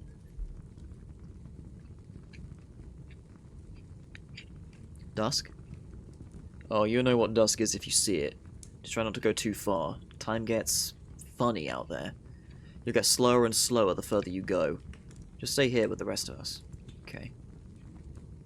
He looks at the fire, then something lights up in his eyes. He almost smiles. There is one more thing you should know. What? You ever heard a piano in a strange place? And then the sound was gone before you could see it? Yes. You have? Already? We heard your strike not more than an hour ago. He's very surprised. Can you tell me what it was like? It sounded melancholy. Brent looks into the fire thoughtfully.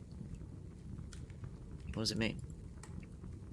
No one knows, but everyone who's heard it says it's nothing to laugh about. There's something grim about that piano. Just wish I could hear it for myself.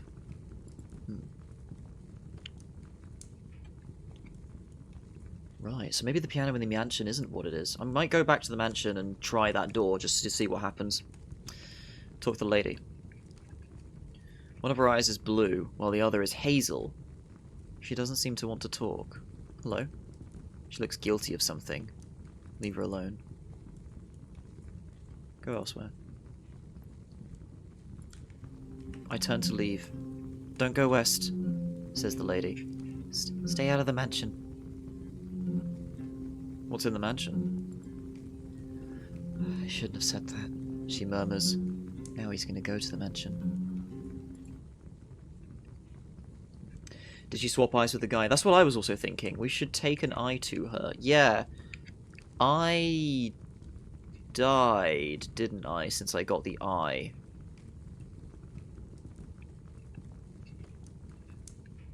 I did. Yeah, indeed. Where was the shadow? The shadow was north? Shit, where was the shadow? No, the shadow's around the other side of the mansion. Okay, we go east.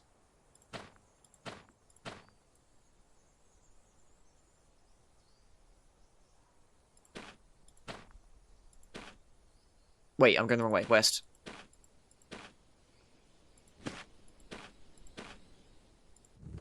It's the campfire.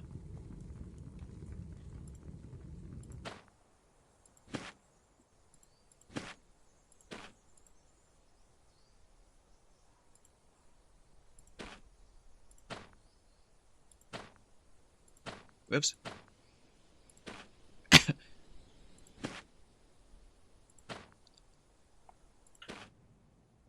Wait, no, the lake is over here.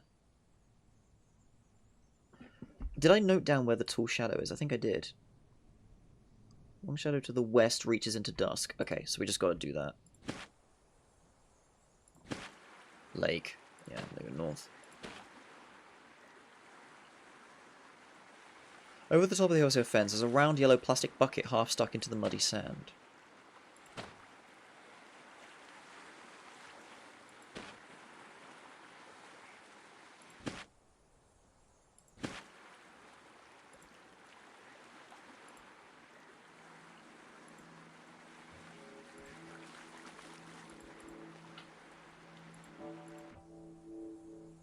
Can we do anything with the pupper in our inventory? I don't know. We can scroll, so apparently there's a lot of items. What the fuck? What was that?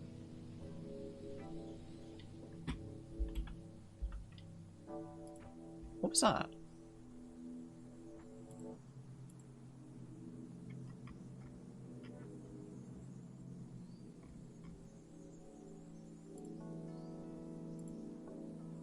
Something just beat me. I don't think it was the game.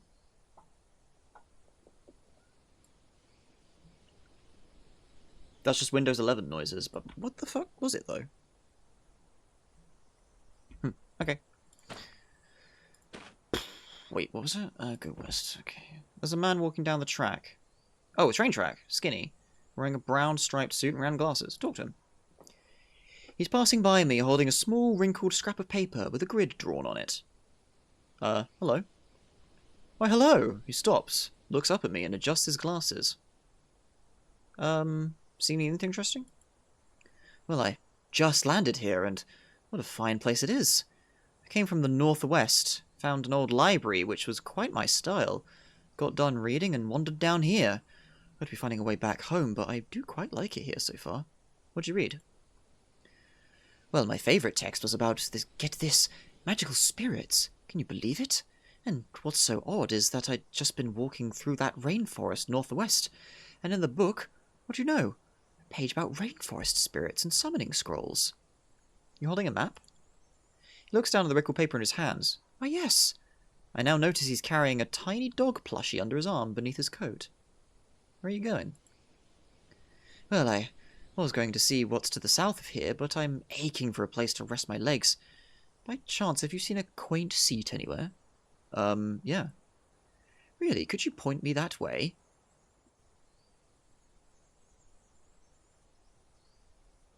Hang on a minute. A puppy plushie.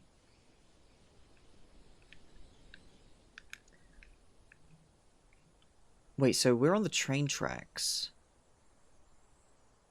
How'd I wind up at the train tracks without going past the phone wire? Or did I do so and not pay attention?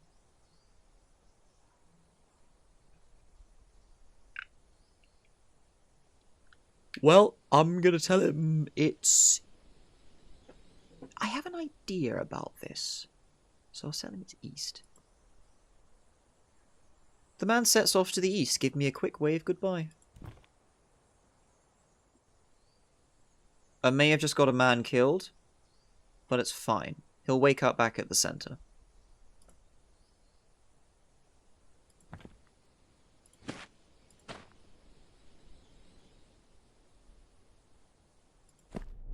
Oh, shit. Yeah, I'm at the dusk. Now I've just got to find the shadow.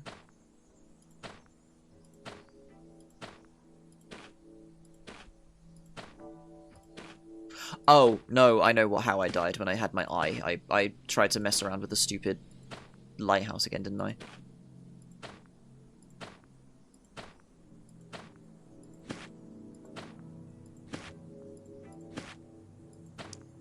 I think the shadow's more to the north, actually, because it's close to Dimlose, isn't it? Yeah, the shadow is close to the top of the chasm, isn't it? So I need to go north.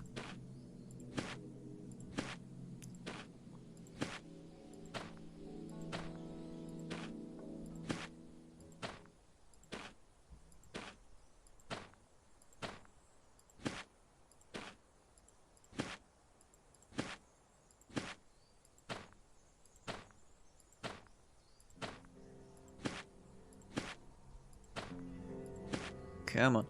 To the west of the forest and suddenly... What was that? Why can't I go east here?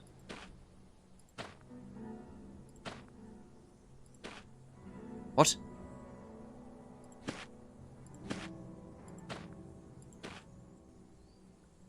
A still dark shadow stretches from the east to the west. Here we go.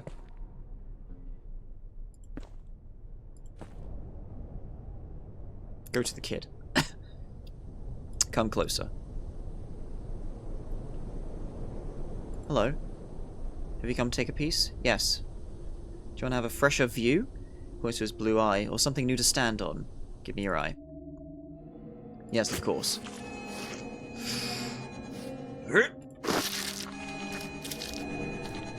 Thank you!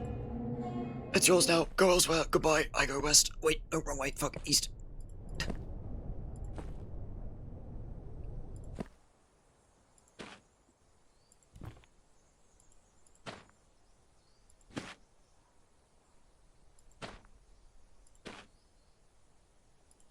What makes me a good demo man? Southwest is the corner of a 10-foot tall grey cement building.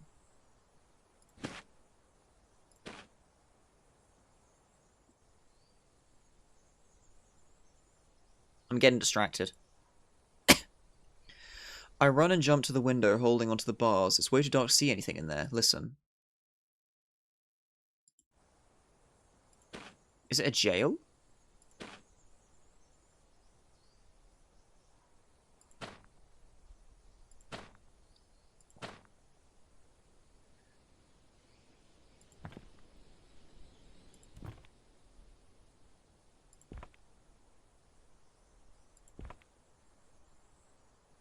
There's writing etched into the wall here. Old freak left his cement tower, always locks the door behind him. Can't keep us out forever. Left his key by the south side of the tower.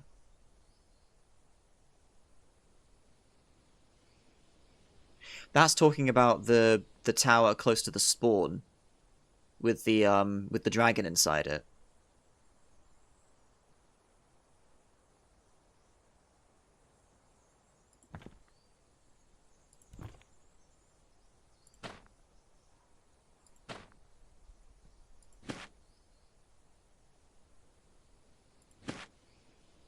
A dirt path ends at the wall. Barred window. There's nothing.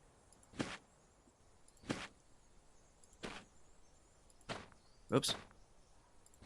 What? Hold on. There it is, okay.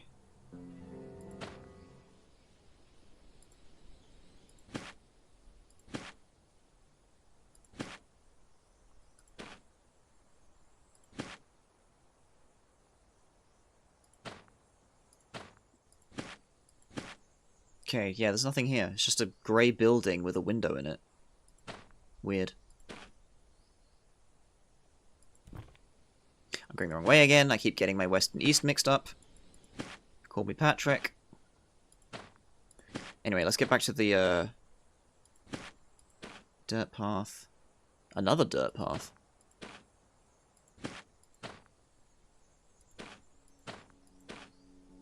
Telephone line, there it is. So let's find... Go elsewhere. Go south.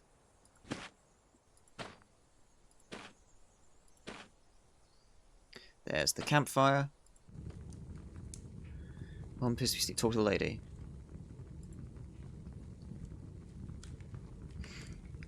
For a moment she looks up at you and squints, examining your face. So I'm not the only one who takes. She looks back down at the fire. Well, that was anticlimactic.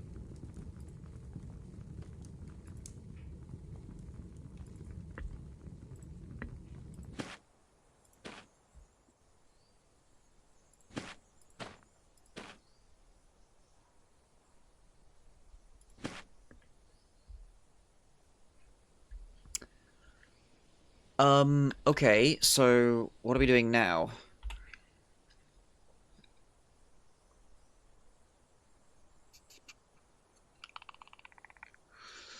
What do we do now? I'm still trying to find the supermarket because I want the code to see if I can do something with Dimlose.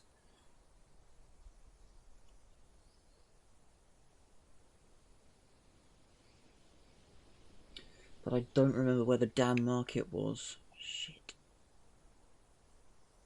I could have sworn it was south.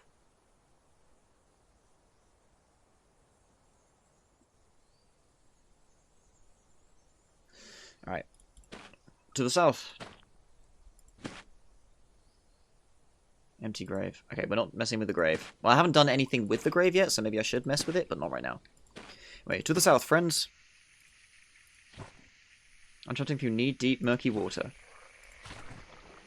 To the east, I see bubbles. We go west. To the north, I see bubbles. I see bubbles in the water to the west. Yeah, maybe I shouldn't do that. No bubble.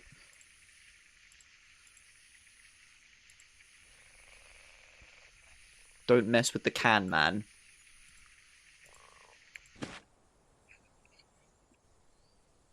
Chronicle of a big modern building. Hello, is this what I'm looking for?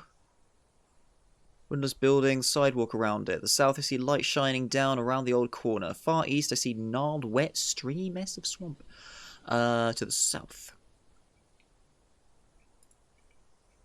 Corner of the supermarket. Found it.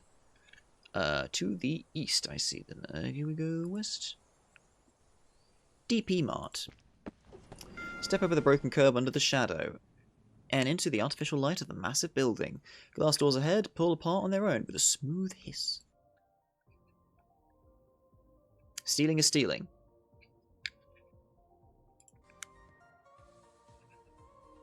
Go to the man. Right, how do I get the number out of him again? Step up to the man. Hey!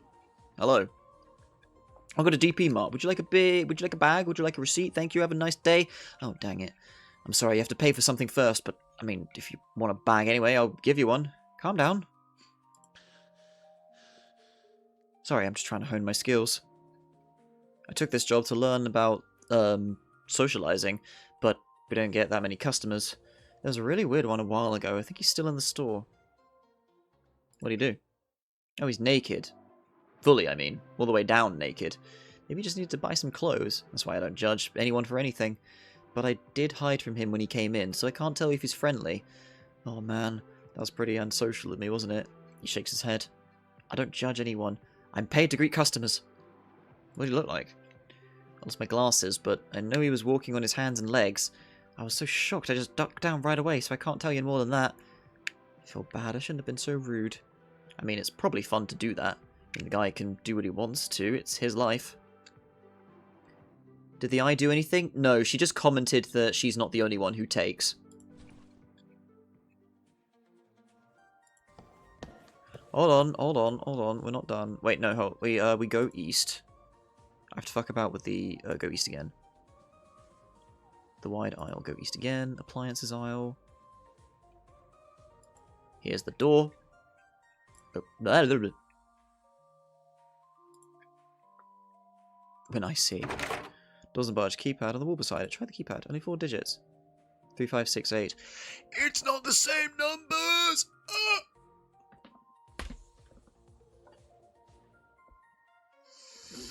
I'm upset. It's fine.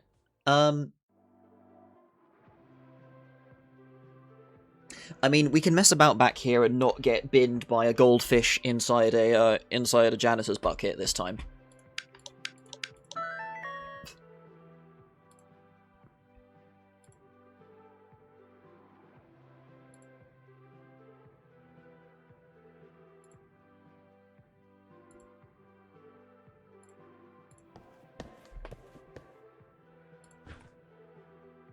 Do you know of any codes?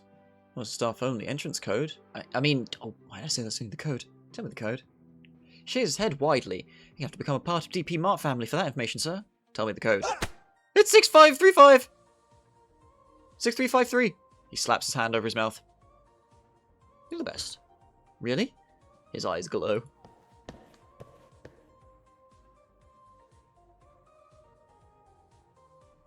They're all +1 except for 5. Might be significant. Really?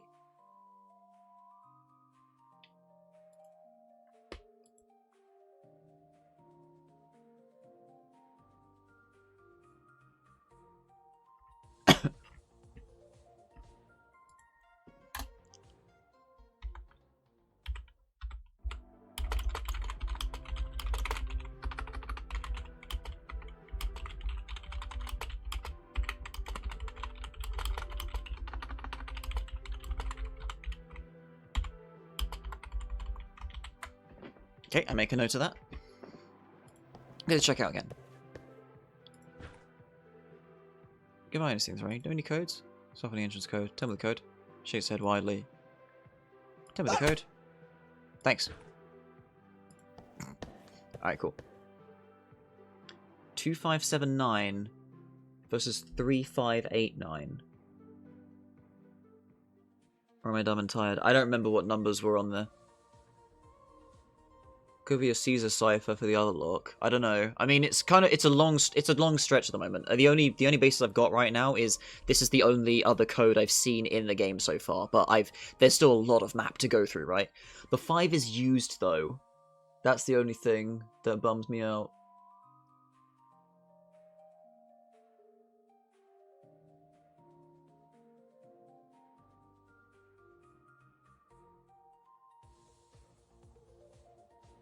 Maybe if I call the phone though, because he asked me, do you know the rules of Dimlose? And so I can say yes now, which is stay on the train tracks. So maybe he'll say something different on the phone. Anyway, let's fuck about in the staff area. Oh, also, for anyone curious about who the naked man is, it's a baboon. It will kill you. I'm not messing with it. I'm gonna leave it to its clothing shopping.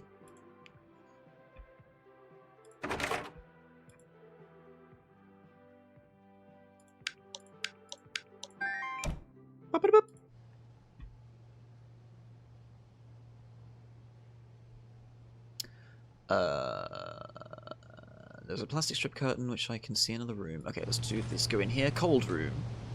There's a white door directly ahead of me and another wider plastic... Go to the white door. I didn't see this one. Twist the handle, pull it open. It's a cramped janitor's closet. Lit... Uh-oh. Nope. No. Not messing with that again. Go through the other curtain. Go to the roller door. I did this place before. Press the button. Pull the door up. Okay, so there's nothing I can do here. Let me try this again, actually. Hold on. So, take the fish bowl. Go back. Go through the white door. The door has already been opened, revealing a janitor's closet. There's a mop leaning against the shelf and a yellow bucket full of suddy yellowish water, which I can't see to the bottom of. There's a goldfish swimming quickly around in there, among the floating shards of glass. Oh, the fish is in there now.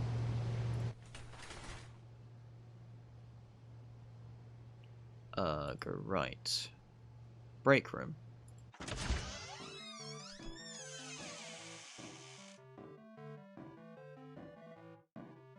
Playing the game. Go to the counter. Watch the counter. There's a cheap plastic white coffee maker. The yellow box has the big bubbly blue letters, Cheesy Beagles. The picture looks like pieces of cheese crackers, shaped like tiny dogs. There are some yellow crumbs by the box. Take the box, it's light. I tip it over and shake it. Some crumbs fall out and a pair of plastic yellow dice, bubbly orange numbers clatter down. Take the dice. How many dice are in this game? Hang on.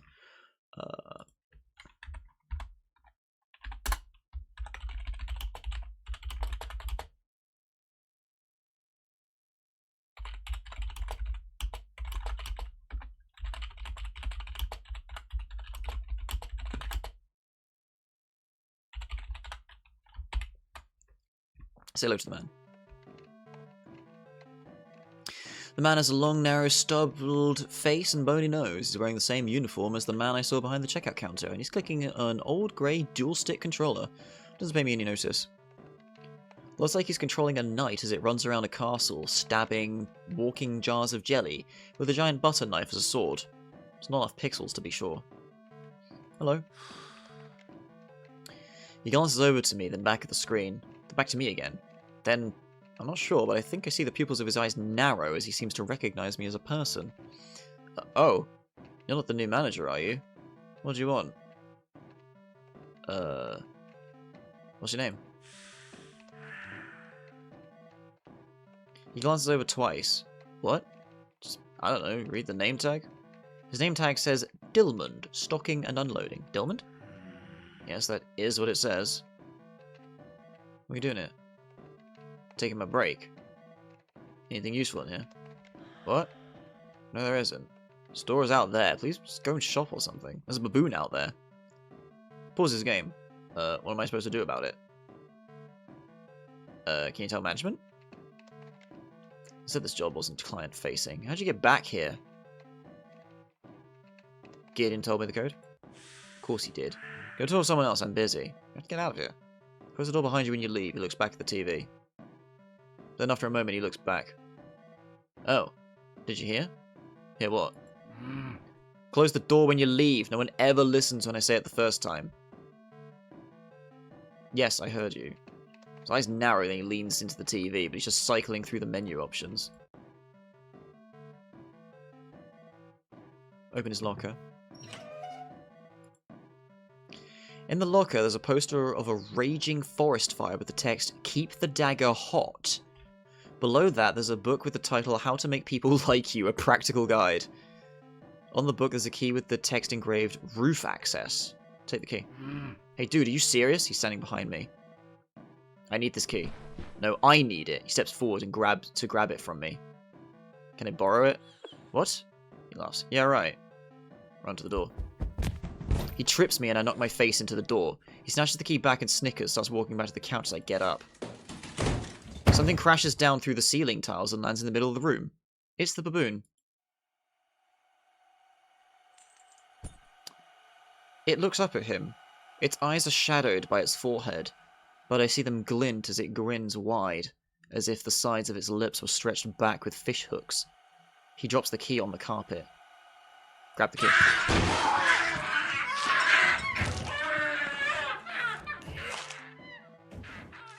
I lunge down and grab the key. The baboon clings as he screams and swings around, slamming it into counters. It tears back, and something flies across the room and sticks to the wall. It's his lip. Get up and leave. I leave the break room. Close the door behind me. I close the door as he asked. Go the fuck elsewhere. Leave the staff-only area. Step back through the staff door. Go elsewhere. That was a thing? Jesus Christ. So how do I get to the roof?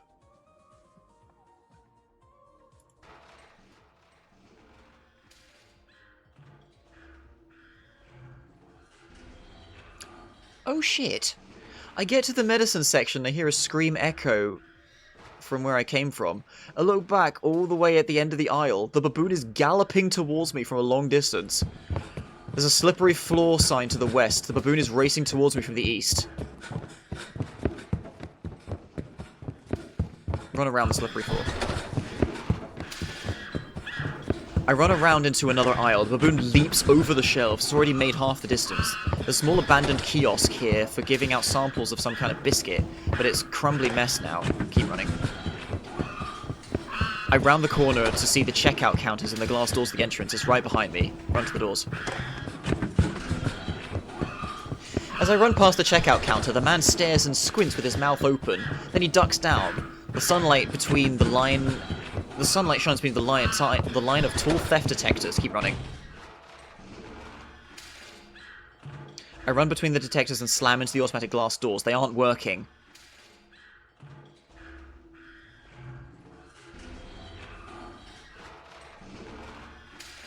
Hit the glass. It's sturdy. Stomp on the floor. Nothing happens. Goodbye.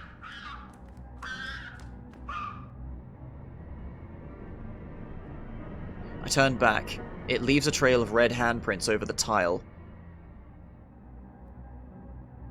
Dodge or pun? Dodge. The big steel... Oh, get fucked! The big steel theft detectors light up and beep. There's a zap, and the baboon bursts like a watermelon.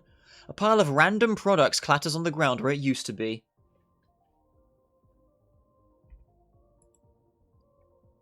The man behind the checkout counter pops his head up, mouth gaping. Oh man. Then he fakely smiles and swings his arm in a fist. I mean, that's our security system working as it should. Crime doesn't win. Behind me, the glass doors finally open.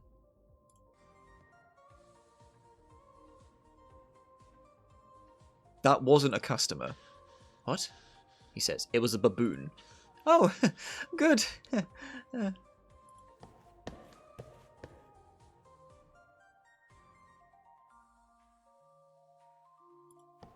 Alright, I want to talk to you. Where's roof access?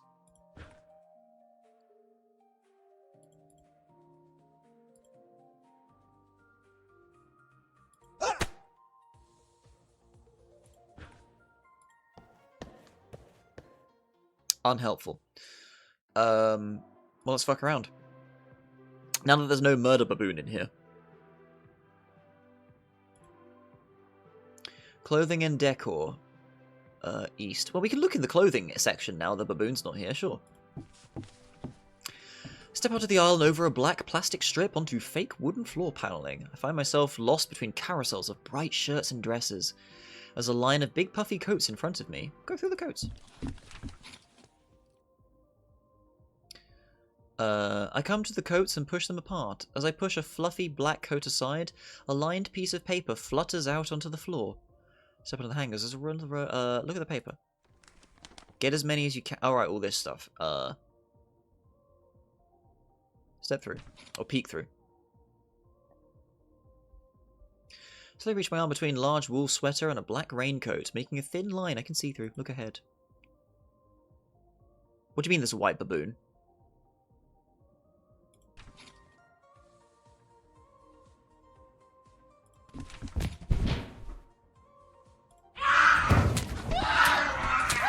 I'm pissed.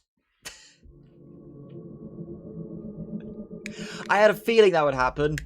Fuck you. Damn it.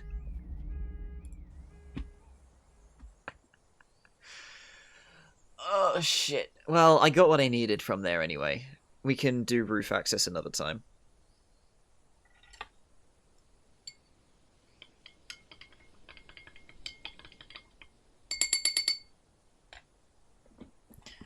Fucking baboons. Nobody expects a second baboon. I think the supermarket is just buggy. Because, you can talk to the guy about the fact there's a baboon in there without meeting the baboon. So I think the supermarket's just a little bit buggy.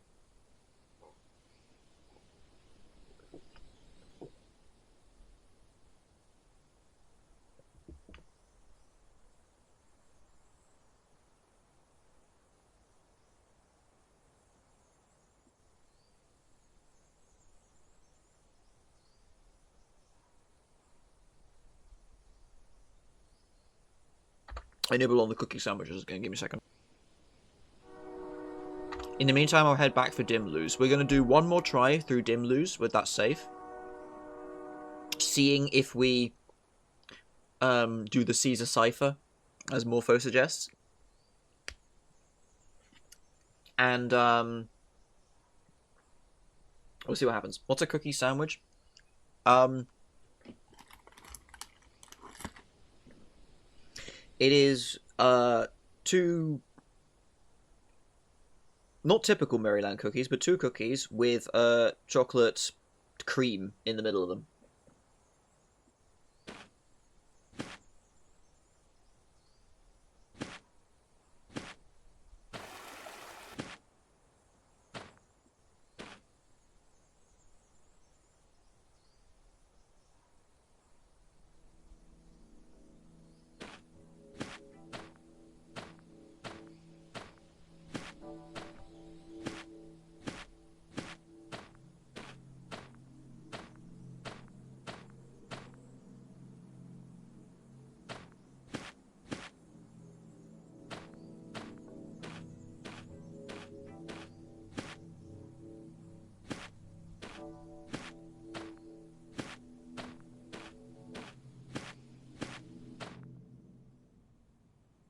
Here we go.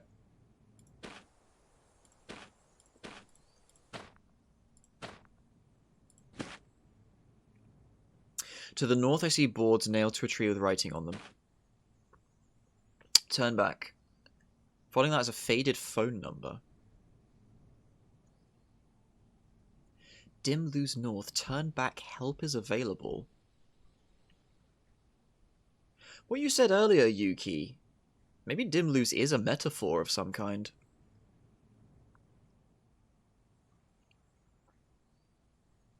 I mean, the dark place, you know, people being in a dark place emotionally. I think the whole thing is supposed to be a metaphor for that.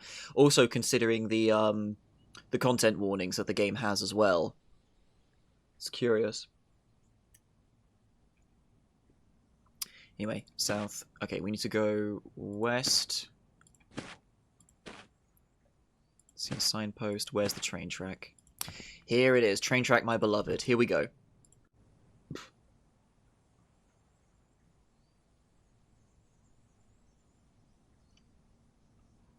All the signs are basically don't use this place. Yeah, exactly. Alright, here we go.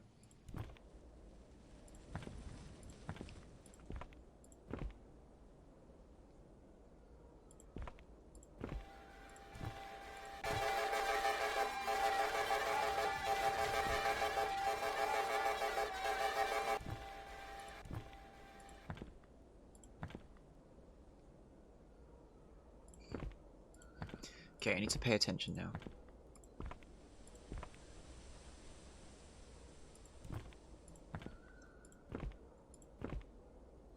Rest your legs. Go north.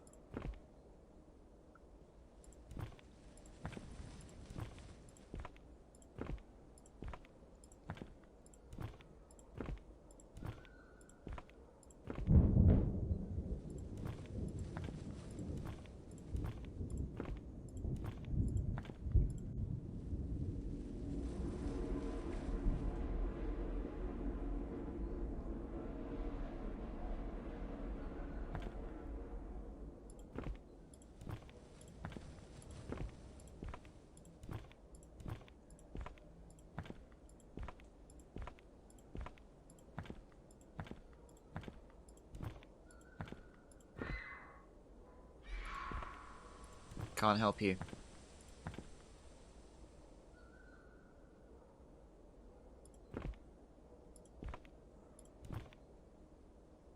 Was that a dude to the left? Maybe. I was trying to see if I could make anything out, but the pixels are so chunky. Chunkier than chicken soup. Can barely see anything through that mess. If they enter Dimlose, they're on their own. Unfortunate. I feel like I'm being watched.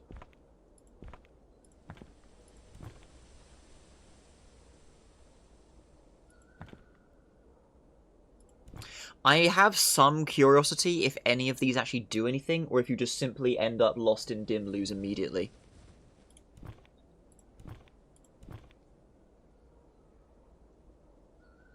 Hang on, I'm just looking now. Is Dimlose a anagram? Not an anagram. What's it called when you muddle the letters to spell a different word?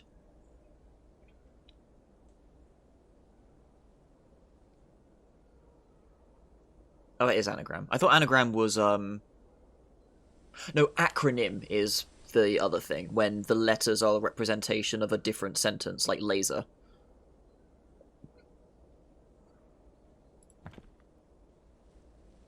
Large tree veers to the north. Right, the clock should be here somewhere.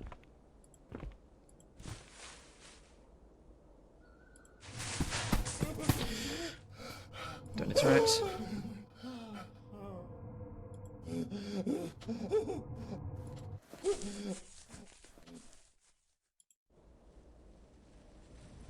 I love the way the text, like, does the shake and gets larger to really try and grab your attention.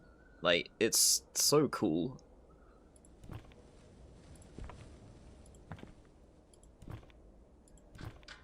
Here we go. Right. So, south, north, south, west. Look down. Unlock it. Okay, right. So, the number before was... Where'd it go? Where's my Dimlose notes? Dimlose. Dimlose, where are you? There it is. 6353.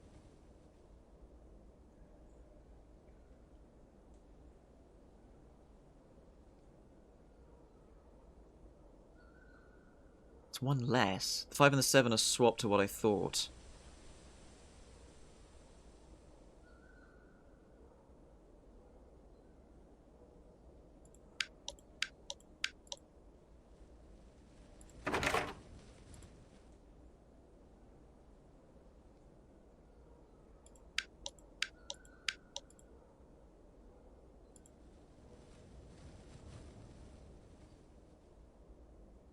Damn, yeah, I think it's just completely unrelated. There's no way. Ah, fuck.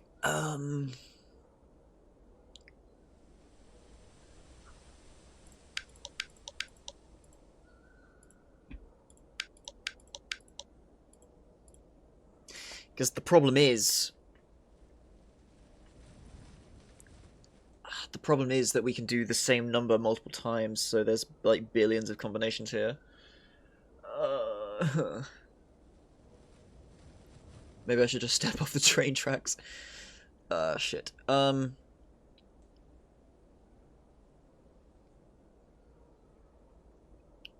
there anything else I could try? Guess you could brute force this. To a degree, though, Sire, because you can just do multiple numbers, so...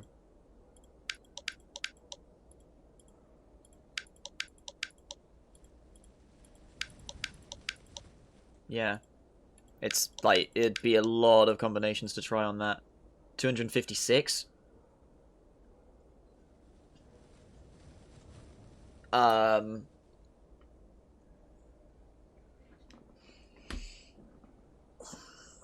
You realize brute forcing is... That is what? Not 9999? Whoops. I did a 5 in there. My bad.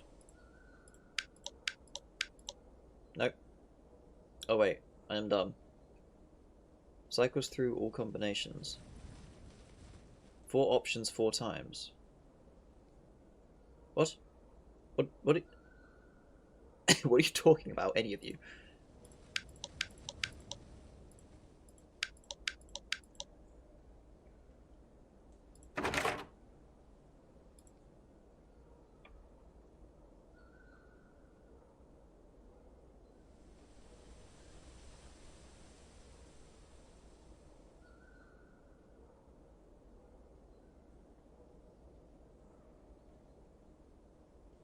Oh, right, I see. 111. Yeah, right. Get the number of, to get the number of combinations.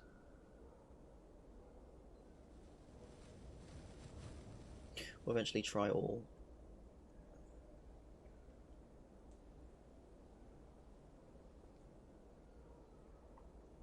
I think I will see what you're saying, Yuki, but it's the same anyway, because it's like 4 ones, 4... Yeah. Like, you could replace 2 with 1, 7 with 2, 5 with 3, and 9 with 4, and it'd be the same thing.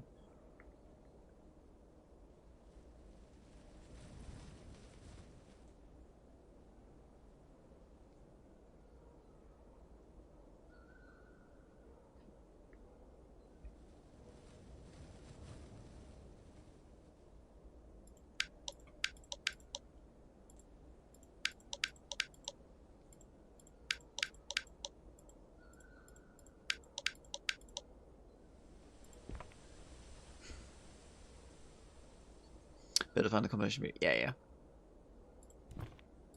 Let me see if I can leave Dimlose safely.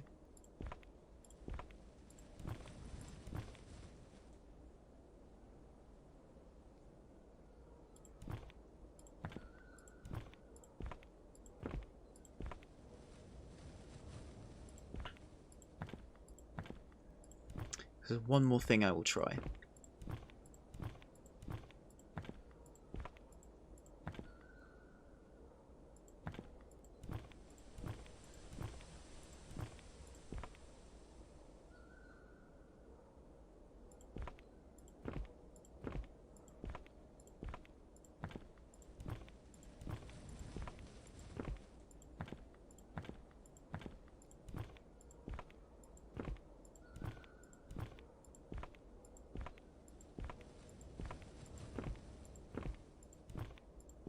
I should hear the alarms in a second.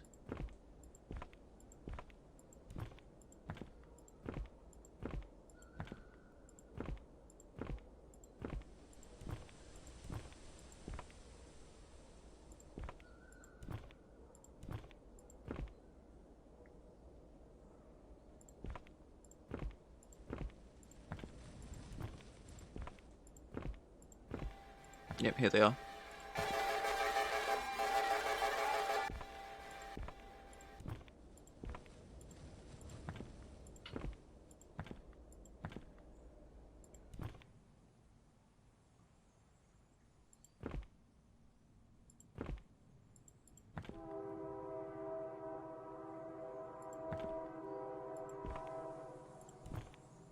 It's kind of curious that the train suddenly makes a blaring here.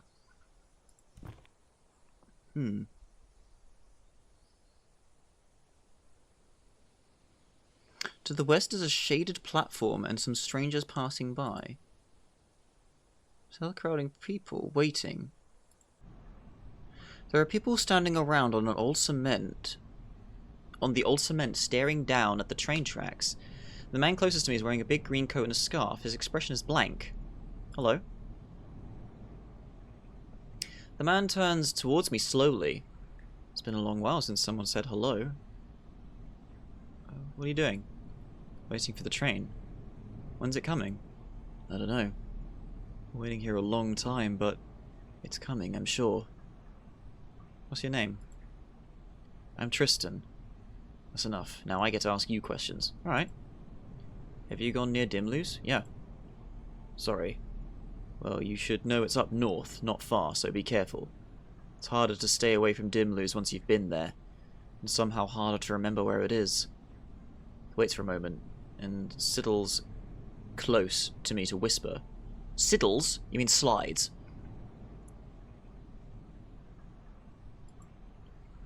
The others at the station. I hear them coughing and stepping around, but they're not real. Look at the people. In my peripheral vision, the various strangers standing around the train station platform are moving, just shuffling about, standing anxiously. But when I look at one directly, it's just a cardboard cutout, completely still and silent. Look at one. There's a cardboard cutout of a lady in a puffy coat standing with her hands in her pockets. Why? He whispers, I don't know why, but this has been happening ever since I've stood here. I'm afraid what happened if I tried to leave. Will they turn on me? You should leave. Maybe I should, but my family, I want to see them again. Okay. He mutters something to himself, folds his arm and waits, watching the train tracks. I decide to get away from the train station platform as quickly as possible. I'm going straight the fuck back in there. Damn it!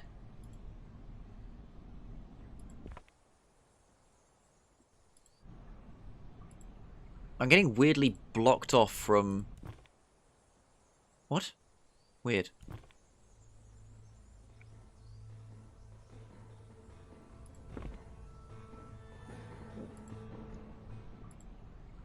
Yeah, it's being funky here as well. Siddle is a word. Oh, okay, fair enough.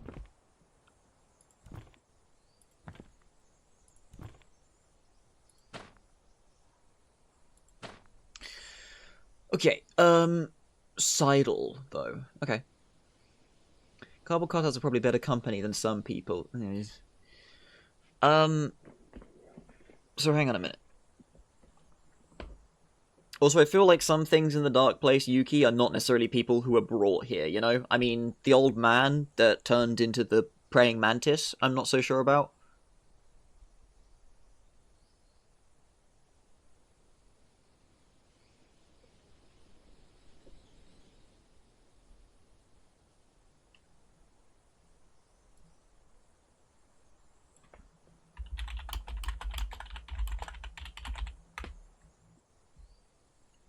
That means there are natives. Yeah. Um,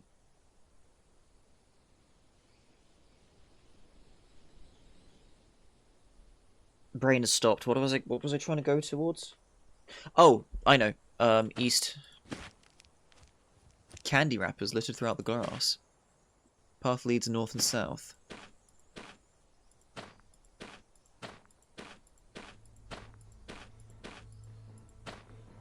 Telephone, right, north. Open the telephone booth. Go inside. Right, use the phone. I don't have the coin, for God's sake.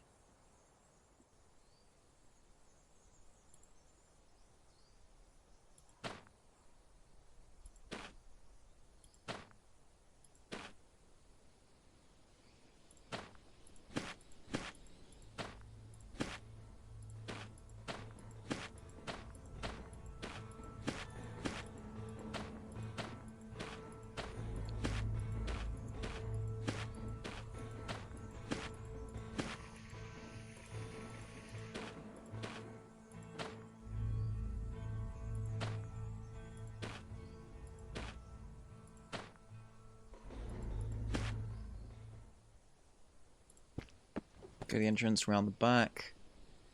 Look at the garbage, take the coin, tar, go elsewhere. North, west, west, west, west, west, west. The reason why I'm going one off of it is just to make the text scroll faster.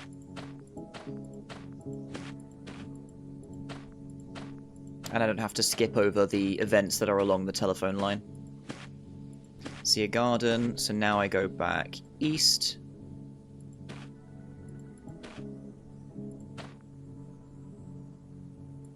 Here we go.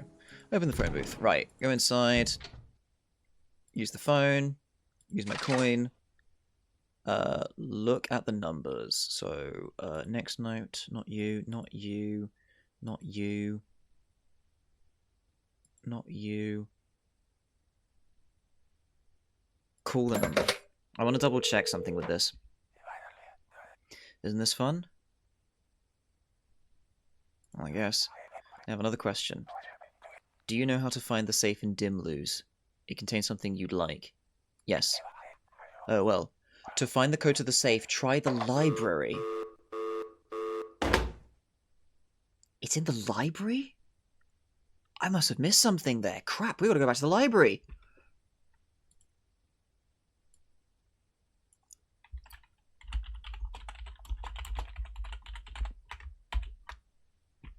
To find the code to the safe, try the library. Okay, then.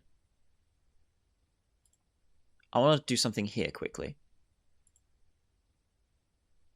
Love how you just answer yes this whole time, or does it not? No, you can. You can answer yes, but that's interesting, though. I had a suspicion that that guy would give you a clue for the other part of it if you answered otherwise. That's what I wanted to check. Right, now this is interesting, though. The note has a hole ripped through it. There's nothing written. Call the number. I call the number. The sun goes dark and a bright light blinks on behind me. I hang up. I hang up the phone. The frame of the phone booth casts hard black lines as shadows. I pick up the phone. The telephone booth is suddenly surrounded by trees as the sun blinks on like a light bulb. I hang up the phone. Look at the numbers.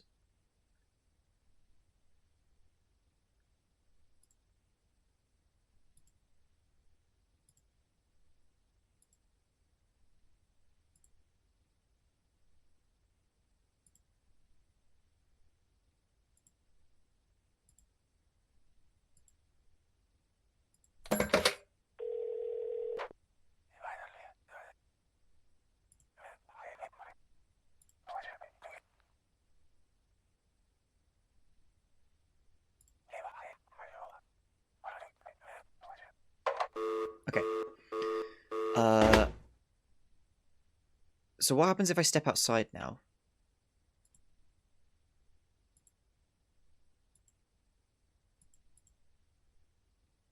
Cool number, the sun goes dark, bright light blinks on behind me. I hang up the phone, the frame of the booth, cast hard. Wait, pick up the phone?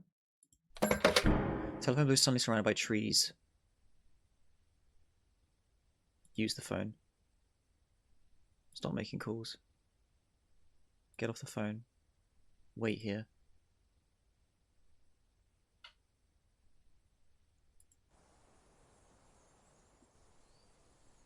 Oh, no, wait, that was the thing. Like, you call the phone and suddenly it's blink light, and suddenly the light comes back on and I'm back to normal. That was what was going on. Right.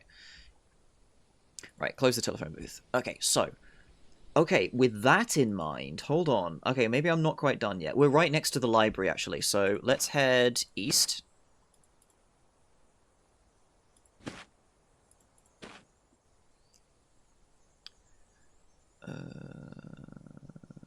A red cord runs up on the ground. Okay. East, east, east, east, east. Go to the door. Hello. Flinch away. I read what was written on the glass. Was that numbers? What was written on the glass was, hey, I reconfigured the thing, so you put a coin in there and you can make infinite calls. And then it says, I think I saw a coin at the church.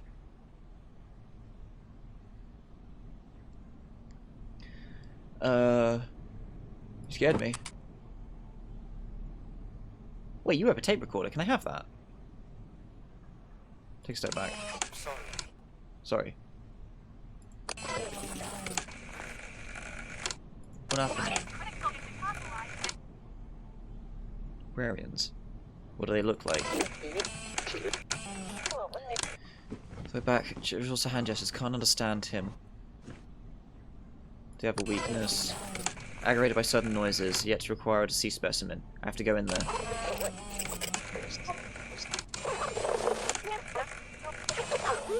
I go to the door. The meat man scurries off into the woods. Thanks, mate.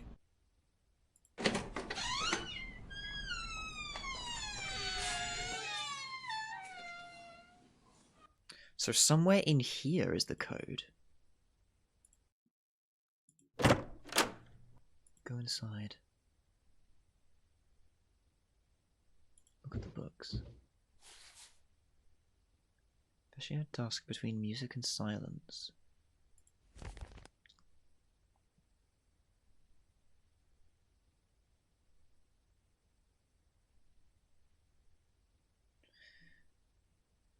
Time seems to move continually slower the further away you are from the dark place. Keep reading. Research team carried a telephone pole into dusk. Oh, right, yeah, we did read this. Between music and silence. It's just the same thing. Check the other shelf. Dark Contact Volume 1. A phone book for the residents of the dark place. Educational non-fiction book about the history of magical books and summoning spells. There's a chapter for various types of spirits. Which is called the Lucky One. Powerful and resolute, unpredictable in their judgment on creatures. They often require physical items such as candles alongside certain shapes of stones to summon. Examples given include some resembling man-made tools or utensils, rainforest spirits. Obtuse to beast-like and may seem mischievous. They're summoned with commands written in a certain ink and then spoken. They are defined by the specific rhythm, syllables, and repetitions. Turn a heel and kick and run. Throw one stone to kill two birds. Arctic spirits. It's gentle but stubborn, and rarely choose to interfere with nature's course. No method of summoning is known. They appear on their own to meek souls in need, and often those who are freezing in the cold. I shut the book. Go elsewhere. Go to the other door.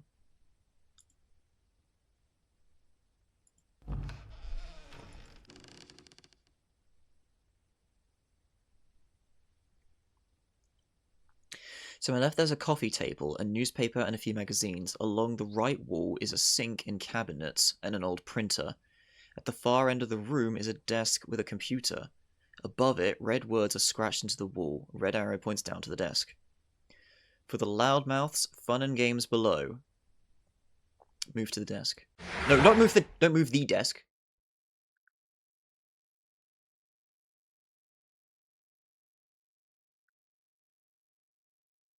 Okay, we're fine. I think we're fine. I push the desk aside. There's a dingy wooden trapdoor. Across the sides are 4 rusty metal latches. I mean, I'm just experimenting, and I also want to end stream in a second, so fuck it. Undo the first latch.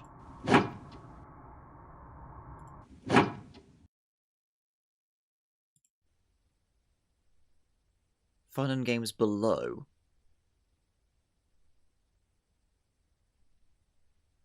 Turn on the computer. It won't turn on.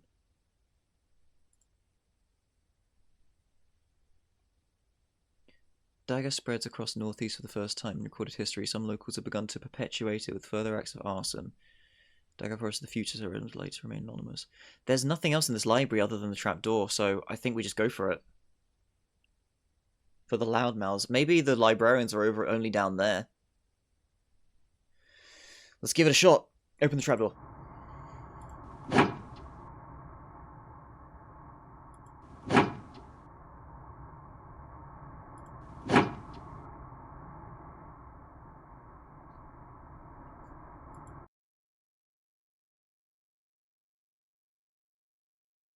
Hate. Hate. Hate. Hate this. Hate this. There's blood on the underside of it. Concrete steps lead down where I can't see. I go down 10 steps. It's dark down here.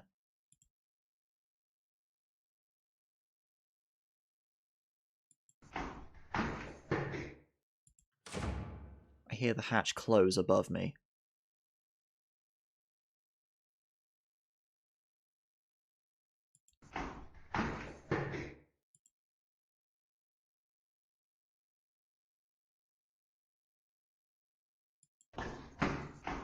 There's a light below.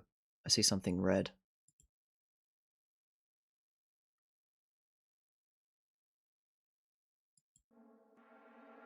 I step down onto a soft red carpet in a long, fancy hallway lit by a single bright bulb.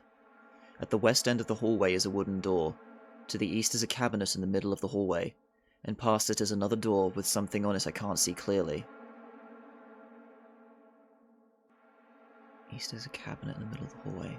Past it is another door with something on it I can't see. West of the hall. Okay, west door. The door is a rich, dark coloured wood. The doorknob seems as if it were made of gold. The door's ornate, but seems like it could fall off its hinges at any moment. Okay, we're not going to touch the door. Go east. There's a fancy mahogany cabinet in the middle of the hallway. It has 2 compartments. Go past the cabinet. We're not making noise.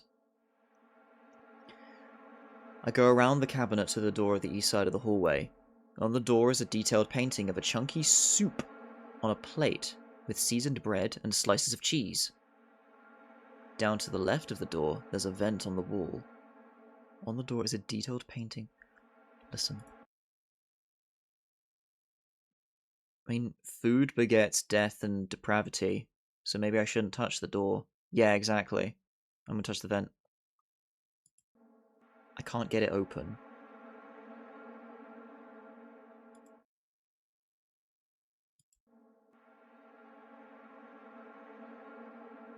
Let's try it. Ah! There's a single shotgun shell.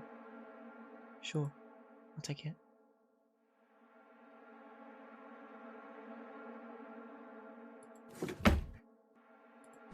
Oh, I hate this.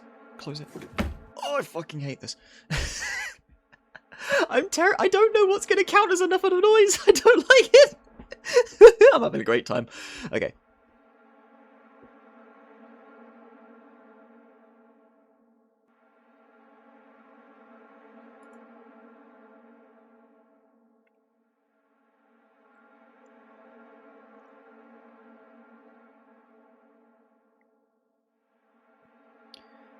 Okay, which one do we do? Do we do the food door, or do we do the rickety door? Which one do we do? I have a bad feeling about both of them. Which one do we go for?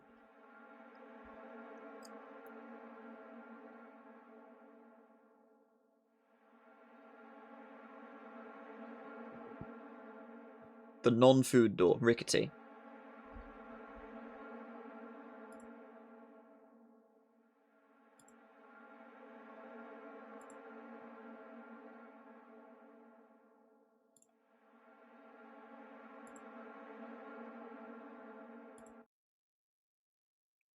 Open the door. It's another hallway leading north. Go through. Oh god, more 3D!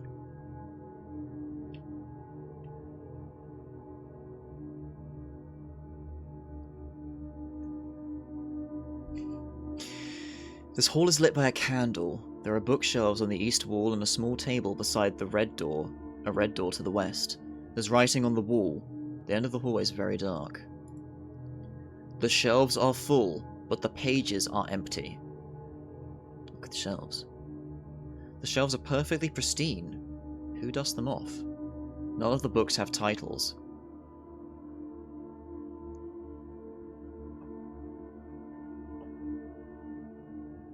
Open a book? It's true. The pages are blank. Go to the door. The dark room.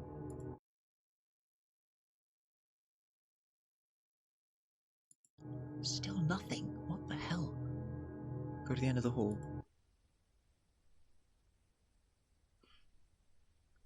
I go to the end of the hallway. The fancy red carpet ends here as it splits to the left and right. I can't see anything clearly to the left, it's too dark. To the right is a metal door. Okay, we're gonna use the dark room then. Go to the door. It's dark room. The room is lit by a harsh red light. Oh right, photograph dark room, right. It's cramped in here. On the cluttered shelves, lamps with red bulbs cast the room in a bloody colour. That was a firework. In the centre of the room are 3 trays filled to an inch with clear liquid. Above, photographs hang from the ceiling, attached to strings with clothespins. That's twice that Zekas has mistyped ceiling like that. Is that how they do it wherever he comes from, maybe?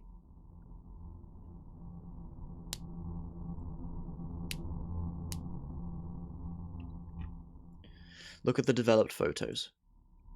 A train track leading into a dark forest. The only way through, it reads. It's okay, already figured that out. Look at another developed photo. The dreary sky of the dark place and treetops below. On closer inspection, I think I can see something falling through the sky. Photo's too blurry to see what that is. There's nothing written on this one. A barren, rocky landscape littered with old trash. In the distance, I see hundreds, maybe thousands of silhouettes, standing, facing towards the horizon. Some of them are miles away. Dusk, it reads. The shelves are full of various photography equipment and chemicals. There's a full cup of coffee sitting here. Also, I see the bottom right corner of a note that's been torn off. Rage. Storage?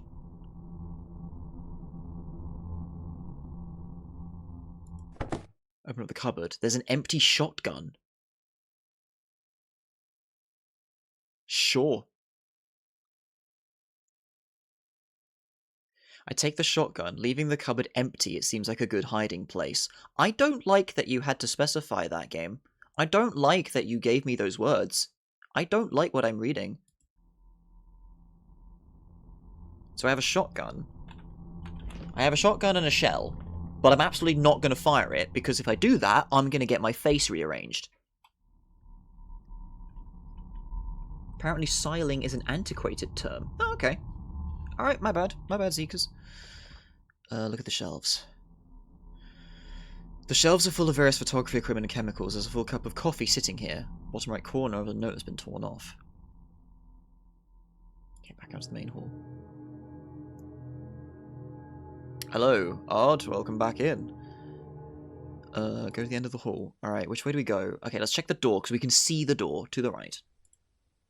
It's a big, rusty metal door with huge bolts all around the sides. Seems fit for a prison.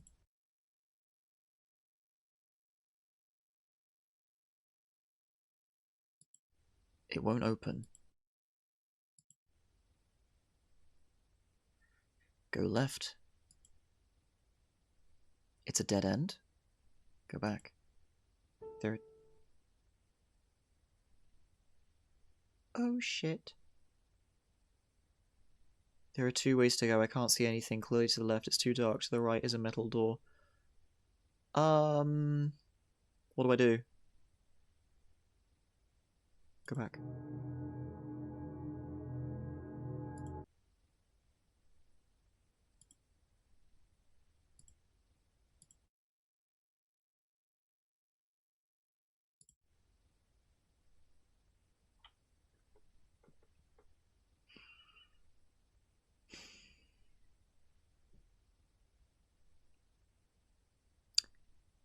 Do I go back towards the piano?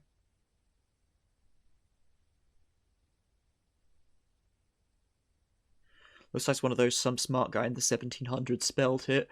So it's legit. Suddenly had more fun with spelling in the 18th century. Oh, do I do it? I don't know where else there's nowhere else for me to go down here. I have a shotgun, sure, but I haven't found any answers.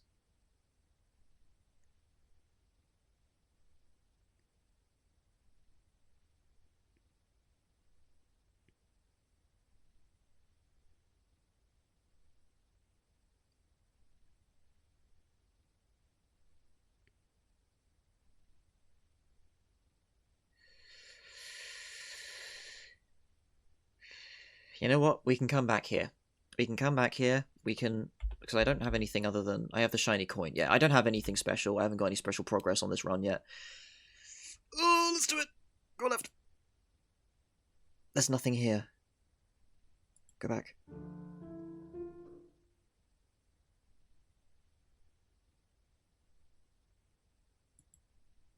It's just a dead end.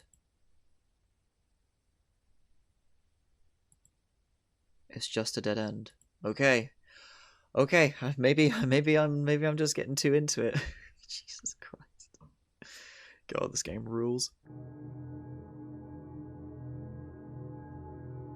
So I have heard the piano now, definitely. Okay, go to the end of the hall. No, there's nothing left down here. I can't do anything down here. Read the writing. Look at the shelves. Open a book. Go back to the stairs. To the west is a door, to the east is a cabinet in the center of the hallway, and past it is another door. Behind me are the stairs leading to the trapdoor. Okay, do we try to go back to the trapdoor, or do we do the food door? I like the mental image of I have a shotgun, sure, but I don't have any answers. Yeah, exactly. Answers are way more important than shotguns.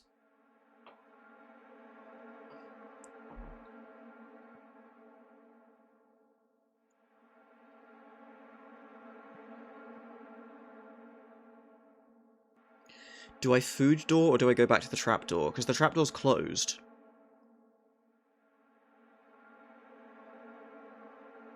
Fuck it. To the east is a cabinet. Go past the cabinet. Listen to the door.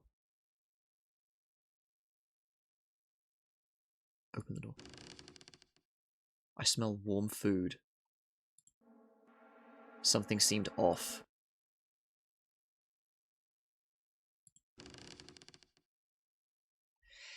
The game's doing the thing where it's giving me a ton of warnings and chances to back out.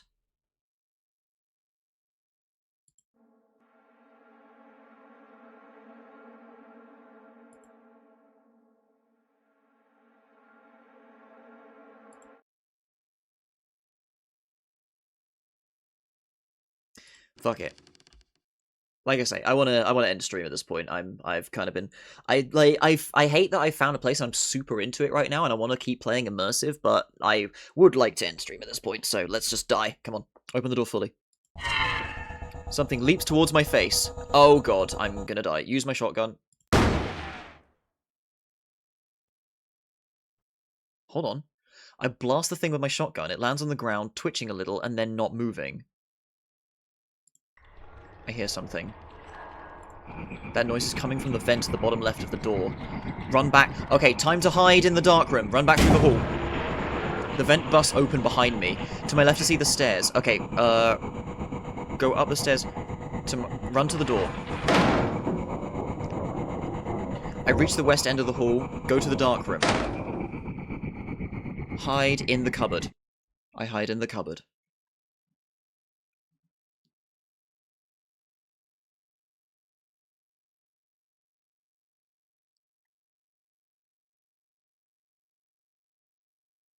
The loud noise, the shotgun blast attracted the librarian.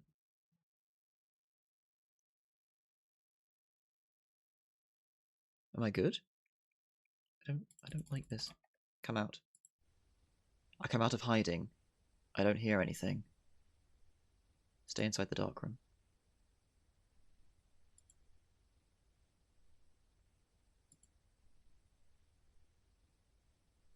Go to the door. Listen.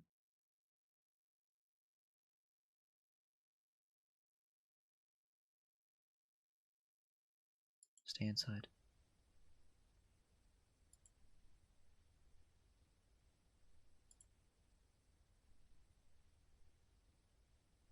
Nice of the game to inform you where to hide. If I hadn't gone the other way and endorsed all my other options, I would have probably died there.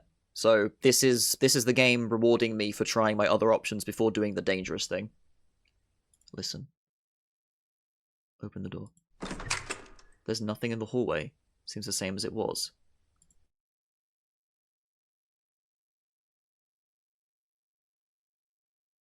Go out into the hall. Always lit by a candle that's quiet.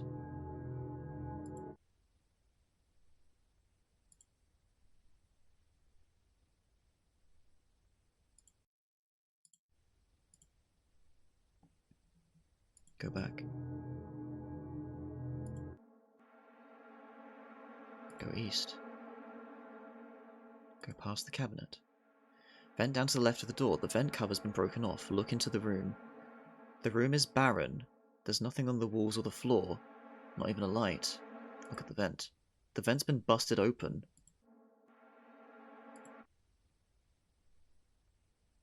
Sure. Really? Yeah, sure.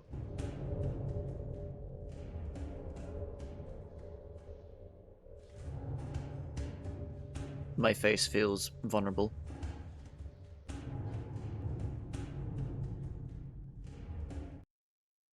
There are 2 ways to go. Go left.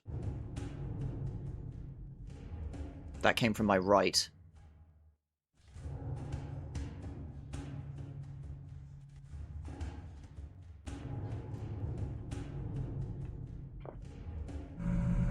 The vent turns right here. I hear a fan above me.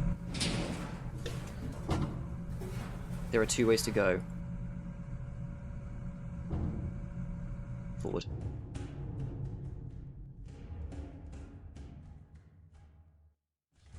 Don't suddenly jump in my face like a fucking face hugger, please. Game, I respect you greatly right now. Please don't do this to me. I see a light. Crawl towards it. I reach a vent cover. Behind it, I see a room filled with beer bottles, broken glass, graffiti, and candy wrappers. It won't budge. It won't open. Uh-oh. That'll be loud, but I don't have a choice, do I? Doesn't budge. Hit it again. The cover busts open. Get out. I cut my hands on shards of glass as I clamber out of the vent. The floor is covered in broken bottles. Light is shining from a hole in the ceiling, and a red ladder leads up through it. Shut the vent cover. Go to the ladder. I step around the glass and beer bottles on the floor and to the red ladder. There's a light above. Climb. Oh, 9275. On only dishonest truths. I hear those things below me. Climb faster. The ladder above me is coming through some holes in a metal hatch. I hope it opens. Something's grabbing onto my leg. I kick it and climb up to the hatch. I push it open. Light floods in, blinding me. I crawl out onto the grass between ears of corn. The hatch shuts behind me. I stand up and look around. I'm at the cornfield.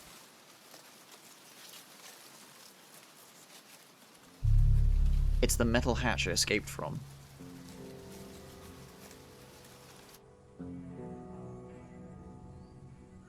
That feels like an allusion to a dishonest containers or maybe the wolf. Yeah, dishonest truths. Yeah, exactly.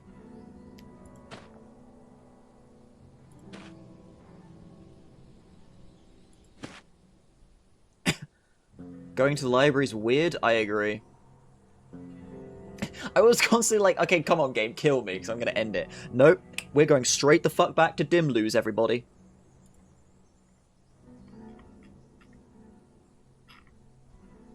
Wait a minute.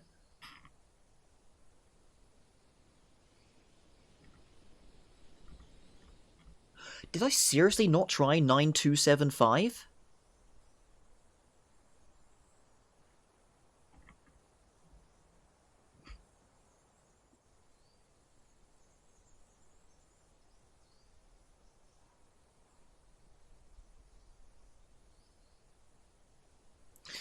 Well, I tried a bunch of other combinations of numbers, but okay, well, just as well we didn't brute force it, because that sequence was awesome.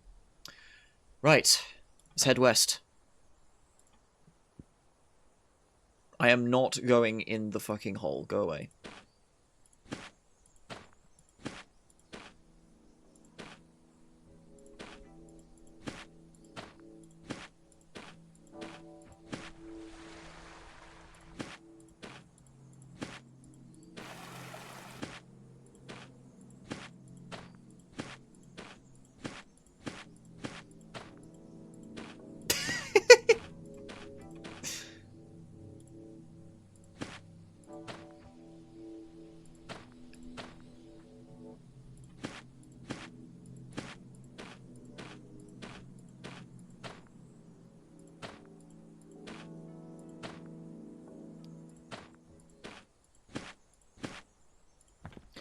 Here we go, back in.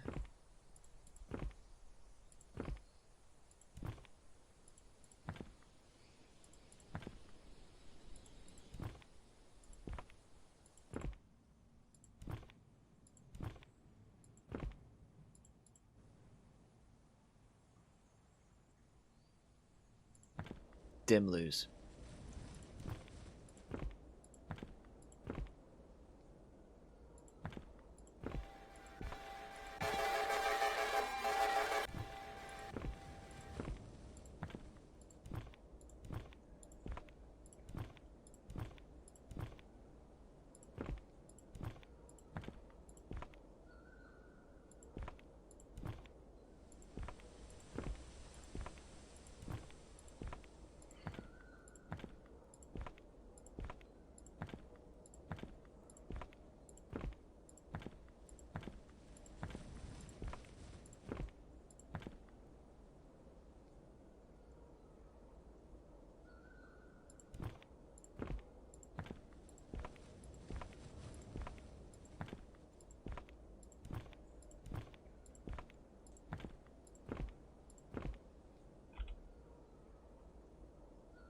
My shotgun exploded after using it.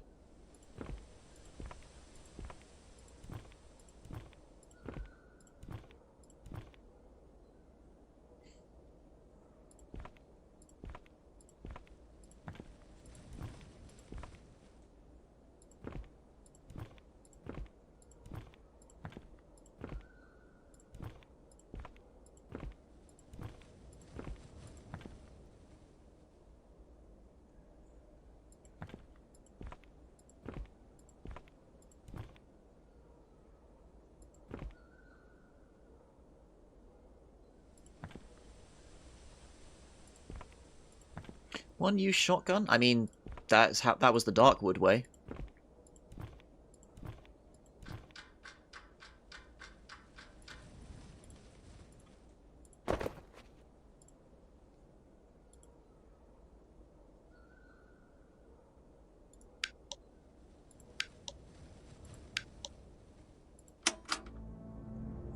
The lock clicks open.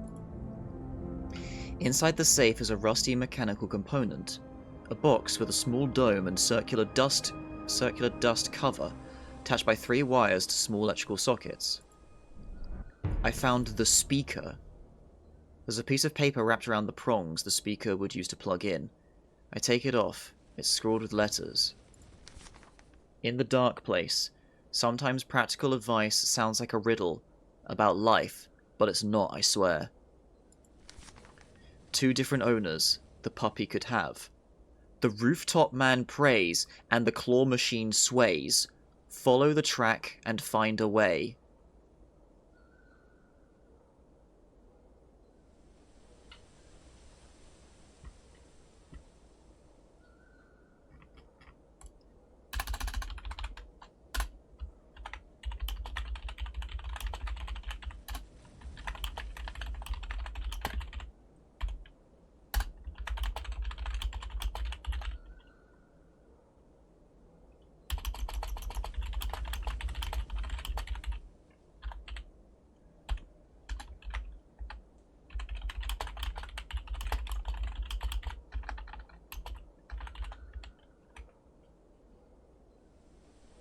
Strange spacing.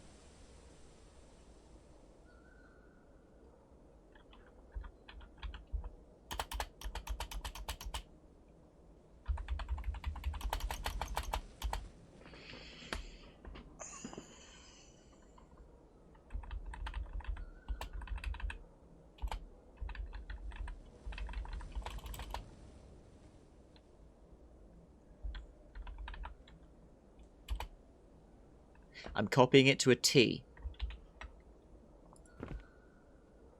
The track stretches north and south. The box seems to have disappeared.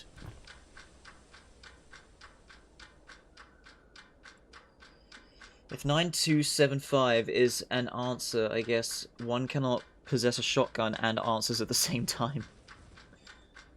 Well, no, because once you go into the basement, you get locked in there, so you have to use the shotgun to escape that sequence.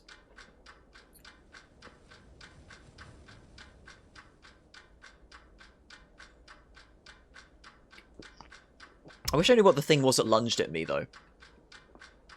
Was also strange for the first part of the notice. Yeah, I should have taken that one. Hold on, let me check if I can do... South, north, south, west. Look down. Opened and empty. Okay, I can't look at it again. But I can afford if I need to. I've taken the important part. Said about riddles and not. I assume the thing down there were left deliberately vague.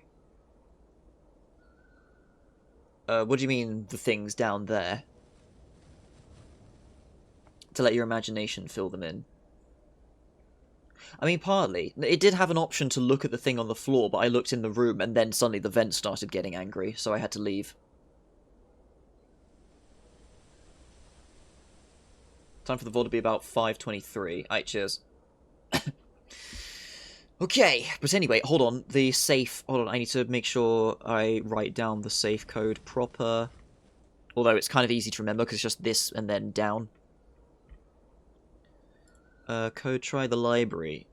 Library. Survived Satan. Code 9257, wasn't it? 9275, rather, yeah.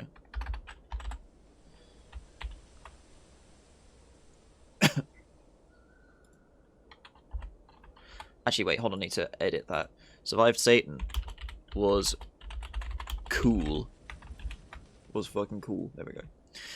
Right, so, I have a speaker. Was a speaker required for the dragon?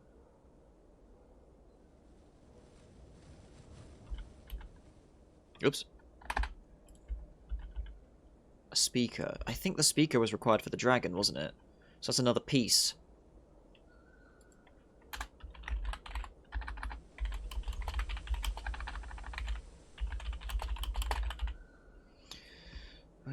Librarians of bad news cross the chasm. Dice in the rock maze.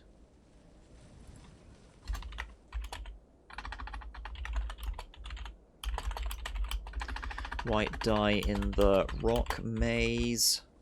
Something about these dice is curious. Did known as the puppy could have. So I gotta get the puppy from the mansion and give it to somebody. Maybe the man on the roof. The rooftop man. Rooftop man, I'm assuming, refers to the rooftop of the supermarket. I just have to not provoke the baboon's ire and get myself completely screwed.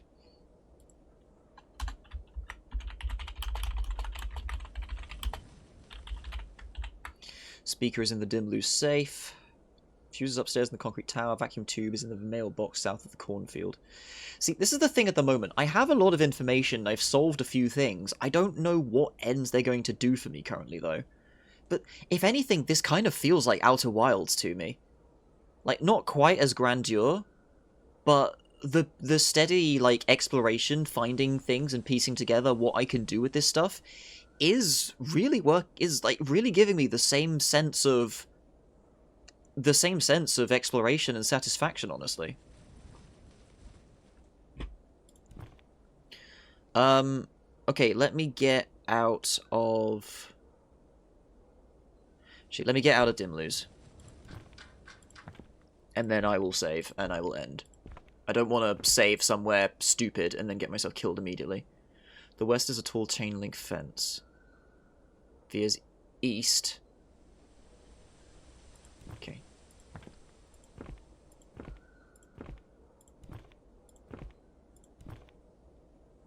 Maybe Bango likes text adventures. Zork, when? Cave, cavern, cave, cavern, cave, where adventure? Oh boy.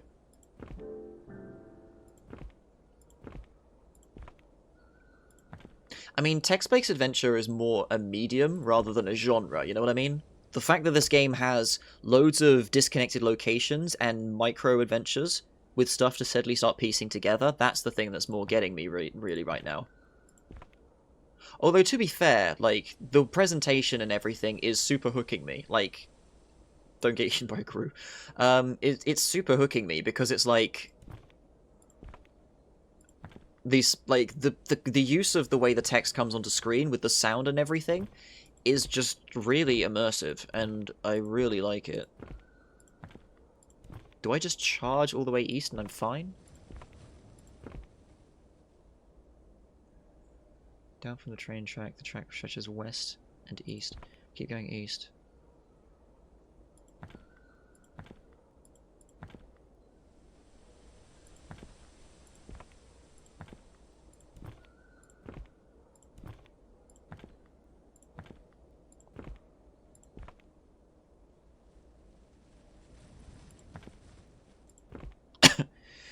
The only one example I can think of is that section in Near.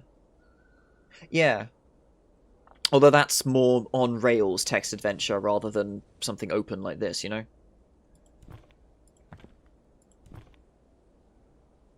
And when I say by open, I am thinking more of like the contained sections where you have to choose options to try and survive the situation and everything.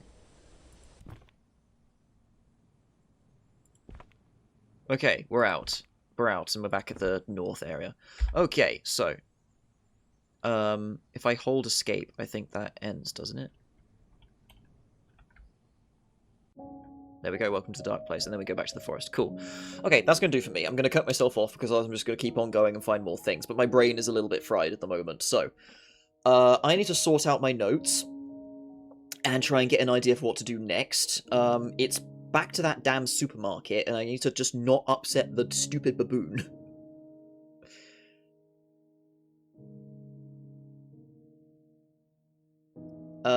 Brain trying to get straight. I'm looking at my notes. 8-minute travel time is also something weird, yeah.